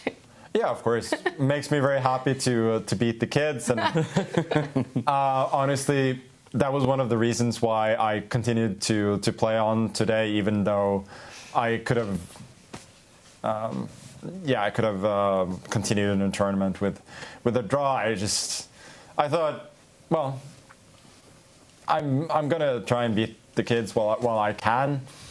And like sometimes in those situations, in his shoes, I would just resign because I know that I'm not going through, and it doesn't really matter. Don't want to be tortured, but I thought I really want to win, and also it's excellent practice. So.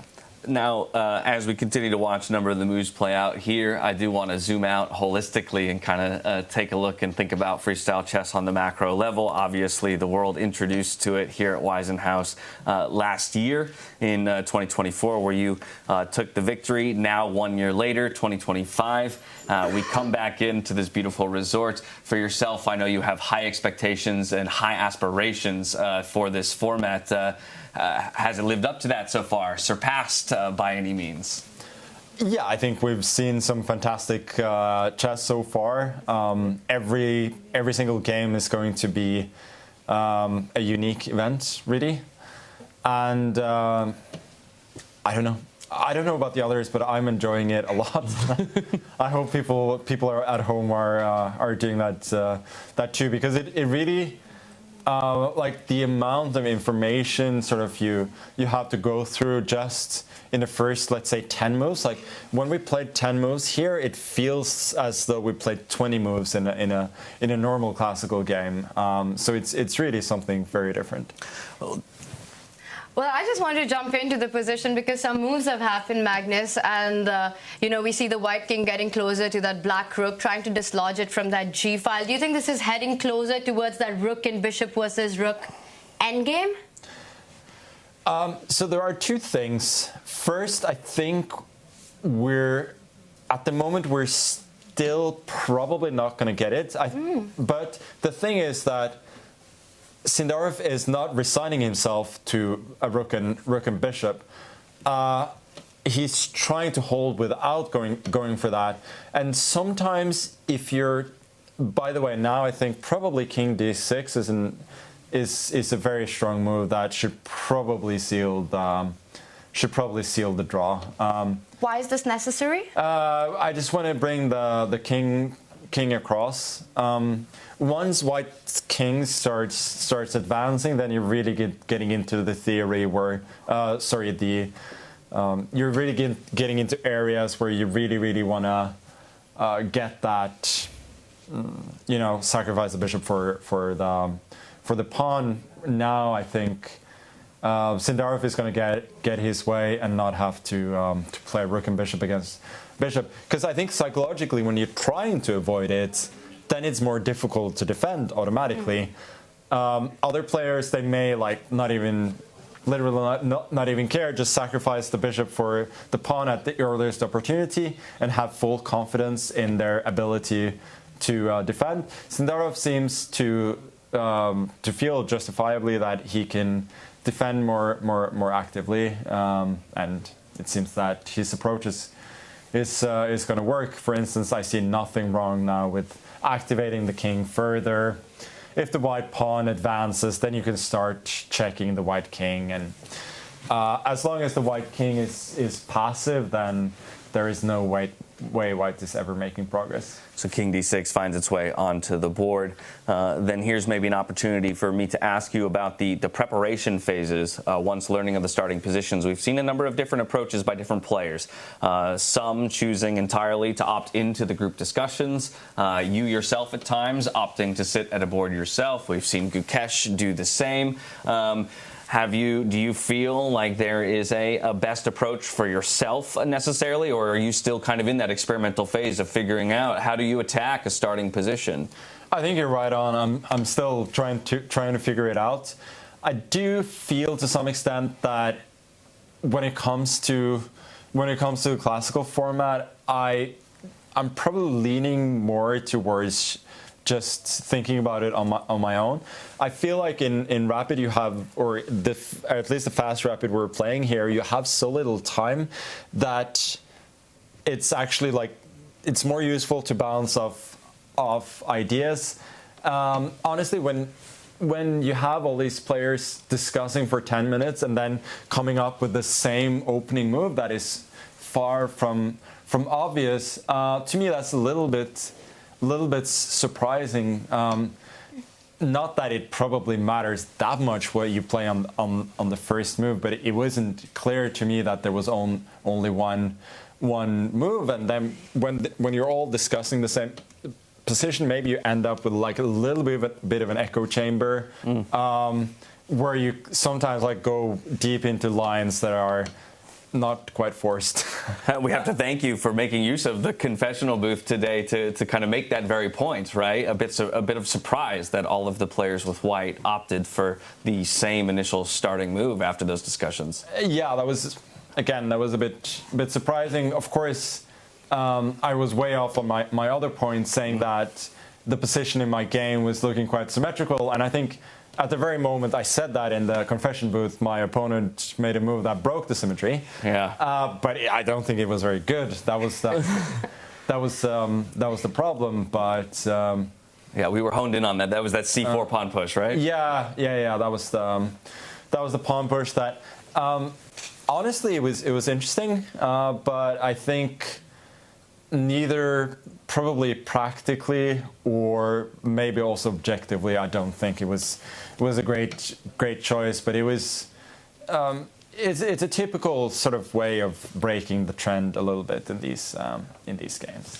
Just to follow up on that, as we see Javokhir, he's going more towards that avoiding the rook bishop versus rook endgame. You know, Magnus, in the round robin especially, we often see you sit by yourself for those 10 minutes, work your way out, but sometimes we also saw you interacting and discussing. Are there certain positions or certain elements that make you decide your approach one way or the other? I don't know, maybe I just felt like socializing. Reason enough? No, I don't know. As I said, for classical, I think for now I pretty clearly prefer just to think on my own. Now, selfishly, I guess I'll ask you, because we heard from Fabiano earlier, looking like we're moving towards an end here. But Fabiano had mentioned that just the other day, he just so happened to randomly find himself generating a position that he would later play in this very tournament when looking at possible starting positions. Have you, across any of the starting positions you've run into so far, noticed any distinct themes or similarities or moments that you can recall from games of the past where you go, I think I have a concrete idea here? I think over time you start recognizing themes, and we actually had the very same theme now 2 days in a row with a pawn being attacked by a bishop on the side. But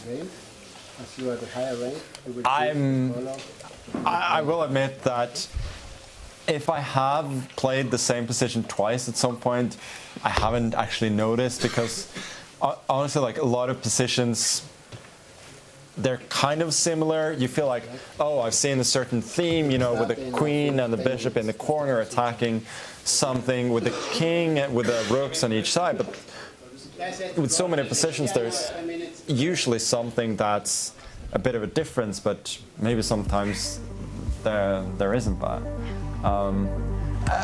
What I can say is I think we're developing in the sense that there definitely is a learning curve, and I think we're certainly figuring out to make some small improvements in the opening, at least. It's also been a learning curve for us as commentators, kind of realizing the patterns and motives in the position. And this one ends in a draw, which means, Magnus, we will get a playoff between these two players. They'll once again shift to 10+10. And I have to say, as a fan of the game, as a commentator, I think this is what we all wanted. More chess.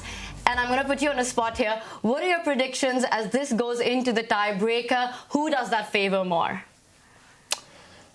I feel like so far Sindarov he's been on the ropes, but he defended really well today. I think he has a fair chance. But to not consider Hikaru somewhat of a favorite here would would be disingenuous. At the same time, I have to imagine this immediate switch from classical time controls back into rapid time controls is quite a gear shift that we're asking of the players. I'm sure you can speak to as well from your history. How do you, very quickly coming off of a game like this and maybe into a playoff, make sure that you're entering in the right form to execute in a rapid style game after playing what was a more, slow and developing, pace of a game?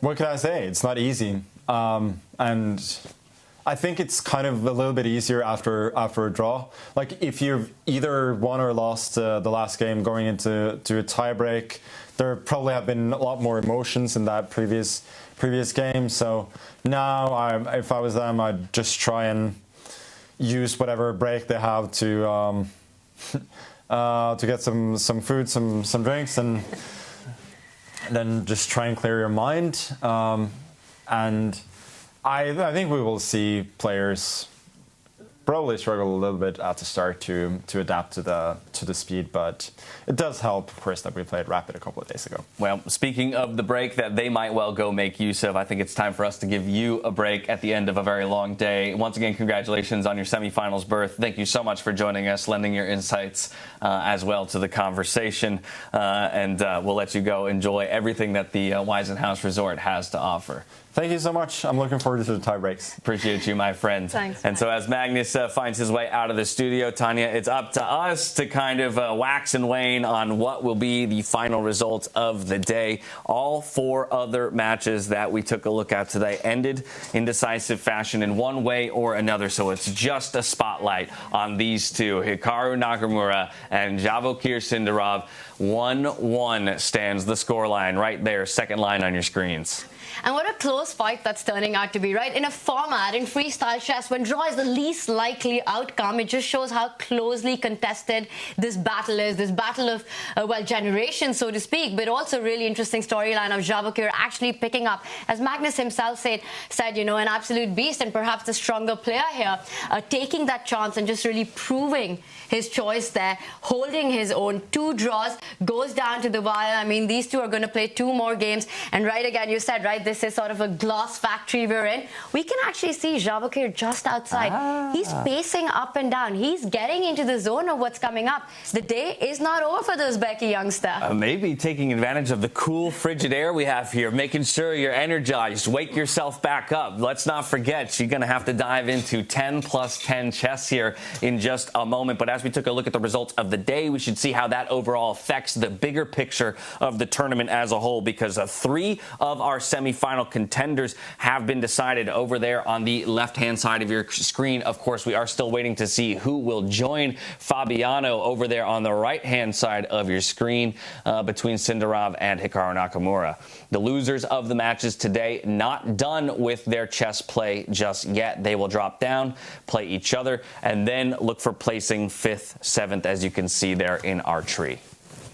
Incredible scenes, and once again we've got scenes going on in front of us as well. We spoke about Javokhir pacing. We did just spot that both players, Hikaru and Javokhir, they've just entered the arena one more time.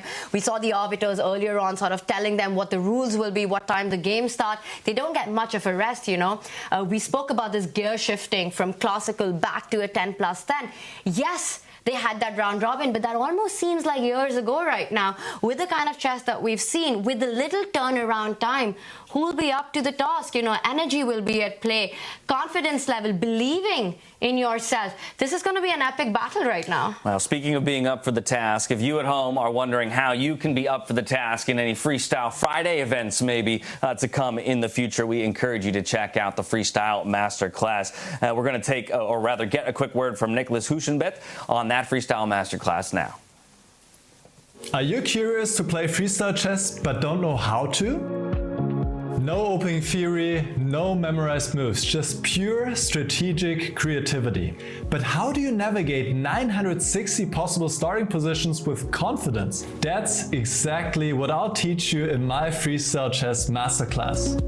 you'll learn how to develop your pieces effectively, recognize key positional patterns, and avoid early disasters. I'll break down some of the best freestyle chess games ever played, featuring Magnus Carlsen, Alireza Firouzja, and Fabiano Caruana. Freestyle chess is still in its early days. This is your chance to get ahead of the competition. Sign up now and let's take your freestyle game to the next level. Join my Freestyle Chess Masterclass today and save 20% only during the Grand Slam. Welcome back to Freestyle Chess, the Grand Slam Tour here in 2025 at the beautiful Weissenhaus Resort. I'm going to have to sign myself up for that masterclass. I'm already sold on trying to improve my game, as well as curious to see how my game will improve just by proxy and osmosis, basically, of being around all of you this entire week. Yeah, and just a few steps ahead of us, we've got the beautiful playing hall where you've got the best players in the world. So if that's not motivation and inspiration, I don't know what is. We've got Freestyle Fridays running on chess.com. You got Niklas breaking it down for us. This is freestyle chess. It's a whole movement right now, and it's just so much incredible fun, and more fun is to be had. Definitely more fun on the way. I would like to pick our own brains, to challenge ourselves to come up with maybe the most fun moment of the day. I can think of a position that I want to take a look at. I don't know if there's a specific move within it that was so spectacular, but I'm thinking of those tripled pawns with the queen tucked away on the A1 square. I believe it was in that Levon Aronian game up against Fedoseev in the elimination or in the 9th place matchup. It was just such a unique and crazy position that I could never imagine two grandmasters would find themselves in, and yet the computer was happy to tell us that of all things it was an even matchup. It was, and I think if I had to pick a moment of the day, that piece sacrifice that came in along the way to create those triplets on the B line right there, and then Levon finding that beautiful idea of the A-pawn moving forward. I think that game was absolutely spectacular. We've had some fantastic chess, and I'm just still thinking about, Magnus, his cruise through with 2-2. Fabiano Caruana with his crushing victory against the world champion. A 2-2, not just the scoreline in that one, but every single game, just never giving Gukesh a chance to come into it. Some fantastic stuff going on, and we've got the players in the playing hall. I was going to say, getting a quick peek into the playing hall, and both players trying to, find themselves into a mental state where they can take on this next rapid game that sits in front of them. I mean, this is now becoming a question as well of stamina, right? We had the question of stamina and fatigue factors for a player like Gukesh, who has been on such a tear, but has gone from tournament to tournament to tournament, putting up such incredible results. And at some point, that will take its toll on yourself, your mind, and your body. Even a day like today will take a toll on these two players here. So who's going to have the freshest set of eyes and the freshest mind coming in to this next game is a big question. It's a big factor, and again, just with such little turnaround time, we see both players there, and you're absolutely right. Energy will play a crucial role right now, because it's also freestyle chess, right, where within the first 5 moves, it's high responsibility decision at every step. You could end up completely lost, and then there's no coming back from it, because once again, it doesn't matter what the clock situation is. You have to calculate your way through from the very start. First 3 moves, your worst first 5 moves, you could be lost, and it's only 10 minutes. You have to not only balance that, but your time consumption as well. In classical chess, it's a lot more easier to do. And now you add the element of the clock, it becomes that much tougher. We've got both players sitting next to each other. They're going to be sitting across each other very soon, James. Who out of the two looks more confident to you? I mean, in all honesty, I would say Javokhir, with kind of the almost more expressionless face, is the one who's feeling more confident, and a look of consternation on the face of Hikaru as he waits on bated breath for the position lottery soon to be delivered to us now. Actually, I believe just about ready, so we should dive in to the player hall as those bingo balls are loaded up, and soon a position out of the available and remaining positions will be revealed. Greta, can I get my phone?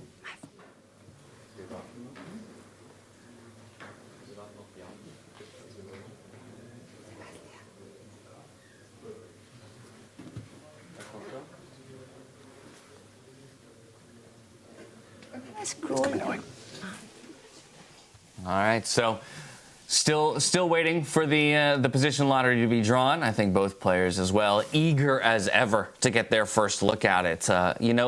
Interestingly enough, they'll have to make a lot of their own assumptions about the position alone as compared to the way that it's worked out in other rounds. But I'm now hearing that we are in position for the draw. So let's head there now. Okay, Fiona. I'll keep the roll on. Don't worry. I'm not going to take the roll off and surprise you. You're welcome. Hello and welcome to our first playoff of the event. We have Hikaru Nakamura and Javokhir Sindarov facing off for a place in the semifinals. They will play 2 games of 10+10. Hikaru will be white in the first game. If they are still tied, they will play 2 blitz games, and if they are still tied, they will play an Armageddon game. And now to draw the next position. Yeah. Okay, so yeah, we have, of course, surprisingly, another drawing to do, and so I thought, we have a very famous person here. So, and he just happened to be in the spa, so I thought, let Danny come on. Do you want to do the drawing? I will. Perfect. So you will see him in the bathrobe. Okay, so then you take the microphone. I'm gonna do the. Sure. And then you're gonna pick up the number. Danny, a comment? No comments. I feel refreshed and ready, and I'm excited to see what happens here. Let's do it.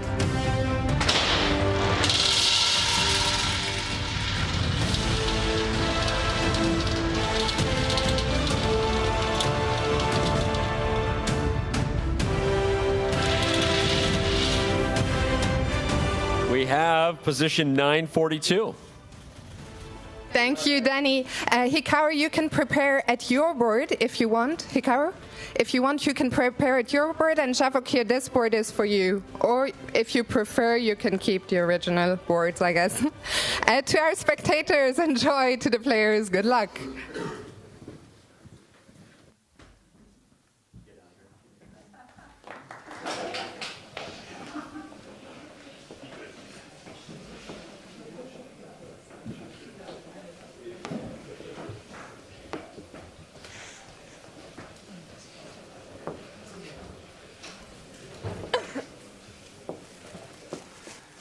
Hello, everyone, and welcome back to the Freestyle Chess Grand Slam Tour here in 2025 at the beautiful Weissenhaus Resort. Our first playoff match of the entire event, and it's sports. Hikaru Nakamura up against Javokhir Sindarov. Position 942 is the one to be drawn. And like we were saying just before it was drawn, I think it's an interesting situation where, as in previous rounds, these players had the benefit of linking up with their colleagues, although there is still maybe a debate on whether or not that's a good or a bad thing. Here, they are left to their own devices to evaluate the position. First, I'm just going to address the elephant in the room. That was definitely Danny Wrench not following the dress code. Not following the dress code, but making full use of the amenities at this beautiful resort. So can we fault him for it? I feel like he gets a pass. You showed up in a bathrobe. I can't believe that. Well, there straight from the spa. Straight from the beautiful spa. I mean, you're in Weissenhaus, and I think this place has been awarded the #1 spa in the world. So Danny Wrench enjoying life right now as he pulls up this position. And yes, to your point, we see for the first time the players by themselves working it all out as if they've got the position in front of them. And James, we've got the position in front of us as well. Yeah, so immediate things that jump out to me. We've already got the king sandwiched between both of those rooks over there on the left-hand side. So I'm immediately thinking about, castle opportunities in the future. But as seems to happen oh so often in this position, we've got a queen, a bishop, and a bishop all sitting in a row, as they do so often, targeting the other side of the board. And in this moment, as we have a position to evaluate, we're very happy and lucky to be rejoined by none other than David Howell, who can help us figure out maybe what's going through each of these players' minds. David, one of the things we're talking about is whereas before they had the opportunity for conversation and discussion with their colleagues, that is not afforded to them this time around. Yeah, it's not afforded to them. I mean, it would be fun to see the two opponents discussing the position. But of course, one from the white side, one from the black, and yeah, it's just about who can create the threat first, who can react. And I mean, first of all, as you mentioned, so many similarities, differences to all these positions we see. The white queen, the two bishops, starting the game exactly as they did in the previous encounter, and I think those pieces will be the key. But it looks like Javokhir has had enough. It looks like he's feeling pretty confident. Yeah, he's worked it out as the players get ready to take their actual positions to start. And Hikaru Nakamura will start with the white pieces in this best of two. If it's a tie, they get even less time. It's going to be a 5-minute with a 2-second increment played down to the wire. We might even get an Armageddon in this matchup the way these two have been trading. Don't get my hopes up. Don't get my hopes up. More chess is all we ever want. I do think that best of 2 point is also important to reiterate for folks at home. It's not a one and done here, right? So, not everything's on the line in this first game. And it's time to get our chat involved in this one, right? It goes into the first playoff. What are your predictions on this big one? Who are you rooting for? Tell us in chat as this one really gets super exciting. David, just their battles in the classical showed what a close fight this is. Sindarov being on the ropes but still not giving an inch. Yeah, such high-quality games. I mean, I was eavesdropping on your interview with Magnus, hearing his thoughts. He's so impressed by the youngster here, but he didn't quite create the chances against Hikaru. He was always in the back foot in those ones.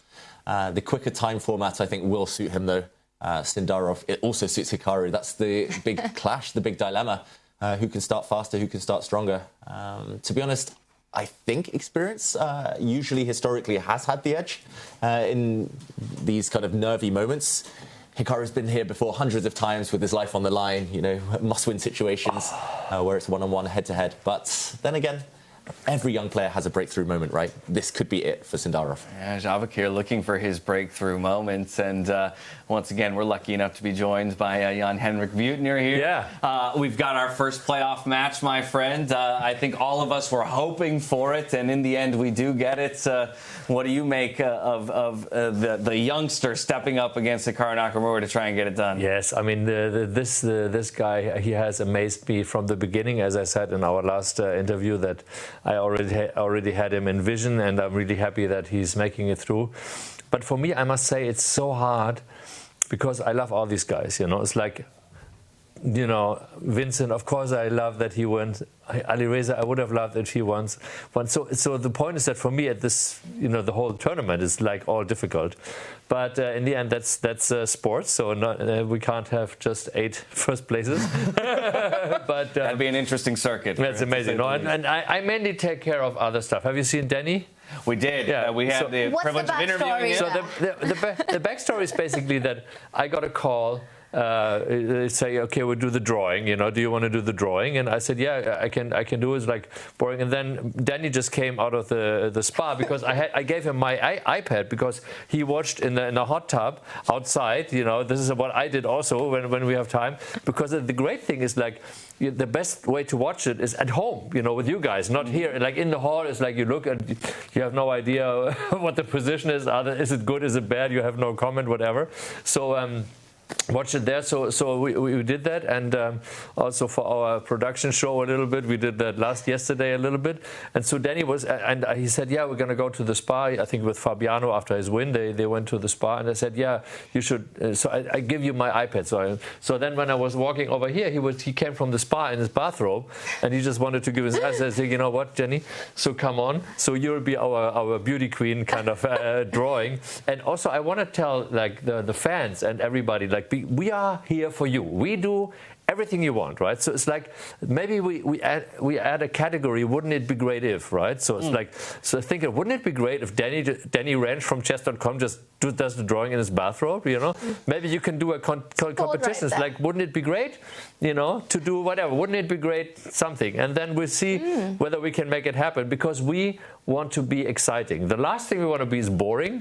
So whatever you think makes sense in terms of really show, because this is the show format. We have the very serious, super grandmasters explaining all the R2D2 kind of stuff, But here we want to have the background stories, and we want to really get everybody engaged and exciting, and really trying to make the best entertainment out of this while still explaining the top sports, and I think you guys do a fantastic job. I'm really, for myself, I always like when it works for myself. It's like, finally I understand what they're doing, because when it's all this R2D2 talk, it's like your brain is so consumed with all the squares. So and it's just all done. It's perfect. Yeah, and I have to ask you the question on everyone's mind here.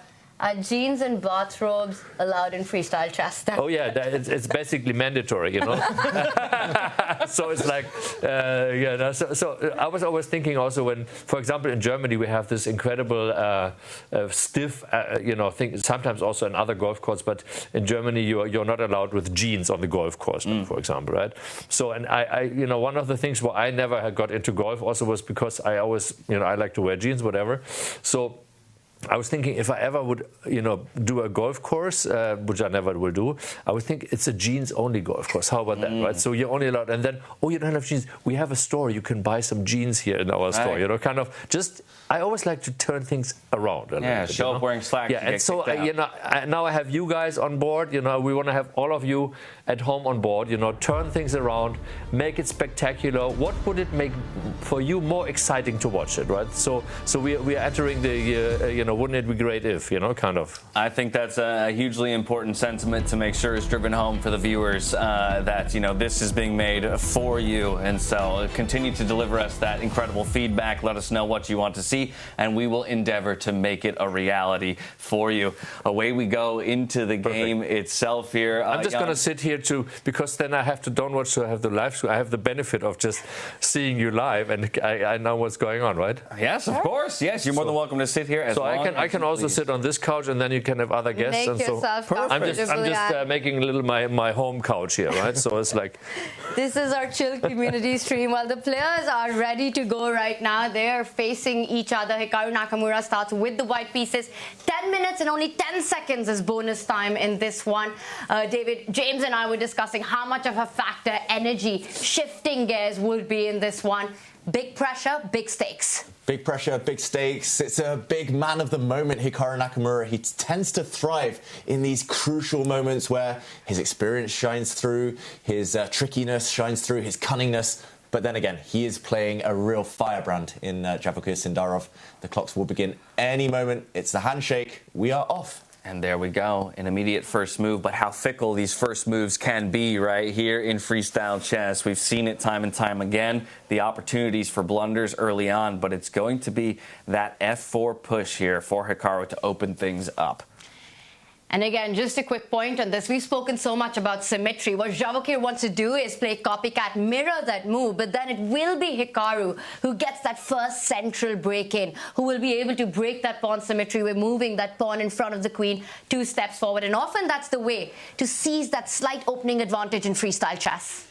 Yeah, big psychological edge, at least, if you are the one who breaks that symmetry, if you're the one kind of playing on the front foot and asking the opponent questions. Sindarov, okay, uncharacteristically spending this long on move 1. We have seen him take long things, but in the round robin, he was full of confidence, full of speed. Well, and again, this was kind of what I was attacking and wondering how that gear shift would ultimately come into effect for both players, right? You just came off of a classical game where you would have been happy to spend 40 minutes on move number 1. You don't have that luxury this time around, so you need to make sure that you don't fall back into that trap, that complacency of thinking you have the time to assess every possible move and its consequences.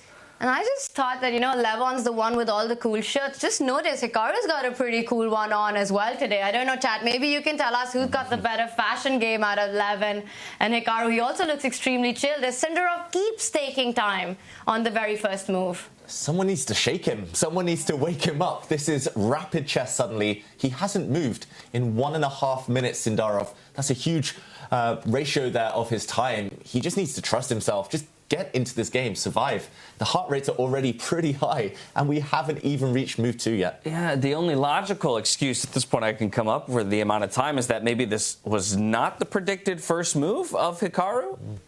I mean, that's pretty much guaranteed. He didn't predict this one when he was thinking there on his own. We saw those images on the sofa, but ultimately, if you can't play copycat chess, you need a backup plan. You need to know where the pieces belong. You can choose the pawn structure later. You've got 8 of those, but getting the pieces out in freestyle chess is so important. He brings his knight into the game. Hikaru occupies the center. Great strategy in chess. Hikaru looking very, very confident relatively to his young opponent. And you give more time to Hikaru, that third pawn will move up 2 steps, really taking control and space in this game. I'm slightly surprised by Javokhir's first move, and wow, he breaks, but it's without a pawn supporting that one.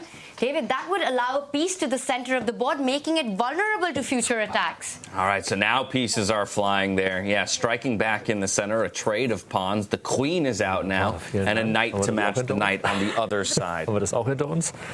Interesting that Javokhir, just as he did in the classical game, brought his queen out and shifted it across. Something that we were praising him for a bit earlier today, but trying the same method again. Don't try this at home, guys and gals. Do not bring a queen out too early because she normally gets hit, but here she's actually pretty stable. It's surprisingly tough to kick this queen out of the center. You would want to use a pawn, but this square covered twice at this moment. So Javokhir needs to use the time that he's been afforded to do something with his active queen. Yeah, and let's not forget, in standard chess, there would usually be a white knight where the bishop is, and you could just jump forward and dislodge that queen. But here the knight is at the edge of the board. You know, you still are far away from getting any attacks over to that royal piece at the center of the board. Javokhir, he keeps thinking. He's taking too much time at the start, you know, and that's the balance. It's so tough to find, right? You need to be precise in the opening moves, but also keep control on the clock, David. And it feels so far, Javokhir is struggling with finding that balance. Yeah, I mentioned it earlier. I've played Hikaru so many times, and he just goes up 2 or 3 gears as soon as he sees your clock kind of ticking down there. So I do fear for Sindarov. 3 minutes might not sound like much, but it means he's going to get very nervous very early, while Hikaru has that luxury of 2 or 3 long thinks later in the game. He ultimately brings his bishop out. He's trying to trade off this white knight, damage Hikaru's pawn structure, but Hikaru doesn't care. Wow, such quick responses from Hikaru. I mean, again, only a couple seconds between every move that Javokhir makes and the one that Hikaru is able to blitz out. And so right back into time pressure is Javokhir as the seconds tick away. It's beast mode. That's what Hikaru is on right now. You know, the way he's playing, the speed with which he's playing, he doesn't even pause to recapture with that central pawn, keeping his king safe for now on the left side of the board, making sure there are no open lines. That knight, which had just moved forward from that corner, will eventually land further into the center, once again hitting that queen, which found itself perhaps far too early out into the game. Yeah, an interesting moment. Sindarov moves his rook, so the black king is fixed on this flank. It's not going to go the long way. It's not going to castle across the board. Hikaru still has that option, but he's trying to prevent the white knight from moving. The white knight now is tied down to the defense of this central pawn. Something we talked about earlier, an IKP, I will call it here, an isolated king's pawn. Because normally it starts on the file a king normally begins on, but it is weak. And Sindarov trying to attack it at least. I don't know what you're talking about. I mean, to me, this is freestyle chess. It's still IQP, the isolated queen spawn. I mean, there's a queen behind it, David Howell. Oh, you caught me out there. I said halfway through that sentence, I was like, oh, whoops, what have I done? Either way, with that rook sliding over, as you mentioned, can only opt to castle one way, but now has that option available to him at any moment, if he so chooses. Hikaru still has decisions to make in that regard. Trying to figure out how to get the bishops more involved in the game as well. Obviously, as you said, we're kind of locking that knight into that position that it's currently in by targeting the pawn, which also effectively shuts that dark squared bishop out of the game, at least for the time being. So that's maybe a consideration for Hikaru, is how do I get that piece more involved once again? Yeah, I mean, you've identified the biggest problem with White's position. It's not necessarily the weak pawn, it's the fact that he's tied down Hikaru, and this bishop, the dark square bishop, is the one paying the price. So that's why Hikaru has paused for the first real time in this game. He'll try to find a way to get that bishop out, whether it's defending his central pawn, whether it's this one, a bit of a surprise to me. Maybe he's going to put his light squared bishop to defend this pawn, free up the white knight. Yeah, whatever his plan is, at least Hikaru's played it quite quickly. And this could be the moment that Javokhir decides to castle his king, you know, just shuffle the king and the rook on the left side of the board and sort of lining them up perfectly, the two rooks on the E and the D file, waiting to strike in the center with the D pawn moving forward. That's a move that crosses my mind. David, are we going to see Javokhir just do a little king and rook dance right now? Yes, I think is the answer, Tanya. And it's not because of king safety. Black's king is super safe. It's more the fact that you need your pieces in the game. And, OK, he doesn't go for it yet, but that black rook in the corner needs to get towards the centre sooner rather than later. They say always connect your rooks in chess. That is when the middle game begins. Hikaru justifying that pawn push by repositioning the light squared bishop in defense of that pawn, maybe eventually unlocking his knight to start moving yet again across the board and preempting that knight move or that knight jump by dropping the queen back. So I think both players pretty clued in to each other's main strategic goals here. Yeah, I just want to point out one aspect of that IKP, however you want to call it. You know, there are two ideas. You can either target it, build attack against it, or you can think about occupying the square right in front of it, and usually the piece that's strongest to land there is a knight. And I think that's why Sindarov also retreated with the queen. He's also eyeing a knight jump towards the center of the board. Notice how with no pawns on adjacent files, a piece there can never be kicked out. It can never be kicked out. It can also be replaced. Black has two knights that can jump to that same outpost. It's an outpost for life, so Hikaru needs to play around that square. And Hikaru, first of all, needs to decide upon a kind of home for his king, first of all. Does the white king sit on this flank? If it does, then maybe it's time to get this rook out from the corner. One thing that Magnus Carlsen loves to do is push his corner pawns forward and lift his rooks up the board. So that's what I'm expecting from Hikaru. But yeah, it's a very odd type of position, I would say. There's no direct conflict between the white and black armies. Feels like it's going to be cagey for the next few moves. And almost identical heart rates there, James. Right there, you know, 125, 127. And I was also looking at the camera, you know, Hikaru extremely still, looks very calm. Sindarov just constantly shaking on his chair right now. Does that give tension away usually for a chess player? Yes, although when I was young, I was full of adrenaline. I was shaking too. It's an age thing, I think. I was going to say, I mean, given the fact that even their heart rates are near, matched, I feel like we're just seeing how the stress of the moment manifests itself differently and physically in each of their bodies. For Hikaru, I think in so many ways, one of the most expressive chess players that we have out there. I'm always wanting to be keyed in on his face to see what he's thinking. Whereas with some other players, it's less about, those facial expressions and more about, yes, finding a way to get the energy, to dissipate throughout the body so you don't let adrenaline overtake you. Adrenaline can be a very useful tool, and it can also be your worst enemy as a competitor, and it's a tough thing to regulate. From your experience, is it the same in esports? Do the players struggle to control? I think absolutely. There's a fair few players that you could name, target, or even cite in their own words who have said that nerves play a major role in their ability to perform, and actually that keys into that conversation we were having with Toby earlier, the importance and kind of the prevalence of sports psychology, meditation, finding ways for each person, methods for each person, systems to overcome that anxiety. And so, yes, I think across all sports and in all types of competition, that will become a factor. I'd be feeling the nerves and anxiety in this position playing with the black pieces, because that last little move by Hikaru Nakamura is with a big idea on the board. David, I think he wants to plant that knight closer towards the black king and then join it with the queen on a really juicy square, starting to put pressure on that b7 pawn already. So it might be time for Javokhir to start thinking about how he wants to counter that plan. Yeah, really really appropriate moment to pause now for Javokhir, and nice spot there, Tanya, because in chess in general, especially in traditional chess, you look at the start position, you see that often there's one pawn that's only defended by a king, and that is always the softest spot. That's always the Achilles heel, the weakest square in the opponent's camp.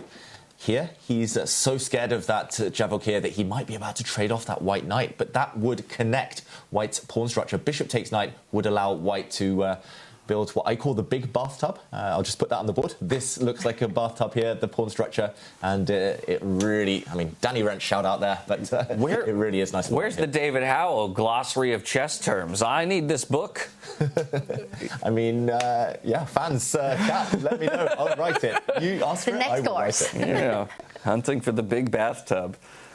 Well, we'll see if he can get it. He's definitely asking for it here, looking for the trade of bishop for knight. Yeah, the problem is if he goes back now, Javokhir, then his bishop might just get locked out for good. This bishop might just be sidelined for the rest of the game, staring at a graphite wall of pawns here. So big moment for Javokhir. Look at the clock, though. He's nearly 5 whole minutes behind, and this is still early stages. Does the bathtub feel like something you can afford to give Hikaru, or do you kind of have to, take a moment and eat a tempo by dropping the bishop all the way back along the same diagonal that you just developed it on? Yeah, I think maybe that's the best move, but it would allow Tanya's idea of the white knight jumping forward, targeting this weak spot only defended by the black king. That would be super brave. He does allow the big bathtub, the hot tub, to exist here.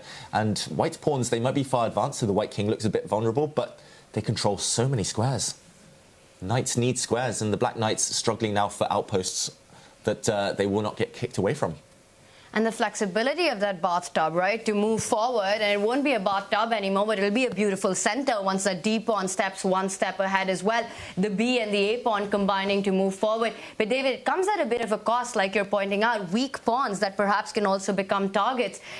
For Javokhir, it's a fight against creating counterplay against those pawns before they get incredibly strong. And he does slide his queen one step forward, attacking one of those weaknesses.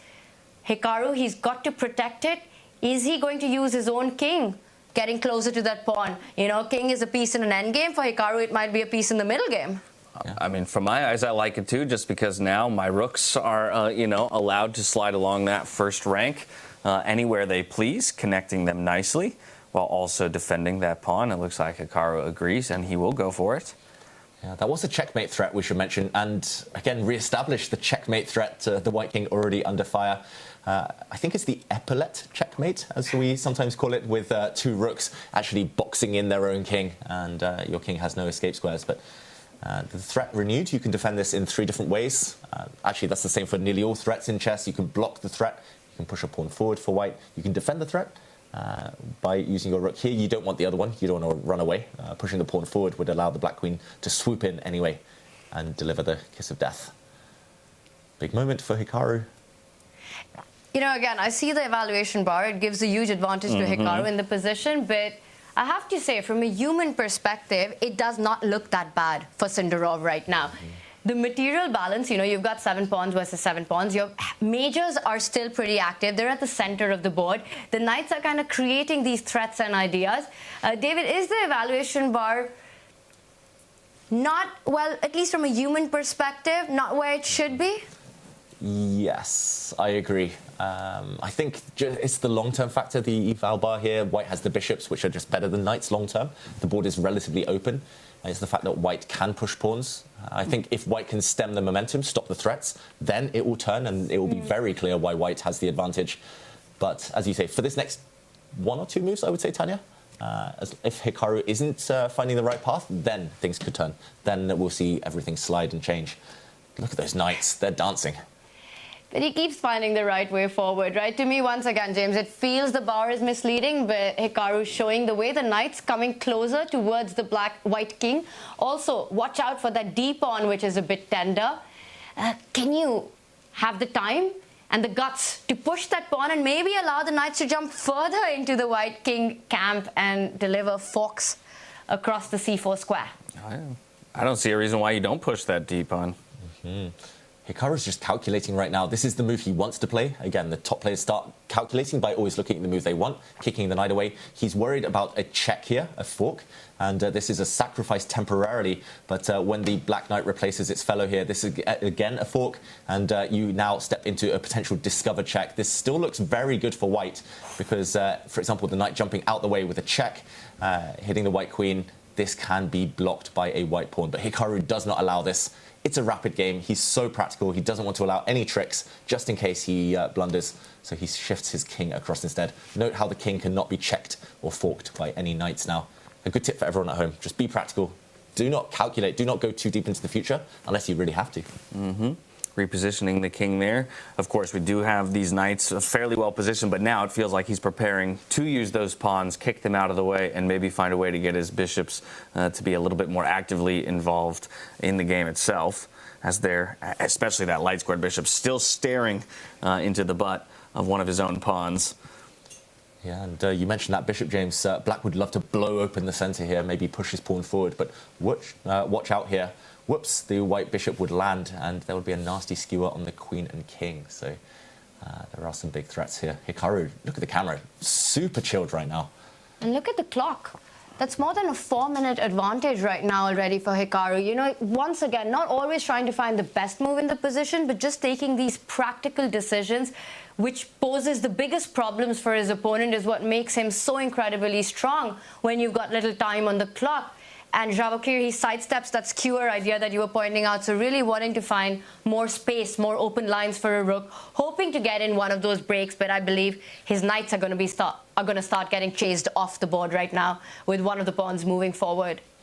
Yeah, it was interesting, Magnus saying that Sindarov played so well with no time on his clock in the previous game. He's going to need to do that again here. 2 minutes left.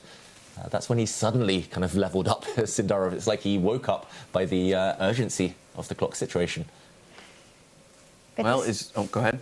No, James. I was just going to ask, is now the time that we look to dislodge one of those knights? And Hikaru will answer the question before either of you have the opportunity to do so. The answer is yes. That D-pawn pushed one square forward, and now a knight forced to retreat. This is where I start to worry for Javokhir, just because it feels like a boa constrictor, right? Step by step, we're losing one square of space at a time, and these pawns have their marching orders. Frontal assault. Yeah, I mean, it's going to be a pawn storm, as we call it in chess, the roller. And already Hikaru, you can sense he sees something.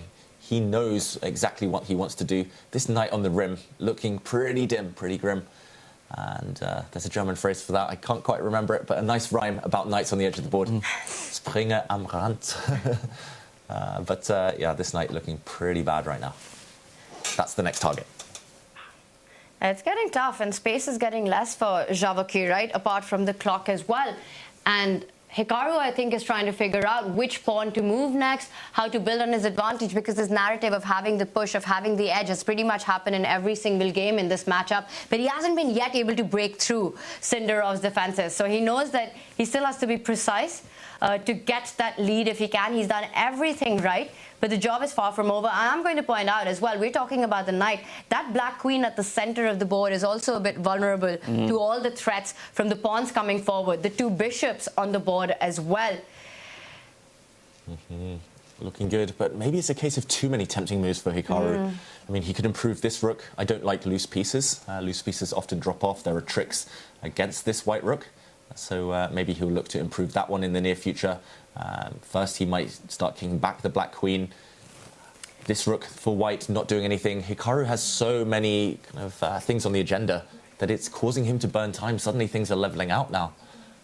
Yeah, it feels in a way like that knight over on the left-hand side of the board is on the verge of being trapped, and maybe that's an enticing thing to go for, but I don't actually see a way to fully secure a take on exactly. You induce the movement there, but you undefend the square, effectively giving the knight a square to jump to and threatening your own rook in the process.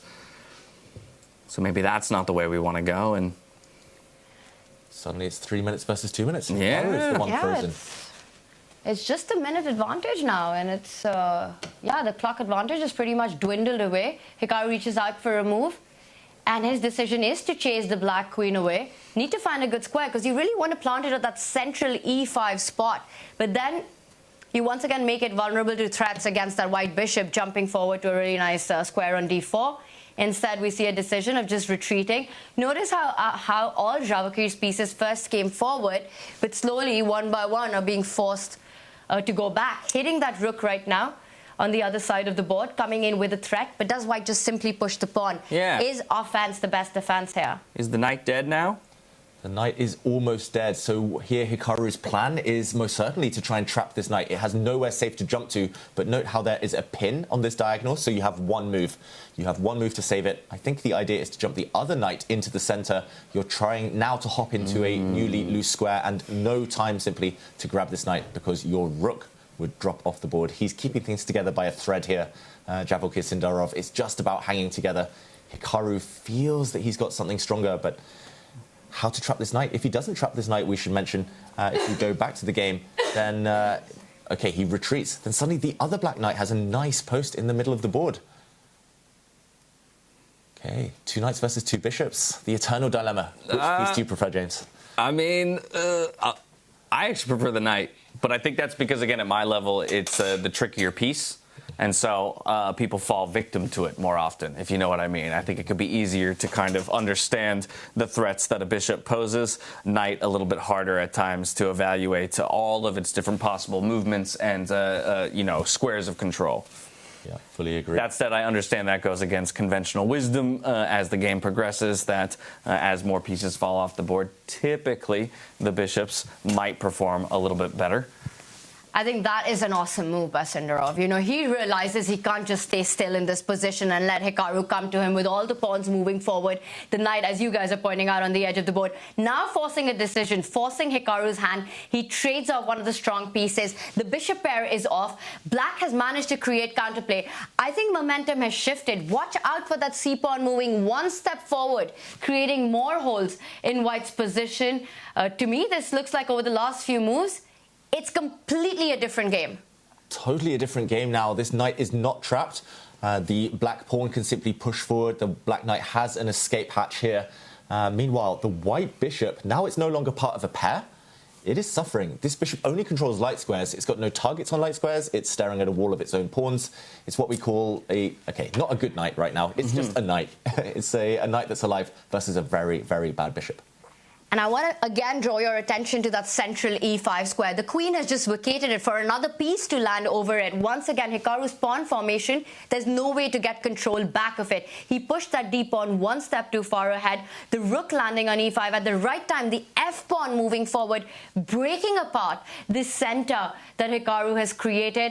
And David, right now he jumps in with the queen. He's attacking the side pawn and it gets an inaccuracy. To me, it felt like a very natural move in the position. Very natural move. Hikaru needs threats, needs counterplay. He's attacking this pawn. He wants to loosen up that side of the board for black. Yeah, it was actually the move that I was looking at as well. So I'd be curious as to know why the computer doesn't like it.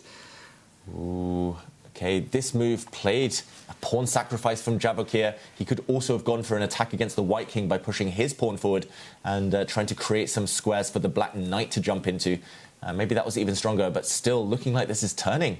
The younger player now, clocks are level. He's got a big advantage, Tanya. This move is all in. You grab that pawn, he wants to go for that white king. He will line up the queen and the knight against the target of that b3 pawn with the white queen completely offside, far away from getting into that defense. This is a gambit which will be super risky, and Hikaru takes it. This is game on.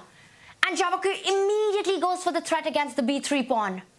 Game on, but Hikaru's all in. It's not just that, but look how this queen is placed. If Hikaru now just defends his pawn calmly, then black pushes his pawn forward, reinstates the threat, and this black queen is poised to swoop. Look at this second rank devastation here. It will be a double attack, a nasty game-ending check. Hikaru, huge trouble now for him. Okay, so let's go back to the live position. Hikaru needing to find the proper move to avoid those tricks that you just illustrated. But it doesn't look easy. I don't see it. I think Hikaru is busted, almost.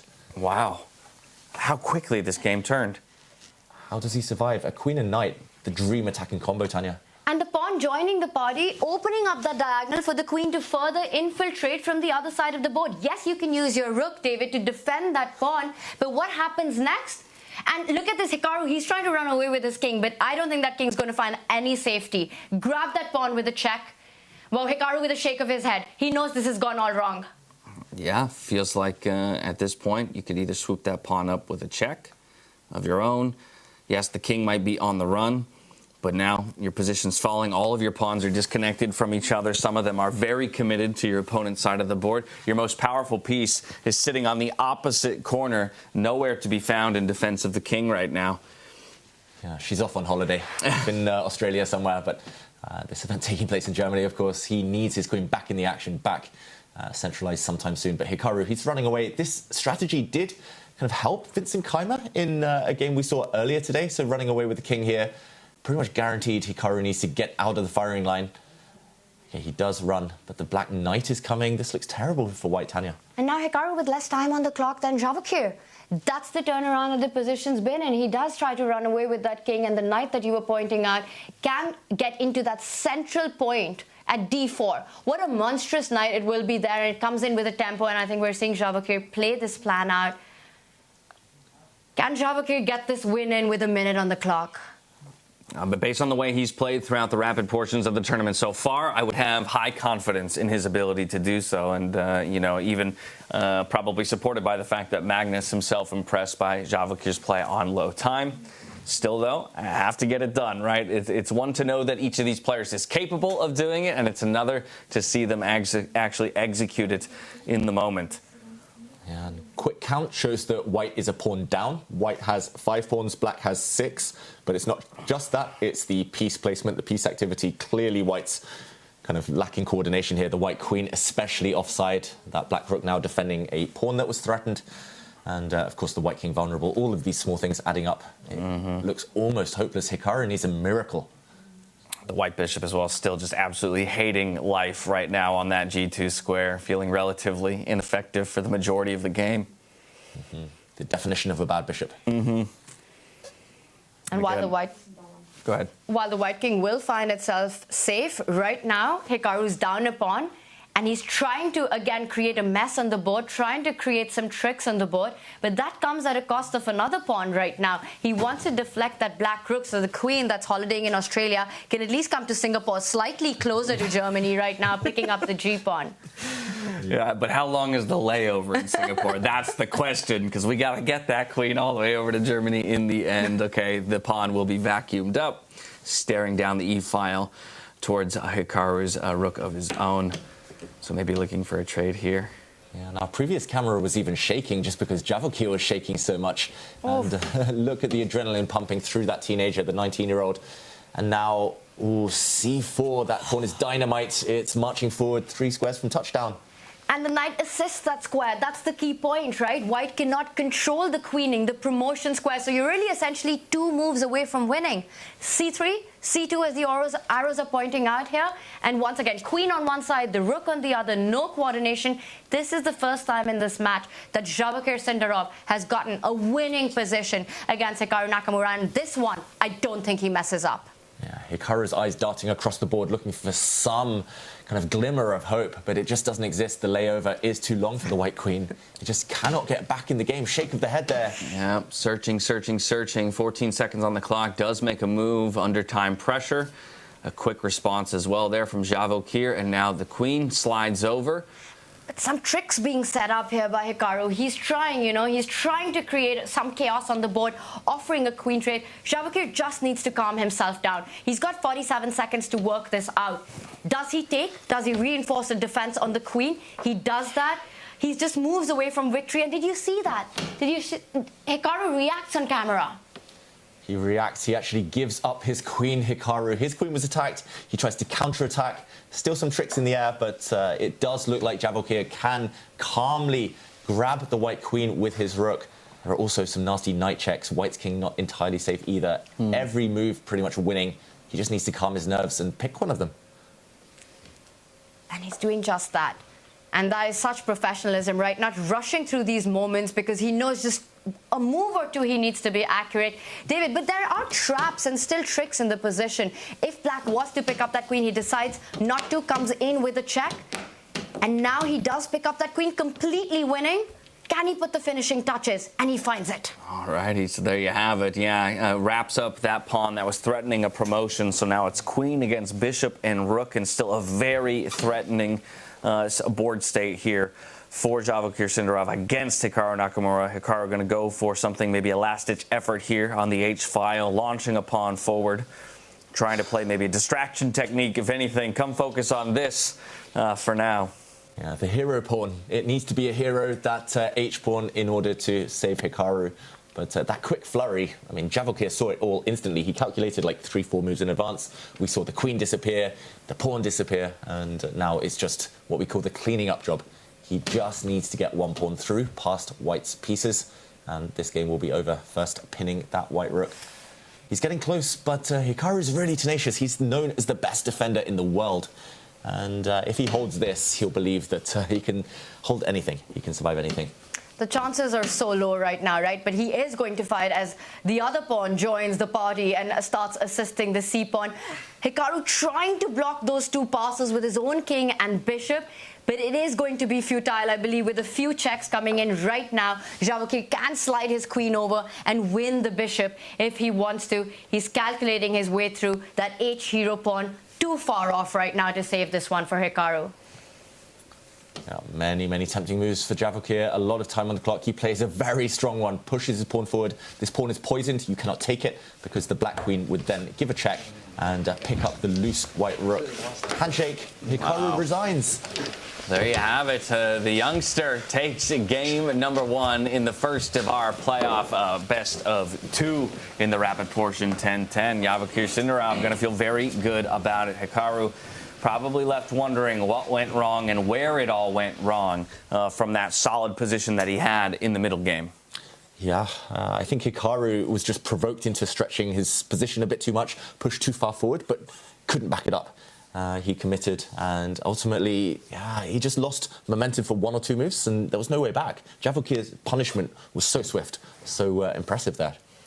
Yeah, and just incredible, the storyline, right? In the classical portion, Hikaru always pushing, always had the edge. Javokhir defended it. And the one opportunity the Uzbeki youngster gets against the absolute beast, you know, Magnus said it, that according to him, yes, Javokhir's super strong, but Hikaru's still a slight favorite. Javokhir does not let go with such precision, puts the finishing touches. Hikaru in a must-win in the final 10+10. You love to see it, kind of like pressing the screws to your opponent, right? Putting them in a position where they have to get it done. A draw will not suffice for Hikaru in the next one, but it would for Javokhir Sindarov. Of course, the players are going to have a brief moment to take that breather yet again before they discover their next position to be played here in our playoff of rapid chess. Yeah, I mean, just catching my breath now. Hikaru, I did not expect that, I've got to say. I thought he would have some element of control. Whether he would win or not, that's one question. He had the beautiful pawn structure we talked about, that bar-up. He had the beautiful bishops. 3-4 moves later, it was total flip. How quick it happened. Yeah. That's the thing, how quick the whole position just completely fell apart. Yeah. The water just overflowed there out of that bathtub, and there was no coming back. Speaking of bathtubs and bathrobes, it was one Danny Wrench who pulled position 942 for our players here. And as they stepped to the board, a battle ensued, but it would be Javokhir Sindarov to come out on top. Yeah, so impressive from the Uzbek phenomenon. Hikaru Nakamura just not quite at his usual fast, confident best. And he will need to up his levels in this next encounter. Must win, do or die time. And Javokhir proving his pick right now, you know, holds the classical portion and then wins the first game with the black pieces. Now with white needing only a draw, and we could see Hikaru, you know, as the clock's leveled out, giving up in the end. What a performance by the Uzbeki superstar this one really was. That's a very good point. It was a gauntlet thrown alone just to pick Hikaru Nakamura, but then if you are able to, you know, to stand up to the moment, right, the pressure that you've essentially created for yourself, what a feat that would be. And to see Javokhir Sindarov book his ticket to the semifinals as being the 10th qualifying player to the tournament as a whole would be just an incredible feat. Let's remind everyone, Javokhir Sindarov was not supposed to be here. He's a last-minute replacement to the 5-time world champion Vincent Keymer, right? And those are, once again, really the biggest shoes on the planet to fill. He comes in, has this incredible performance in the round robin, holds his own, takes this pick, and then takes the lead in this one. And once again, just the way he handled that opening pressure. Things go wrong early on, but again, being so super tricky. Give him one chance, and there was no coming back for Hikaru's queen, at least. And the game. He loves those plot twists. Javokhir Sindarov coming into the tournament last minute, then the plot twist at dinner, choosing Hikaru. This win, it's all part of this ever-growing story. Now, so a brief bit of information for our viewers at home, whereas in every other reset, even in our quarterfinals day to day, in these best of twos, there has been a new position drawn. I've just received word that there will not be a new position here, so they're going to flip and play opposite sides of the same position, which I think becomes an entirely new discussion, right? First time within this event that players are going to have the opportunity to assess this very starting position, what went right, what went wrong, what was strong, what was weak, and maybe, alter their game plans going forward. So, I mean, that alone, how would you begin to approach what we saw break down? And what elements of both starts would we want to emulate, and what would we want to disavow? Yeah, that's a difficult one. Firstly, I should say it is very fair. So the players, it is a playoff. All right, I'm going to just interrupt because I just got yet another correction. The information I received a moment ago was incorrect. So there will be a new lotteried position the way we originally believed it to be. I'm actually really glad to hear Me that. too. Because it felt wrong, you know, because this is all about not having any familiar map, any familiar setups and ideas, and sort of using your mind from the start. So setting up the same position, to me, David, that just did not sound like in the spirit of freestyle chess. Yeah, that was my point. It's fair. I guess you get one shot each with white, black, whatever, but freshness, you know, originality, that's what this tournament's about. No, this is better. This is what we would prefer. So we're happy to have received confirmation that it will, in fact, be a brand new drawn position, still a minute or two away from receiving that position. And so, once again, I just come back to the calming of the nerves. Hikaru, ever the veteran, has been in dire straits before. So this isn't necessarily an unfamiliar position, and he has navigated his way out of many worse positions, I'm sure. But again, it's just about performance on the day and having only one opportunity. So as we saw that game fall apart in just a move or two, you don't have, you're not afforded, rather, the opportunity to let anything go this time around. Exactly. He cannot afford a single mistake the way that Javokhir is playing. And Hikaru knows at some point he needs to get under his opponent's skin. At the moment, it feels like he's the one who's being a bit emotional. Javokhir is just a cold-blooded killer. At least he proved that way in the last game.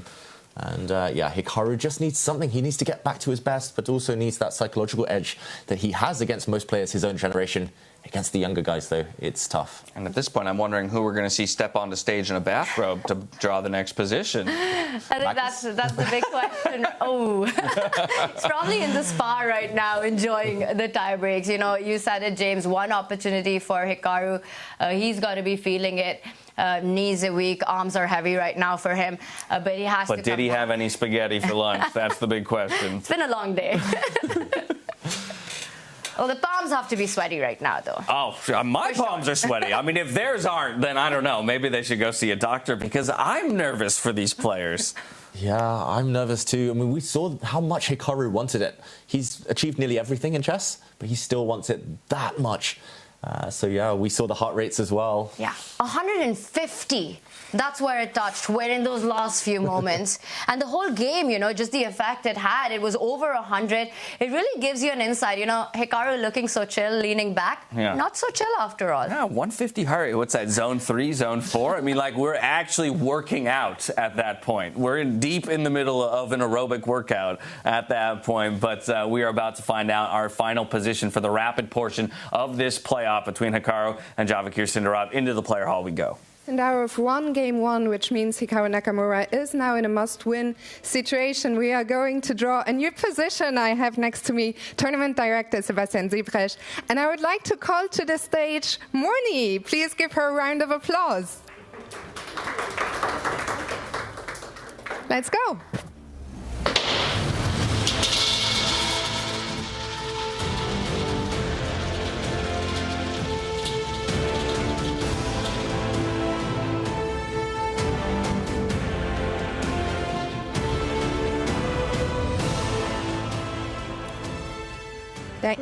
Thank you very much. It's position 336. Position 336. Thank you very much. To the players, good luck. Please enjoy.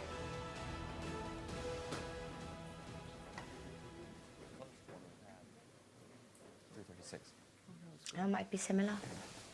Welcome back to Freestyle Chess 2025, where position 336 will be where Hikaru has to get it done if he wants to keep himself alive here in the elimination matchup against Javokhir Sindarov. And we've noticed a pattern, or we've talked about, you know, what the learnings will be round to round to round, starting position to starting position to starting position. We've had a couple positions in those mid-300s, and so I'm willing to bet these players might notice one or two similarities in this starting position to one they've seen in the past, and it's just a matter of if there's really anything important enough to glean from that, I think, in this time they have to evaluate. Yeah, 960 positions in chess to start with. Position number 518 is our standard chess, and it's not as random as it might appear. Positions closer in number to each other have got a lot of similarities in the way the pieces are placed, so you can indeed find those patterns and motifs to start with.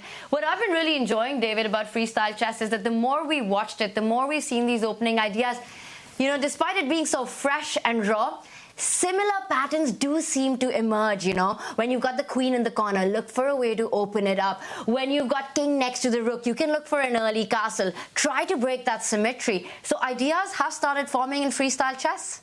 Yeah, ideas definitely, and we're learning every day. The players are learning. We're freestyling here as well in the studio. We're trying to get to grips with all these new concepts that we're being shown by the best players in the world every day. It's a unique and it's a brand new experience here, trying to do something different in the chess world. And so I think it's important for us to remember what are the goals here in freestyle chess when we take a look at the year holistically, but also how it is ultimately it breaks down on the day. Let's take a look at the road to freestyle chess. The revolution of professional chess starts now. 10 world-class players, 5 unique destinations, 1 gripping and innovative format, changing chess forever. Welcome to the 2025 Freestyle Chess Grand Slam Tour. Bringing a unique chess experience to iconic places around the world, only the world's best players will take on the Freestyle Challenge. During the 2025 season, players are awarded points based on their placement in each Grand Slam tournament. Over the course of the season, each player's points from all the tournaments are added together. And after the last Grand Slam, the player with the most points will be crowned Freestyle Chess Champion. It really is combat from move 1. This is so much better than classical tournaments. All events in the Freestyle Chess Grand Slam Tour will be played in the format of Chess 960. Each Grand Slam starts with a round-robin phase. All participants face off against one another in rapid chess. The 2 last-place players in the round-robin stage are eliminated, but will play for 9th place in a playoff match. The remaining 8 advance to the quarterfinals. From here on, the games will be played with classical time controls. Each matchup will be a best-of-2 game over 2 days, and in the case of a draw, 2 rapid games will be played. If there's still a draw, 2 blitz games will follow. And if the winner is still undecided, a final Armageddon match will be played. From the 7th to the 14th of February, the first Grand Slam of 2025 will take place in the luxurious Weissenhaus Resort on the Baltic coast in Germany. As it is the first Grand Slam of the year, all Grandmasters are eager to make their mark, with the top spot there for the taking. After 8 intense days of play, only one competitor will become the 2025 Weissenhaus Grand Slam champion, taking home 25 points and $200,000 in prize money. Let the revolution begin.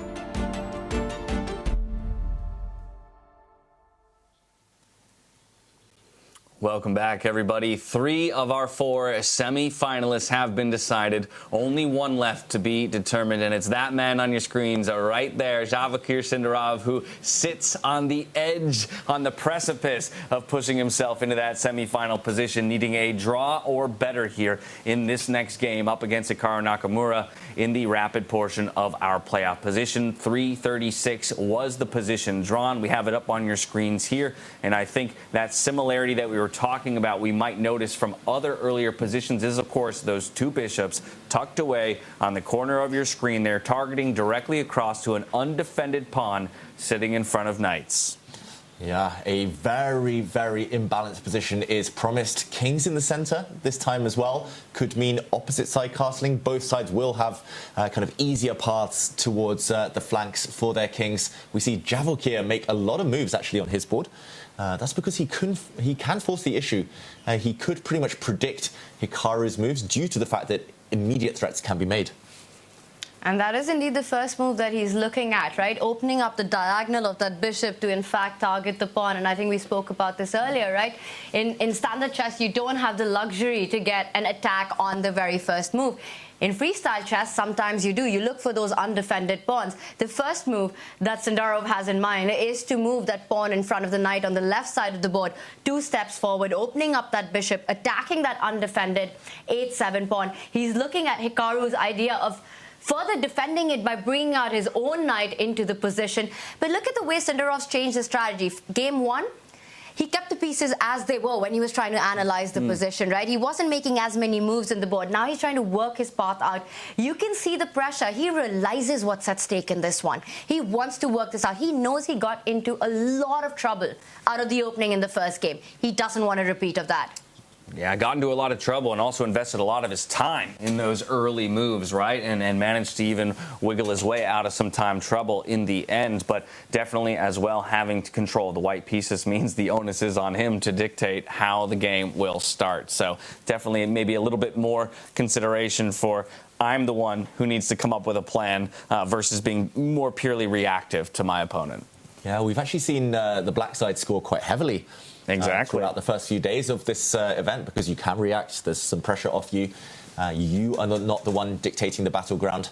I will also say, I don't know about you, Tanya, but when I was a young player, the closer I got to my goals, the more nervous I would get. As a youngster, you don't really have too much fear in you. But when you are this close to achieving your dreams, knocking out the likes of the world number 2, suddenly you might tense up. Absolutely. I think we've all been there. You know, you get so close, whether it's a championship round or perhaps trying to make a norm or achieve your goal. And again, you know, those final moments, the pressure really adds up because everything you've done so far, all the decisions you've done so far have sort of taken you to this point. And with finish line in sight, what gets you over that finish line? And Javokhir, you can see it in him, how much this moment really means for him. You know, to take down Hikaru Nakamura, if he can, in this next round, what a moment it will be for the 19-year-old as Hikaru. He's trying to find his way. I will tell you, though, in his mind, he has perhaps figured out that the first most obvious choice for Javokhir will be the one that Sindarov is looking at right now. That pawn moving 2 steps forward. So both players working their early moves out. Guys, predictions. Does Hikaru make a comeback? Does this go into a 5+2? Oh, don't put me in that position. I mean, again, what do I want? Of course, I want the games to extend. Let's go faster and faster paced if we can. But I don't know. Something speaks to me about the way that Sindarov has shown up at this tournament. I think I'm going to lean in his direction, give him the edge, and say that he finds a way to take it here. Maybe not with a decisive game victory, but again, all he needs is a draw. Tanya, after you. Ladies first.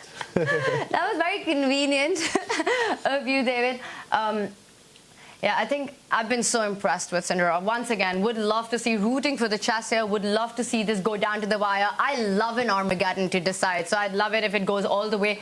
But Javokhir, just the guts that he's shown this whole tournament, you know, his ability to not only hold positions that are difficult, but when getting an advantage, showing that power performance, I think there is a chance that Javokhir takes this in the next one, David. A big chance.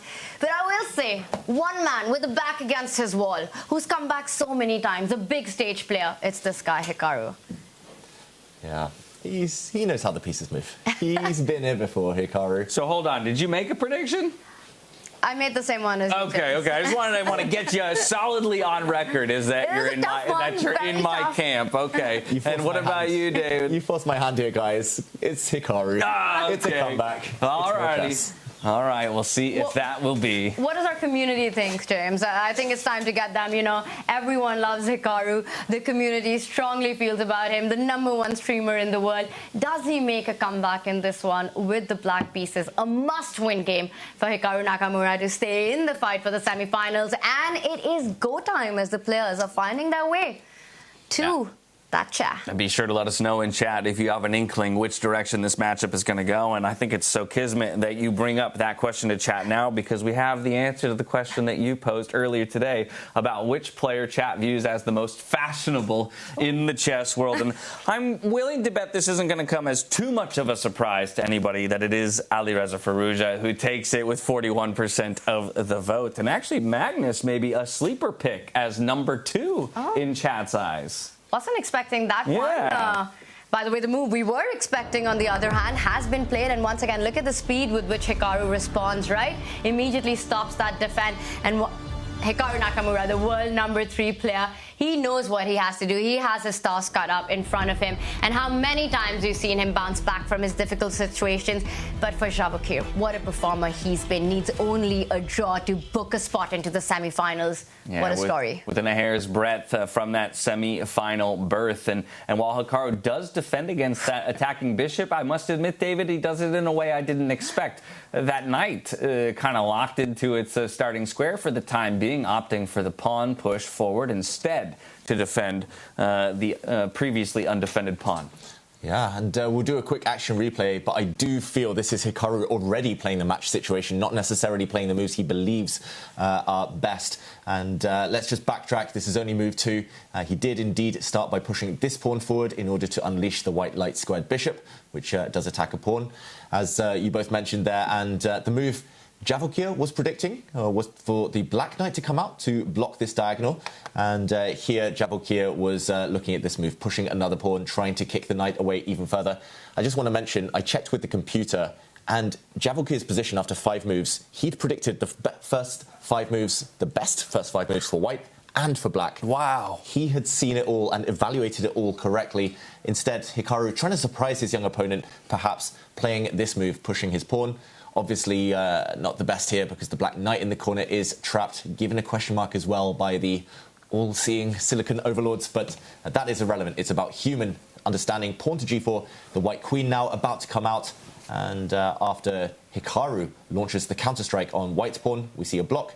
And, OK, a bit of a dance. It's the queen that is actually preventing this bishop in the corner from developing. Wow, with a bunch of moves blitzed out, I want to make sure that the voices of our chat are heard, because already we have the answers for who chat believes will qualify for the semi. So this is an overall prediction of qualification, and we'll remind everyone that Hikaru will typically come out on top in Twitch chat predictions, and he does so here just barely, 53% of the vote to 47% for Sindarov. So I think that, if anything, while Sindarov is still on the losing end of chat prediction, that speaks to how convincing chess he's played at this tournament to even sway that number of people. Yeah, I was expecting a landslide the other way. Exactly. Well, not the other way, but yeah, Hikaru 80%, Javokhir 20%. But yeah, incredible, Tanya. He's been on fire. And I think Javokhir has just won so many fans over the last few days as well. You know, now you put him on any poll, I think it's not going to be a landslide at all.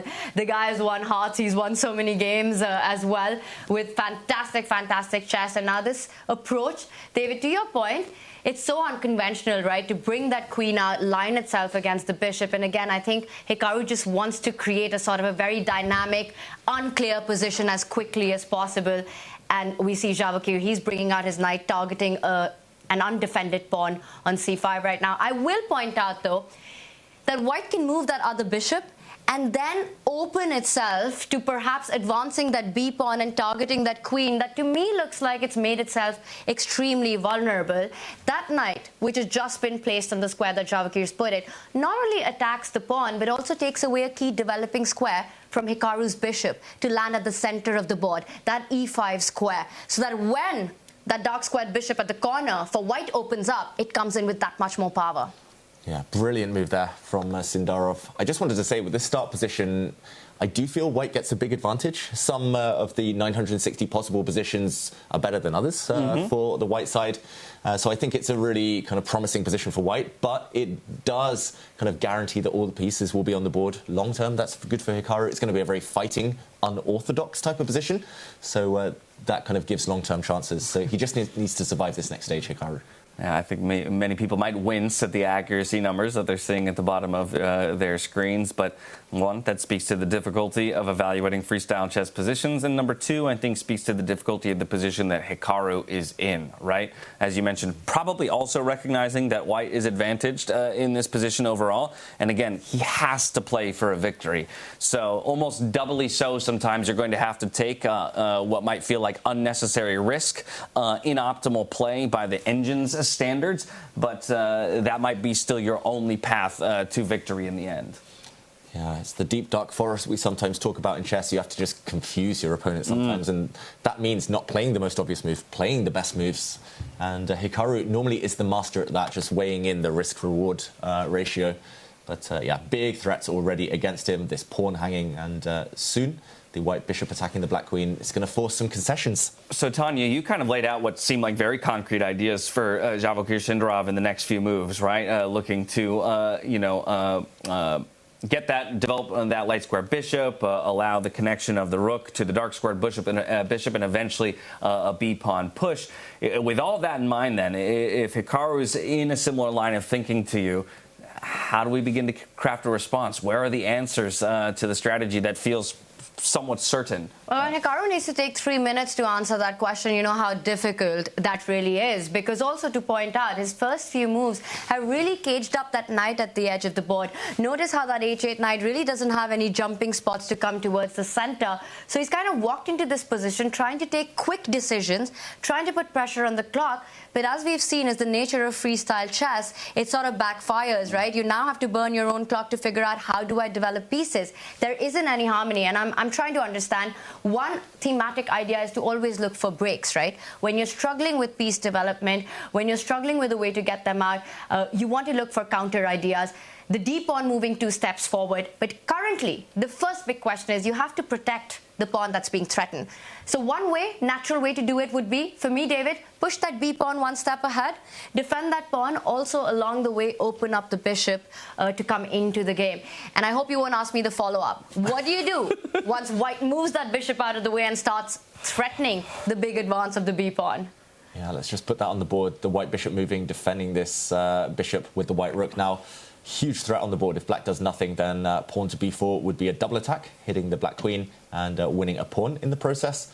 So maybe it is time to play really ugly moves, such as this one, pushing a black pawn forward. Black knight at least has a nice square. But, OK, you're getting your knight out the corner. You're also trapping your own queen in the process. And we've seen that's kind of not desirable in freestyle chess. Queens need some open avenues to move upon. Yeah, this doesn't look easy, because even though we've at least opened that extra line for our bishop, I feel like there's no proper square for either our light or dark square bishop for the black player to end up on. So Hikaru had 1 pawn hanging. That's not enough for him. Take a look at the decision he's made. He's gone for an absolute berserk move, not one that was on anyone's radar in this commentary studio. He goes for a double gambit. Now, white has the option of not only grabbing c5, but the pawn that's just moved forward. This is Hikaru feeling the desperation in the position. Yeah, to take or not to take, to take which one, which pawn to capture right now. Hikaru here gambiting, gambling, I should say, as well. Because right now, this is a pure sacrifice. He's basically saying, you can take my pawn for free. His idea is to push his pawn even further, destabilize this knight, and I'm not sure where it exactly goes, but this knight could find itself trapped or kind of pushed around the board for a long, long time. The other way, the other capture, wasn't played. He did take that pawn, Sindarov, so pretty much calling the bluff, if it is a bluff. Taking the other pawn with his knight would have allowed black to capture and restore the balance. So right now, Hikaru needs to justify energetically his gambit here. Pure pawn down. Yeah, very brave by Sindarov to not spend too much time calculating, because that move would have taken mere mortals like myself by surprise for a long time. You know, you're trying to work out what just happened, especially when a player like Hikaru plays it. Well, c4 on the board, hitting that knight. Now Sindarov really needs to work out where he wants to run away with it. Once again, that black queen can also come to the center of the board, start targeting that knight if it goes too far ahead.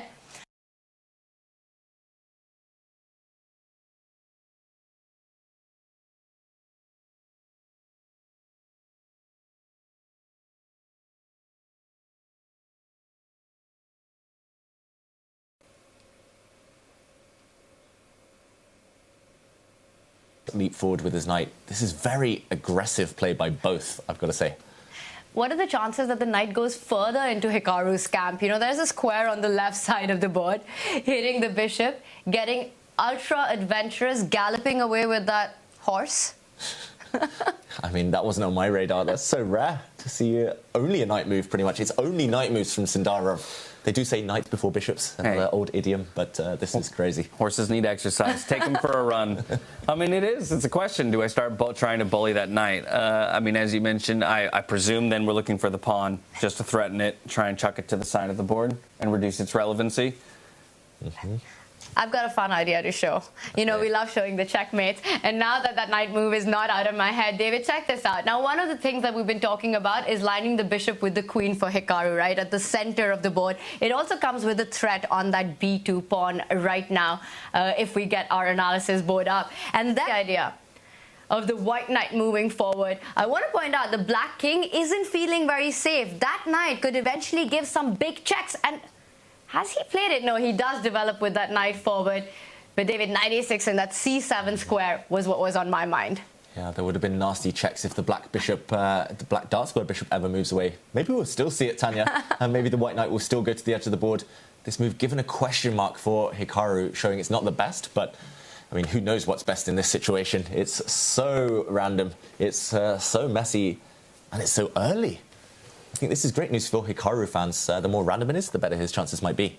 Yeah. Also, I'll just remind ourselves and the viewers at home that in a lot of our positions, kings can find themselves starting already tucked to one side or the other. But this is one of our starting positions where the kings are centralized. So king safety over time is going to be a question. And how do we ultimately decide to deal with that and guard against it is something yet to be answered by either of our players. Yeah, I have no idea where the kings are going, actually. I could pretty confidently say the black king is not going to the left there. It's not going to castle on the long side because there's not so much pawn shelter. So more likely the black king wants to go behind its queen, but that's going to kind of come with some risks itself. Okay, in the meantime, Javokhir tries to trade off a set of bishops. He has an extra pawn, Tanya, so a very logical move. Yes, traditional chess wisdom, when you're up a pawn, you try to trade off the pieces because that power of the extra pawn sort of comes into play a lot, right? I sort of think about football in this context where the lesser the players, and if you've got that one extra player, that always plays out so much more. So the pawns would get more powerful once the pieces are traded off. I really like this move as well because it connects that rook to the bishop. The other idea that we were talking about, a multi-purpose move, allowing the b pawn eventually to move forward, attacking the black queen. Ooh, multi-purpose moves. Yeah. They're the most effective. An additional effect there. Assuming Hikaru gives Javokhir what he wants and elects to trade bishops. Okay, never mind. He won't look to trade those bishops, so my question is irrelevant. Well, I was expecting that as well, I've got to say. Yeah. The exchange of bishops. Now white's light square bishop simply drops back one square. And now Hikaru is facing some threats. If white gets one more move, activates the bishop in the corner, hitting the black queen, Sindarov has an advantage. Can Hikaru stop it? And I think he was reaching out for his own bishop to stop that exact idea that you're pointing out. He does plant it to the center of the board, so reinforcing the pin on that corner bishop that Javokhir has. Yeah, it feels like a missed trick there somehow for Javokhir. It feels like he could have that opportunity to open up his bishop. Now that opportunity might have passed. He brings his queen out instead, and this one is it turning. Is Hikaru back in with a fight now? 3 minutes against 6 minutes, though. And Javokhir answering James' earlier question, where is king's safety? And I believe that for Javokhir Sindarov, it will be on the right side of the board once that the queen has left that spot, sort of making it possible for the white king to jump over, to slide over, to connect the rooks. Really strange way to finish development, David, because I see that queen is still on the edge of the board. And given an inaccuracy.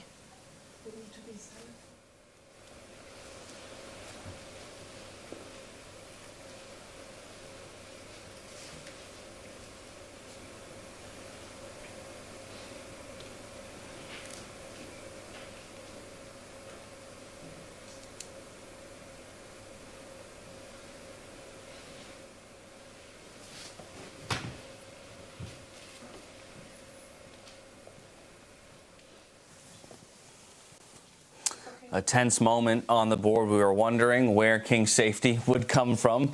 And at least on Hikaru's side, he has committed his king over to the right-hand side of the board, exactly as you predicted, David, not considering the left-hand side himself. Javokhir still with that decision to make for himself. But in a lot of ways, now he has the focus of any of his attacks. It's all got to be up and to the right.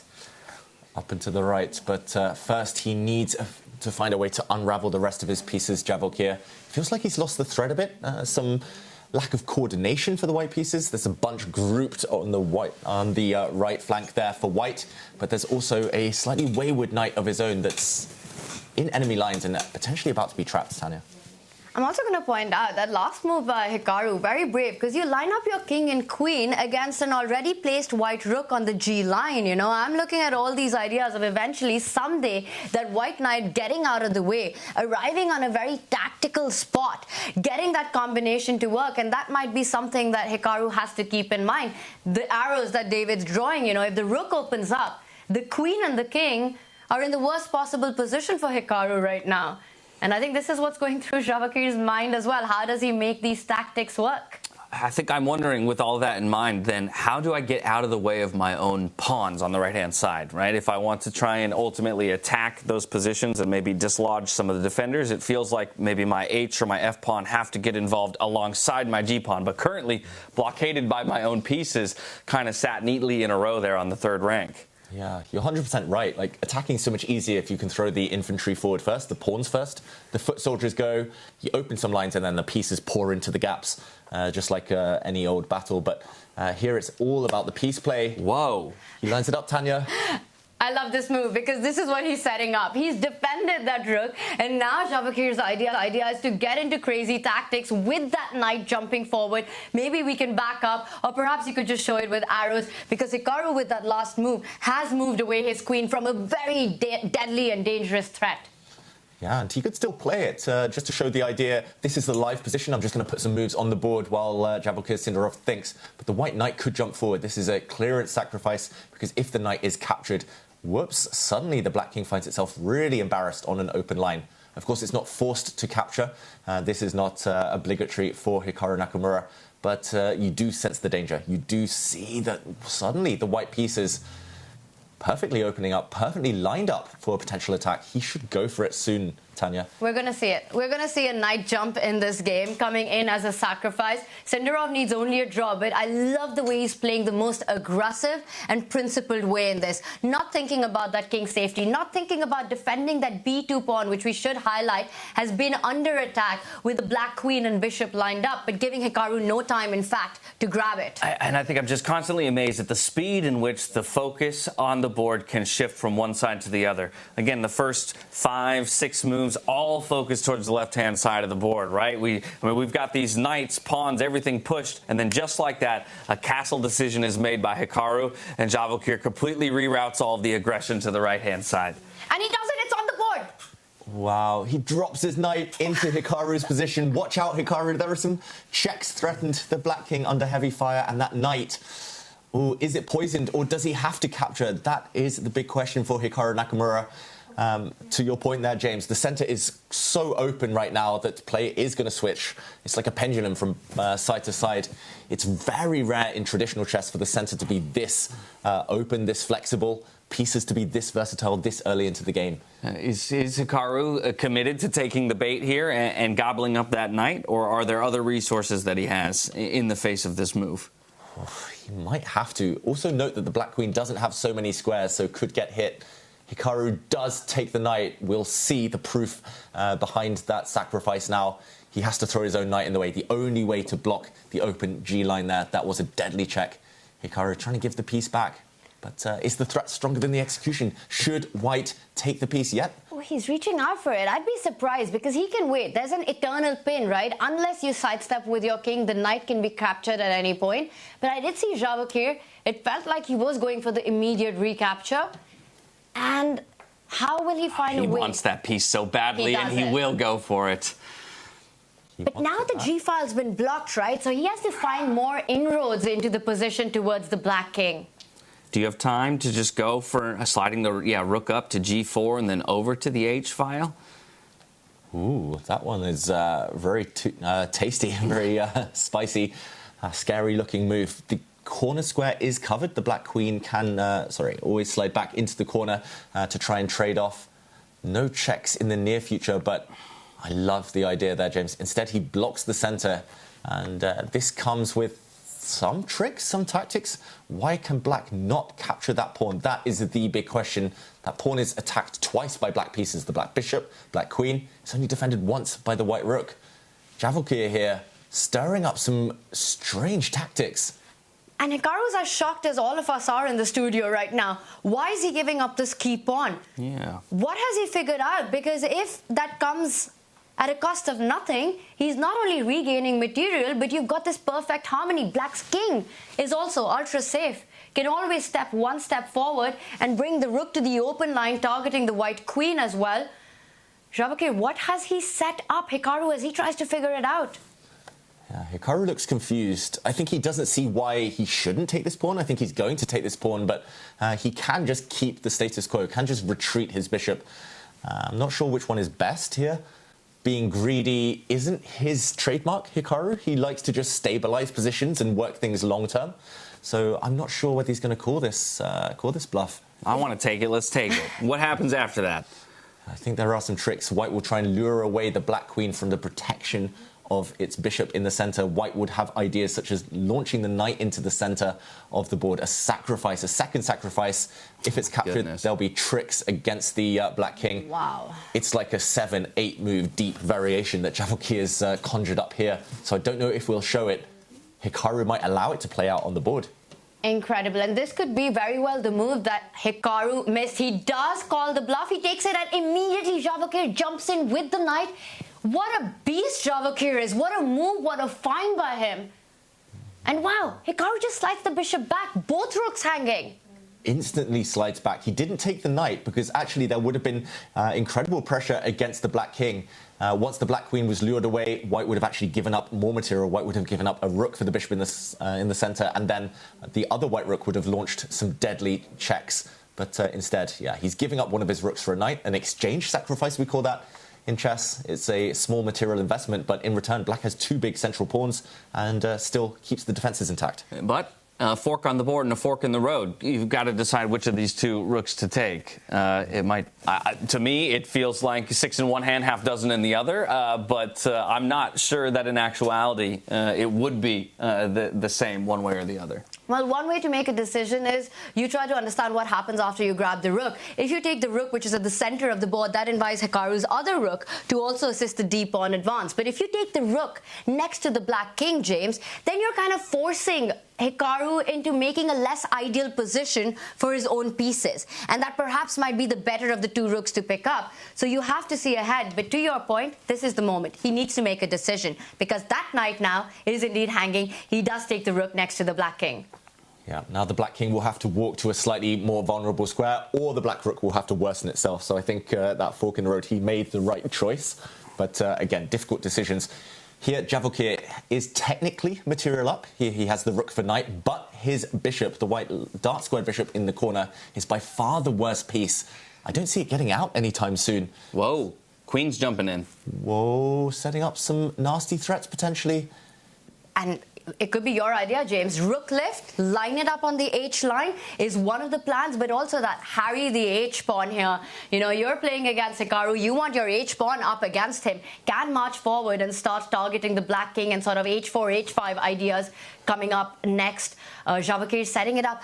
Also, how impressive was Hikaru to calculate that this material imbalance is fine for him. He evaluated it, immediately came back with the bishop and more bishop moves coming up, attacking the white queen. Yeah, this is classy play from both sides. It's not about materialism. It's about dynamics, tricks, tactics. It's about seizing the moment. And right now he's trying to kick back the white queen. There's only two spaces it could go to, right? H3 or H5. H5 will be the choice, reminding everybody about that pin of the pawn to the king. Now, in my head, Hikaru has to worry about, obviously, king safety, but also this backwards d-pawn in the center of the board. It looks to be hanging to me. Only a knight defend... No, I forgot about that bishop over there in the corner. Oh, something's happening. I think Hikaru got a bit distracted. Was there disturbance in the playing hall? Yeah, Hikaru telling off people for talking or lurking. I'm not sure what that was, but Hikaru... Yeah, wanting to get into the zone, fiddling with pieces here. Clearly the nerves are rising. Look at the heart rates, both around the 150 mark right now. This game is quickly reaching its most dramatic moments. Don't forget those bishops in the corner. That white bishop trying to unleash itself, but blocked by a pawn. And a big mistake apparently from Javokhir. This game is suddenly turning. Yeah, game turning on a dime, so we're going to stay locked into it at the moment. Yes, a big question mark thrown up onto the board, and you can see the evaluation bar reacting. But as much as we know and have the benefit of that evaluation bar to see that it is advantage to Hikaru, Hikaru still has to find it. But this last move comes in with a big threat. The black queen is overloaded. It's defending the bishop and the pawn. So Javokhir is setting up the idea of bishop grabbing that pawn to deflect the queen and then recapture the bishop. Hikaru reinforces the defense of that pawn by advancing the d-pawn. David, it feels like momentum is shifting. Hikaru's pieces are so incredibly active. Look at those two power pawns at the center of the board. Yeah, two power pawns, and one of them is actually very close to promotion. Not only can this black pawn push forward, attacking a white rook, but the promotion square covered by the black bishop. The black bishop and pawn combo might just win the game for Hikaru. The white queen and rook, meanwhile, on the right flank here, they look nice. They're very flashy, but they don't have any substance behind them. They're just kind of hanging in midair here. Well, I'm coming back to something you told me just the other day. Typically 3 pieces needed to put a true threat onto the opponent's king. So while they look, like you said, fabulous over here, just missing that third friendly to help them out and ultimately delivering a killing blow. And so now, new life breathed into Hikaru's tournament chances here. Did you see that, Tanya? Hikaru grabbed a new queen from off the board. He's about to try and promote a second pawn. He senses blood in the water here. Mind games. He knows he's so close, and he does push that pawn one step ahead, closer to that promotion square. And for Javokhir Sindarov, this is all falling apart. Hikaru Nakamura on his way to make a comeback. If he wants right now, he can regain that material with interest. David, you could just promote, give up that newly made queen, and win the white rook eventually. Yeah, a queen trade, but that black queen is about to be respawned here. There we go. The black queen makes a re-entrance onto the board, promoting a pawn. And black will emerge from all of this with an extra knight. White will have a couple of pawns in return, so it's not over yet. It's not totally one-sided, but black's knight should be able to decide this game for Hikaru. And 9 seconds on the clock for Javokhir. It's going to be 2 pawns for a piece once the dust settles, as we're seeing that being played out. He picks up a center pawn, lines up the bishop against the black king. You can block that diagonal, push the pawn next to the king, 1 step forward, make sure there are no disastrous checks coming your way. Big advantage to Hikaru as he looks for that comeback victory. Yeah, it was the will of the people at home, hoping and voting for the comeback of Hikaru in this game. And so far, it looks like he will deliver in the end. This is a sweet trick set up, though, of course, by Sindarov. So Hikaru, like you just showed with those arrows on the board, has to protect against it on that discovered check. Yeah, there's one threat here, the white rook. Anywhere, kind of attacking a loose piece with a check would win some material. So Hikaru frowning. The one thing making him pause here is the kind of possibility of the white a-pawn stepping forward. The black knight is actually almost trapped right now. It doesn't have too many escape squares, too many safe squares to run to. So white here has a glimmer of hope, some counterplay if the pawn continues to step forward. So Hikaru trying to look into the future, trying to diffuse that. And the fact that he hasn't immediately pushed the pawn, and I think he's reaching out for the bishop. He moves it back. He wants to place the bishop on the square we were looking for to try to once again trade off as many pieces as possible, get rid of that bishop, and then you've got an extra knight on the board. It makes the winning task that much easier. That's such a cool move. You see your opponent's threat. White can throw the rook out anywhere with a check, but you just ignore it. You say, OK, check me if you can. And he's going to now block with a pawn or bishop, the white rook, using a slightly odd square, I'm going to say. Yeah, that would have been maybe the last square I would have picked to move that rook to. Yeah, everything in black's position was covered. It's very important the black knight covered the rook in the corner, so there was no way for white to gain anything with a discovered check, but still a slightly odd choice. But, OK, Sindarov posts up his rook on a nice active post, an active square there, and Hikaru going pawn hunting. It's a weak pawn, almost forgotten pawn, the hero pawn there on the h2 square. We are still down at the, the dregs of the time on the clock, though. Under 10 seconds here in just a moment. Will go Sindarov, only gaining 10 seconds per move. Hikaru with 20 seconds to budget, as now it is his initiative. And the idea David pointed out to try to create that counterplay. You've got a 3 versus 1 majority if you're white. On the right side of the board, you want to create that pass pawn. You want to start chasing that black knight away to look for counterplay, to look for tricks. Combine your bishop, place it at the central square once the knight moves away. But Hikaru, the confidence, the speed with which he's playing, he's got this all figured out. Yeah, everything is covered for Hikaru, but will there be any twists and turns, any surprises as the clocks tick down? Hikaru is the ultimate speed player, especially online, but this one, it's not totally over yet. Great move there from Sindarov. He's got a target in mind. Black's corner pawn, that black A pawn tying down Black's rook, is in his sights. How can Hikaru guard it? Well, he just shifts, he just slides his rook over. Not the best move, apparently, but a very logical one. Going for white pawns now. He trades one for the other, but also gets his rook active. But now it is Sindarov's pawn that's 2 steps away from promotion. That A pawn, one more time, advances forward, looking for the bishop to retreat and continue its march up the board. Yeah, feels like a missed trick from Hikaru there. He's just helped his opponent kind of accelerate the advance of his pawn. 2 squares away from touchdown. Hikaru Nakamura under 10 seconds. Oh, he blundered. Oh! Whoa! And the bishop falls back. Oh, my the pawn's goodness. about to move forward.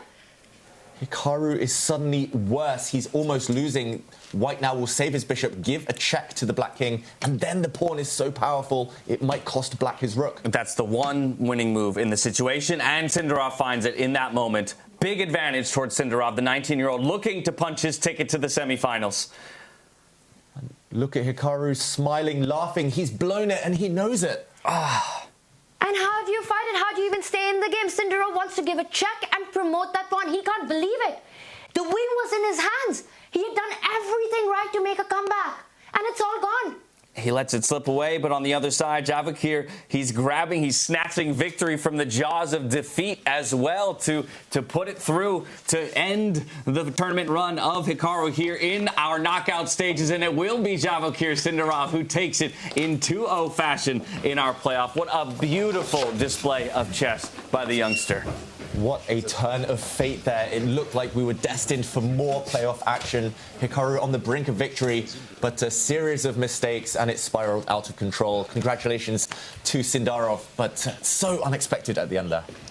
Javokhir proving his pick. He makes it to the semifinals, and what a way to do it, to take down the absolute best, one of the absolute best in the world, the most feared Hikaru Nakamura, eliminating him from the knockout stage. Javokhir Sindarov is the man of the moment right now, and he's got to be feeling good about that. You know, finding himself in a difficult spot and still finding a way to trick the trickiest of them all. Tenacity is the word that I will use to illustrate that very point that you're making. Right, while having his back against the ropes there and maybe staring down the face of another best of 2 in blitz, he holds fast. He looks for his moment to strike. He finds those couple moments of counterplay to make Hikaru think, to question, and ultimately make a mistake. Capitalizes on that mistake, and he'll book his ticket on to the next round. It will be a top 4 finish for Javokhir Sindarov. Wow, and there was a beaming smile on his face. He deserves it, but what a roller coaster that was. Yeah, now, of course, quick to the interviews, people wanting to get a word from him. And while we maybe will get an opportunity to speak to him a little bit later, I think it's important for us to pay respect and homage to the player that Hikaru is by hearing from him himself, his thoughts on freestyle chess. Here it is now. So, I actually won the Fischer Random World Championship in 2022, I believe it was. So I've always had a big interest in playing Fischer Random. I think being part of this freestyle tour, which features a lot of the top players in the world, is a great chance to showcase my skills.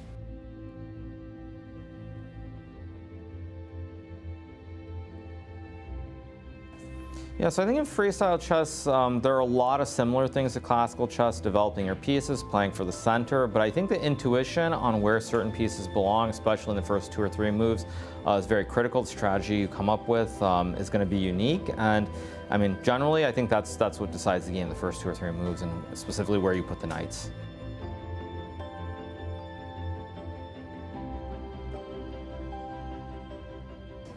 Yeah, so I think this location is quite different. It's obviously on a resort. It actually reminds me quite a bit of when I played against Magnus. We played a match in Norway in 2018 for the World Championship in Fisher Random, and it wasn't on a resort, but it was a little bit secluded, and so the environment here is very similar to that. I would also say, though, compared to many tournaments that I play in, you know, just the scenery and the general high-class amenities here, it's quite nice and nicer than most events that I ever play in.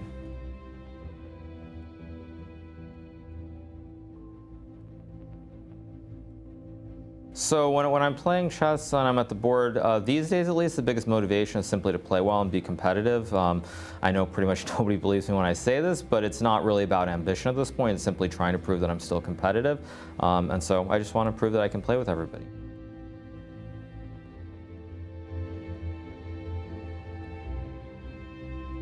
Yeah, so I mean, I think certainly you have a mix of the old generation players like myself, Magnus and Fabiano, and then you have a lot of the kids here. You've got Gukesh, you have Sindarov, Firouzja, I guess he's not super young, but definitely younger than we are. So it's definitely a clash, and I think certainly being part of that generation, I want to prove that I still belong, much like when I play normal chess. And it'll be exciting to see. Eventually the kids will overtake all of us, but I think for the time being, we're still a little bit ahead of them.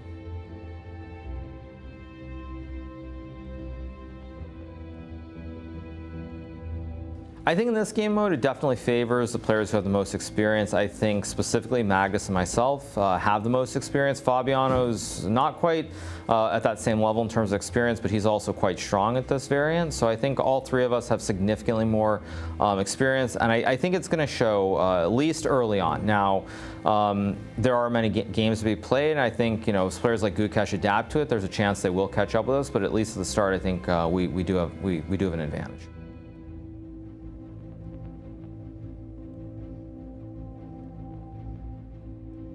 So to describe myself as a chess player in just one word is kind of hard. I think if I had to come up with a word, since I heard it being used the other day, I would say enigma.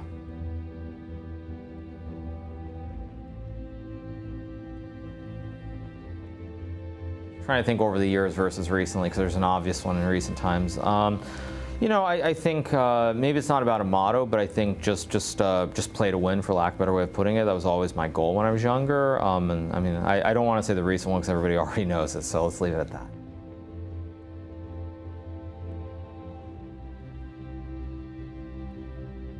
Because I'm used to playing in these formats and pretty familiar with a lot of these players, and I think I have pretty good time management. I think if I can get to critical moments, the intuition has to take over, and I'll be better in the time scrambles.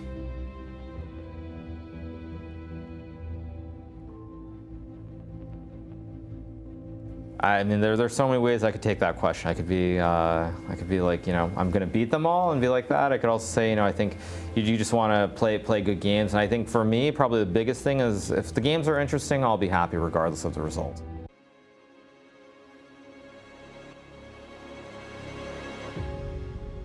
Thanks for Mr. Jan. He was invite me also his club, but I never reached 2730 rating. And also, okay, I will do my best. In a qualification, we are playing some rapid games, and I was just excited from chess and just play for fun. And okay, I think I was a little bit stronger for fun, and yeah, finally qualified to this tournament. And okay, I was really excited to play here, and I cannot wait to start this tournament. Yeah.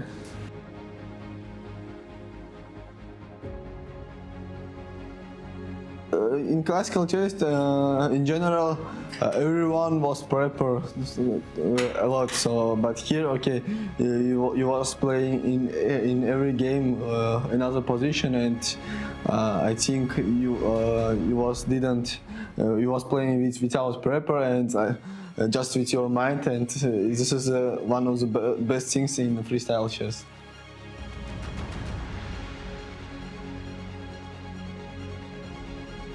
Here is even very good, yeah. And I think we are playing in amazing time, not cold and not hot, so a very beautiful place. I was enjoyed, and of course conditions also very well. So thanks for the organizers. I was enjoyed here.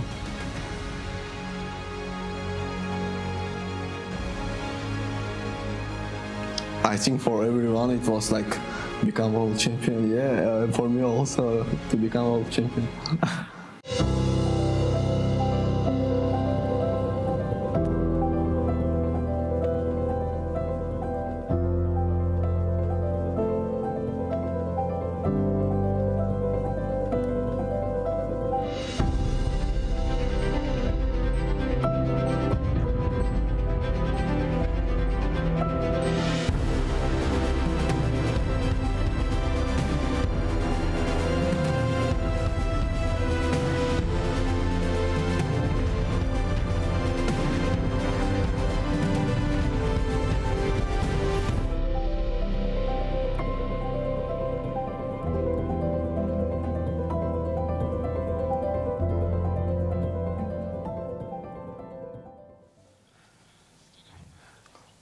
Welcome back, everyone, to Freestyle Chess 2025 here at the Weissenhaus Resort. From the pre-tournament interview to the post-quarterfinal interview, we are once again joined by Javokhir Sindarov after a beautiful finish there against Hikaru Nakamura to book your ticket into the semifinals. In there, you talked about how excited you were to start the tournament. Now you're about midway through it, and you've already guaranteed yourself a top 4 finish. How does this align or compare to the expectations that you had for yourself stepping onto this resort just a few days ago? Yeah, I was really happy to go to semifinals, and I was really too tired to say anything. It was a very stressful match because in every game I was defended, and yeah. It was a very hard match for me, but probably I think when I got some mini chance, I realized it, and so it was helped to me to win this match. A couple of those pivotal moments where you definitely seized your chance to take it in the end. And before we dive into a couple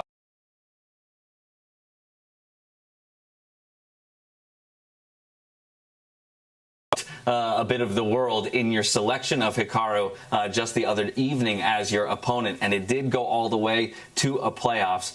But in the end, you did prove your pick in a way. And so, you know, I guess what does that mean to you to be able to, you know, to shock the world in a sense by choosing a very powerful opponent, but then prove that you made the right choice in the end? Yeah, Hikaru was really very good player.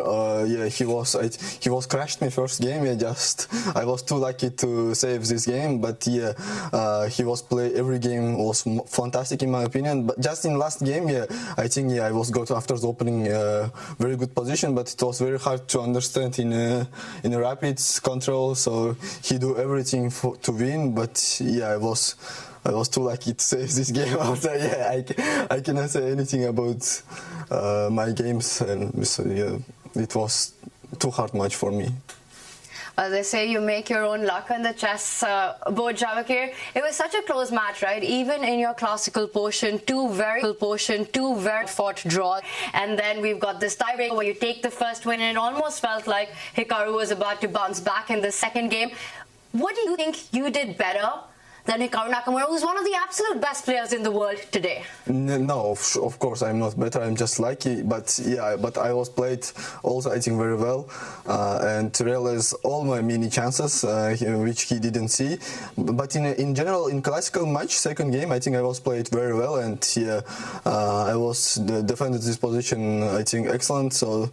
But yeah, rapid games was too hard for me. Yeah.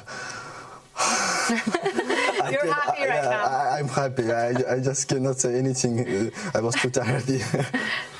Yeah, sounds like you know, a mix of adrenaline, exhaustion, and of course a sense of pleasure and happiness coming out of the victory. Now, all of that said, as was mentioned, this final game it did require Hikaru to give you one opening, you know, in the end that you could recognize. How in those very tight time situations in the end can you keep your composure to find your only winning chances? You mean my which game? In this most recent game.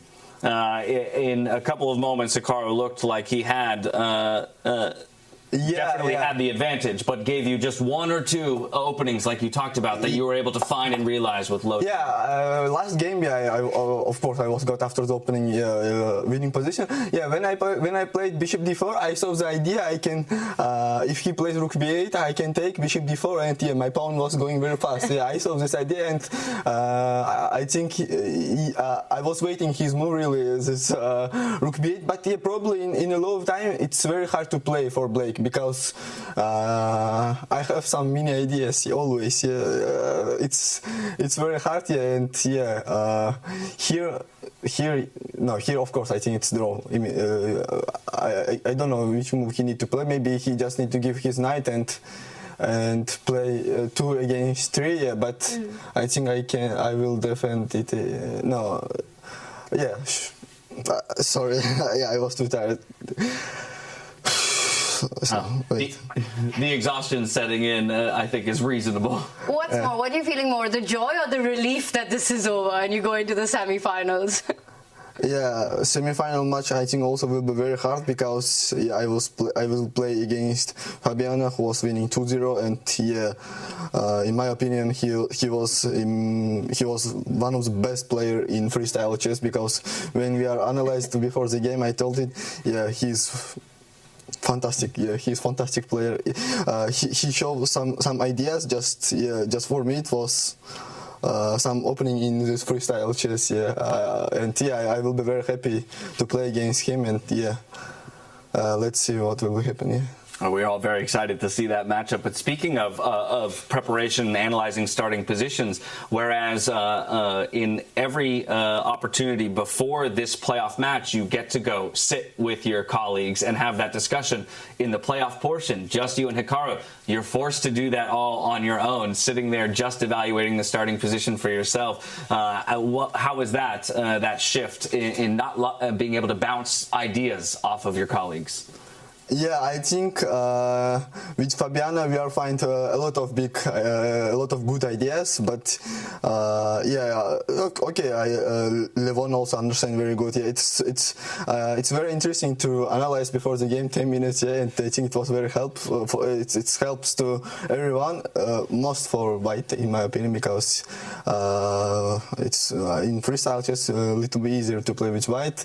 Yeah, I think if I get this my final position in classical match, yeah, in my opinion, I will not lose this game. But yeah, in rapid, Hikaru does everything. Hikaru does everything well to get some very hard position. Yeah, and yeah, I do some mistakes. Yeah, it was crazy match.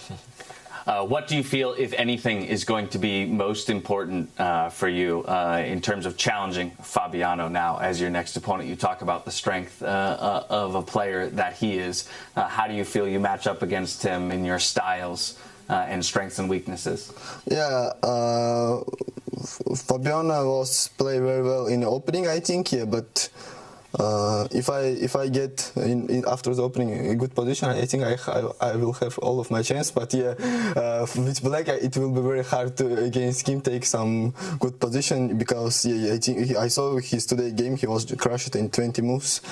Yeah, he played amazing. I hope the position will be not so hard to play, because the first position, the second position, which I was playing with Blake, it was very hard. In my opinion, if I didn't play this Queen E5 idea, it's around +1. But yeah, in board I was find this idea, and of course Levon also play like this, and yeah, I was focused on this move 20 or 30 minutes, and yeah, I didn't find anything good for white. So I hope I didn't get like this today position against Fabiano. Well, we're really excited about that match with Javokhir. I know you're very tired, but I have to take you back to the start of everything that happened, because that's been our big talking point, is you picking Hikaru, and there you had the option. Well, I can understand you not picking Nodirbek, teammates, coming from the same country, but you had an option between Gukesh at that moment and Hikaru. What was the thought process in the choice you made? Yeah, we talking about this with my coach, and yeah, it was Gukesh and Hikaru was amazing, two amazing players, but the reason was I was choose Hikaru. It was just only he didn't play last year classical round, so that's why I was choose Hikaru, but. Maybe if they give me some second chance, maybe I will choose Gukesh. Yeah, but Hikaru was play fantastic this match. Magnus was very surprised with your choice as well. Yeah, I saw his reaction, but in my opinion, it will be a little bit easy to play against Hikaru because we know him. He is very great blitz player, and classical match I think will be hard game for us. But yeah, Hikaru play amazing this match, in my opinion. Well, a marathon of a day for you. Quite a long amount of time you had to spend over the chessboard to try and find your way to the semifinals. But I do want to congratulate you on continuing your incredible tournament run here and staring down the barrel of a possible final as well if you can overcome Fabiano tomorrow and the next day. With that, though, I will let you go. As always, take advantage of everything that this resort has to offer. Get some good rest tonight. Thanks. So hopefully you can deliver brilliant chess as you have all tournament long so far. Thanks a lot. Well, as of course we're going to let Javokhir Sindarov exit the studio and get his much-deserved rest. For us, I think, David, it's time to consider what might have been the move of the day. Something that we've talked plenty about. I'm curious, in your mind, if there's anything that jumps to the top. Are you okay? Well, the first move that comes to my mind was actually a game, not in the quarterfinals, but in that 9th, 10th playoff between Aronian and Fedoseev. Aronian sacrificing a piece. We saw a crazy triple pawn stack a bit earlier. But while I bring that up, Tanya, any candidates for move of the day that come to mind? It's funny you say that because James and I were earlier discussing about this on the broadcast, that what are the moves that really stand out, and we've had such brilliant chess throughout, right? This match going down to the wire as well, but we had the exact same one, David, that you're talking about, just the beautiful sacrifice, the piece sacrifice that was played out by Levon to eventually seal that match victory, getting his first win against Fedoseev in Weissenhaus, and I think it was this moment that it all happened. Yeah, I'm going to call it pawn to d5 in the center here from Levon Aronian. This is so surprising, so counterintuitive, because it simply sacrifices a full piece, a full bishop. The bishop attacked. Levon ignored this, and the whole idea was, after the bishop being captured, for the black queen to jump in. We saw a triple stack here. We saw the attack continue, and Levon Aronian going on to clinch the match. And like I said, you take the names away, you take the player profile pictures away, and you show me this board state. And never in a million years would I tell you that two grandmasters found their way into this position. But I think that's why I love it so very much.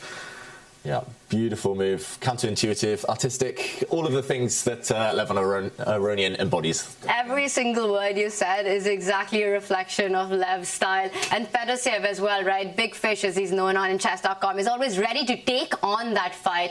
And it just speaks of the strength of this tournament, of this lineup we've got. When you have Levon Aronian, who in the round robin has the performance he did, 1.5 points out of 9, how difficult it really is. Players like Fedoseev and Levon fighting for 9th and 10th place, this is not usual in the chess world. And again, it's really the absolute top, and including these two guys, just how difficult this event is. This is not usual in the chess world. It might be a phrase we find ourselves repeating time and time again when it comes to the Freestyle Chess Grand Slam. Either way, that's going to conclude our quarter-final round. 4 players remain alive in their quest to become the top dog here in the very first event of the Freestyle Chess Grand Slam Tour 2025. Plenty of players still to play, though, and plenty to play for. Points and prize money all along the line. For tonight, we shut the studio down. Tomorrow, we come right back, same time, same place, and we hope you'll join us as things heat up for Freestyle Chess 2025. Until then, stay healthy, stay safe, be good to each other, and good night.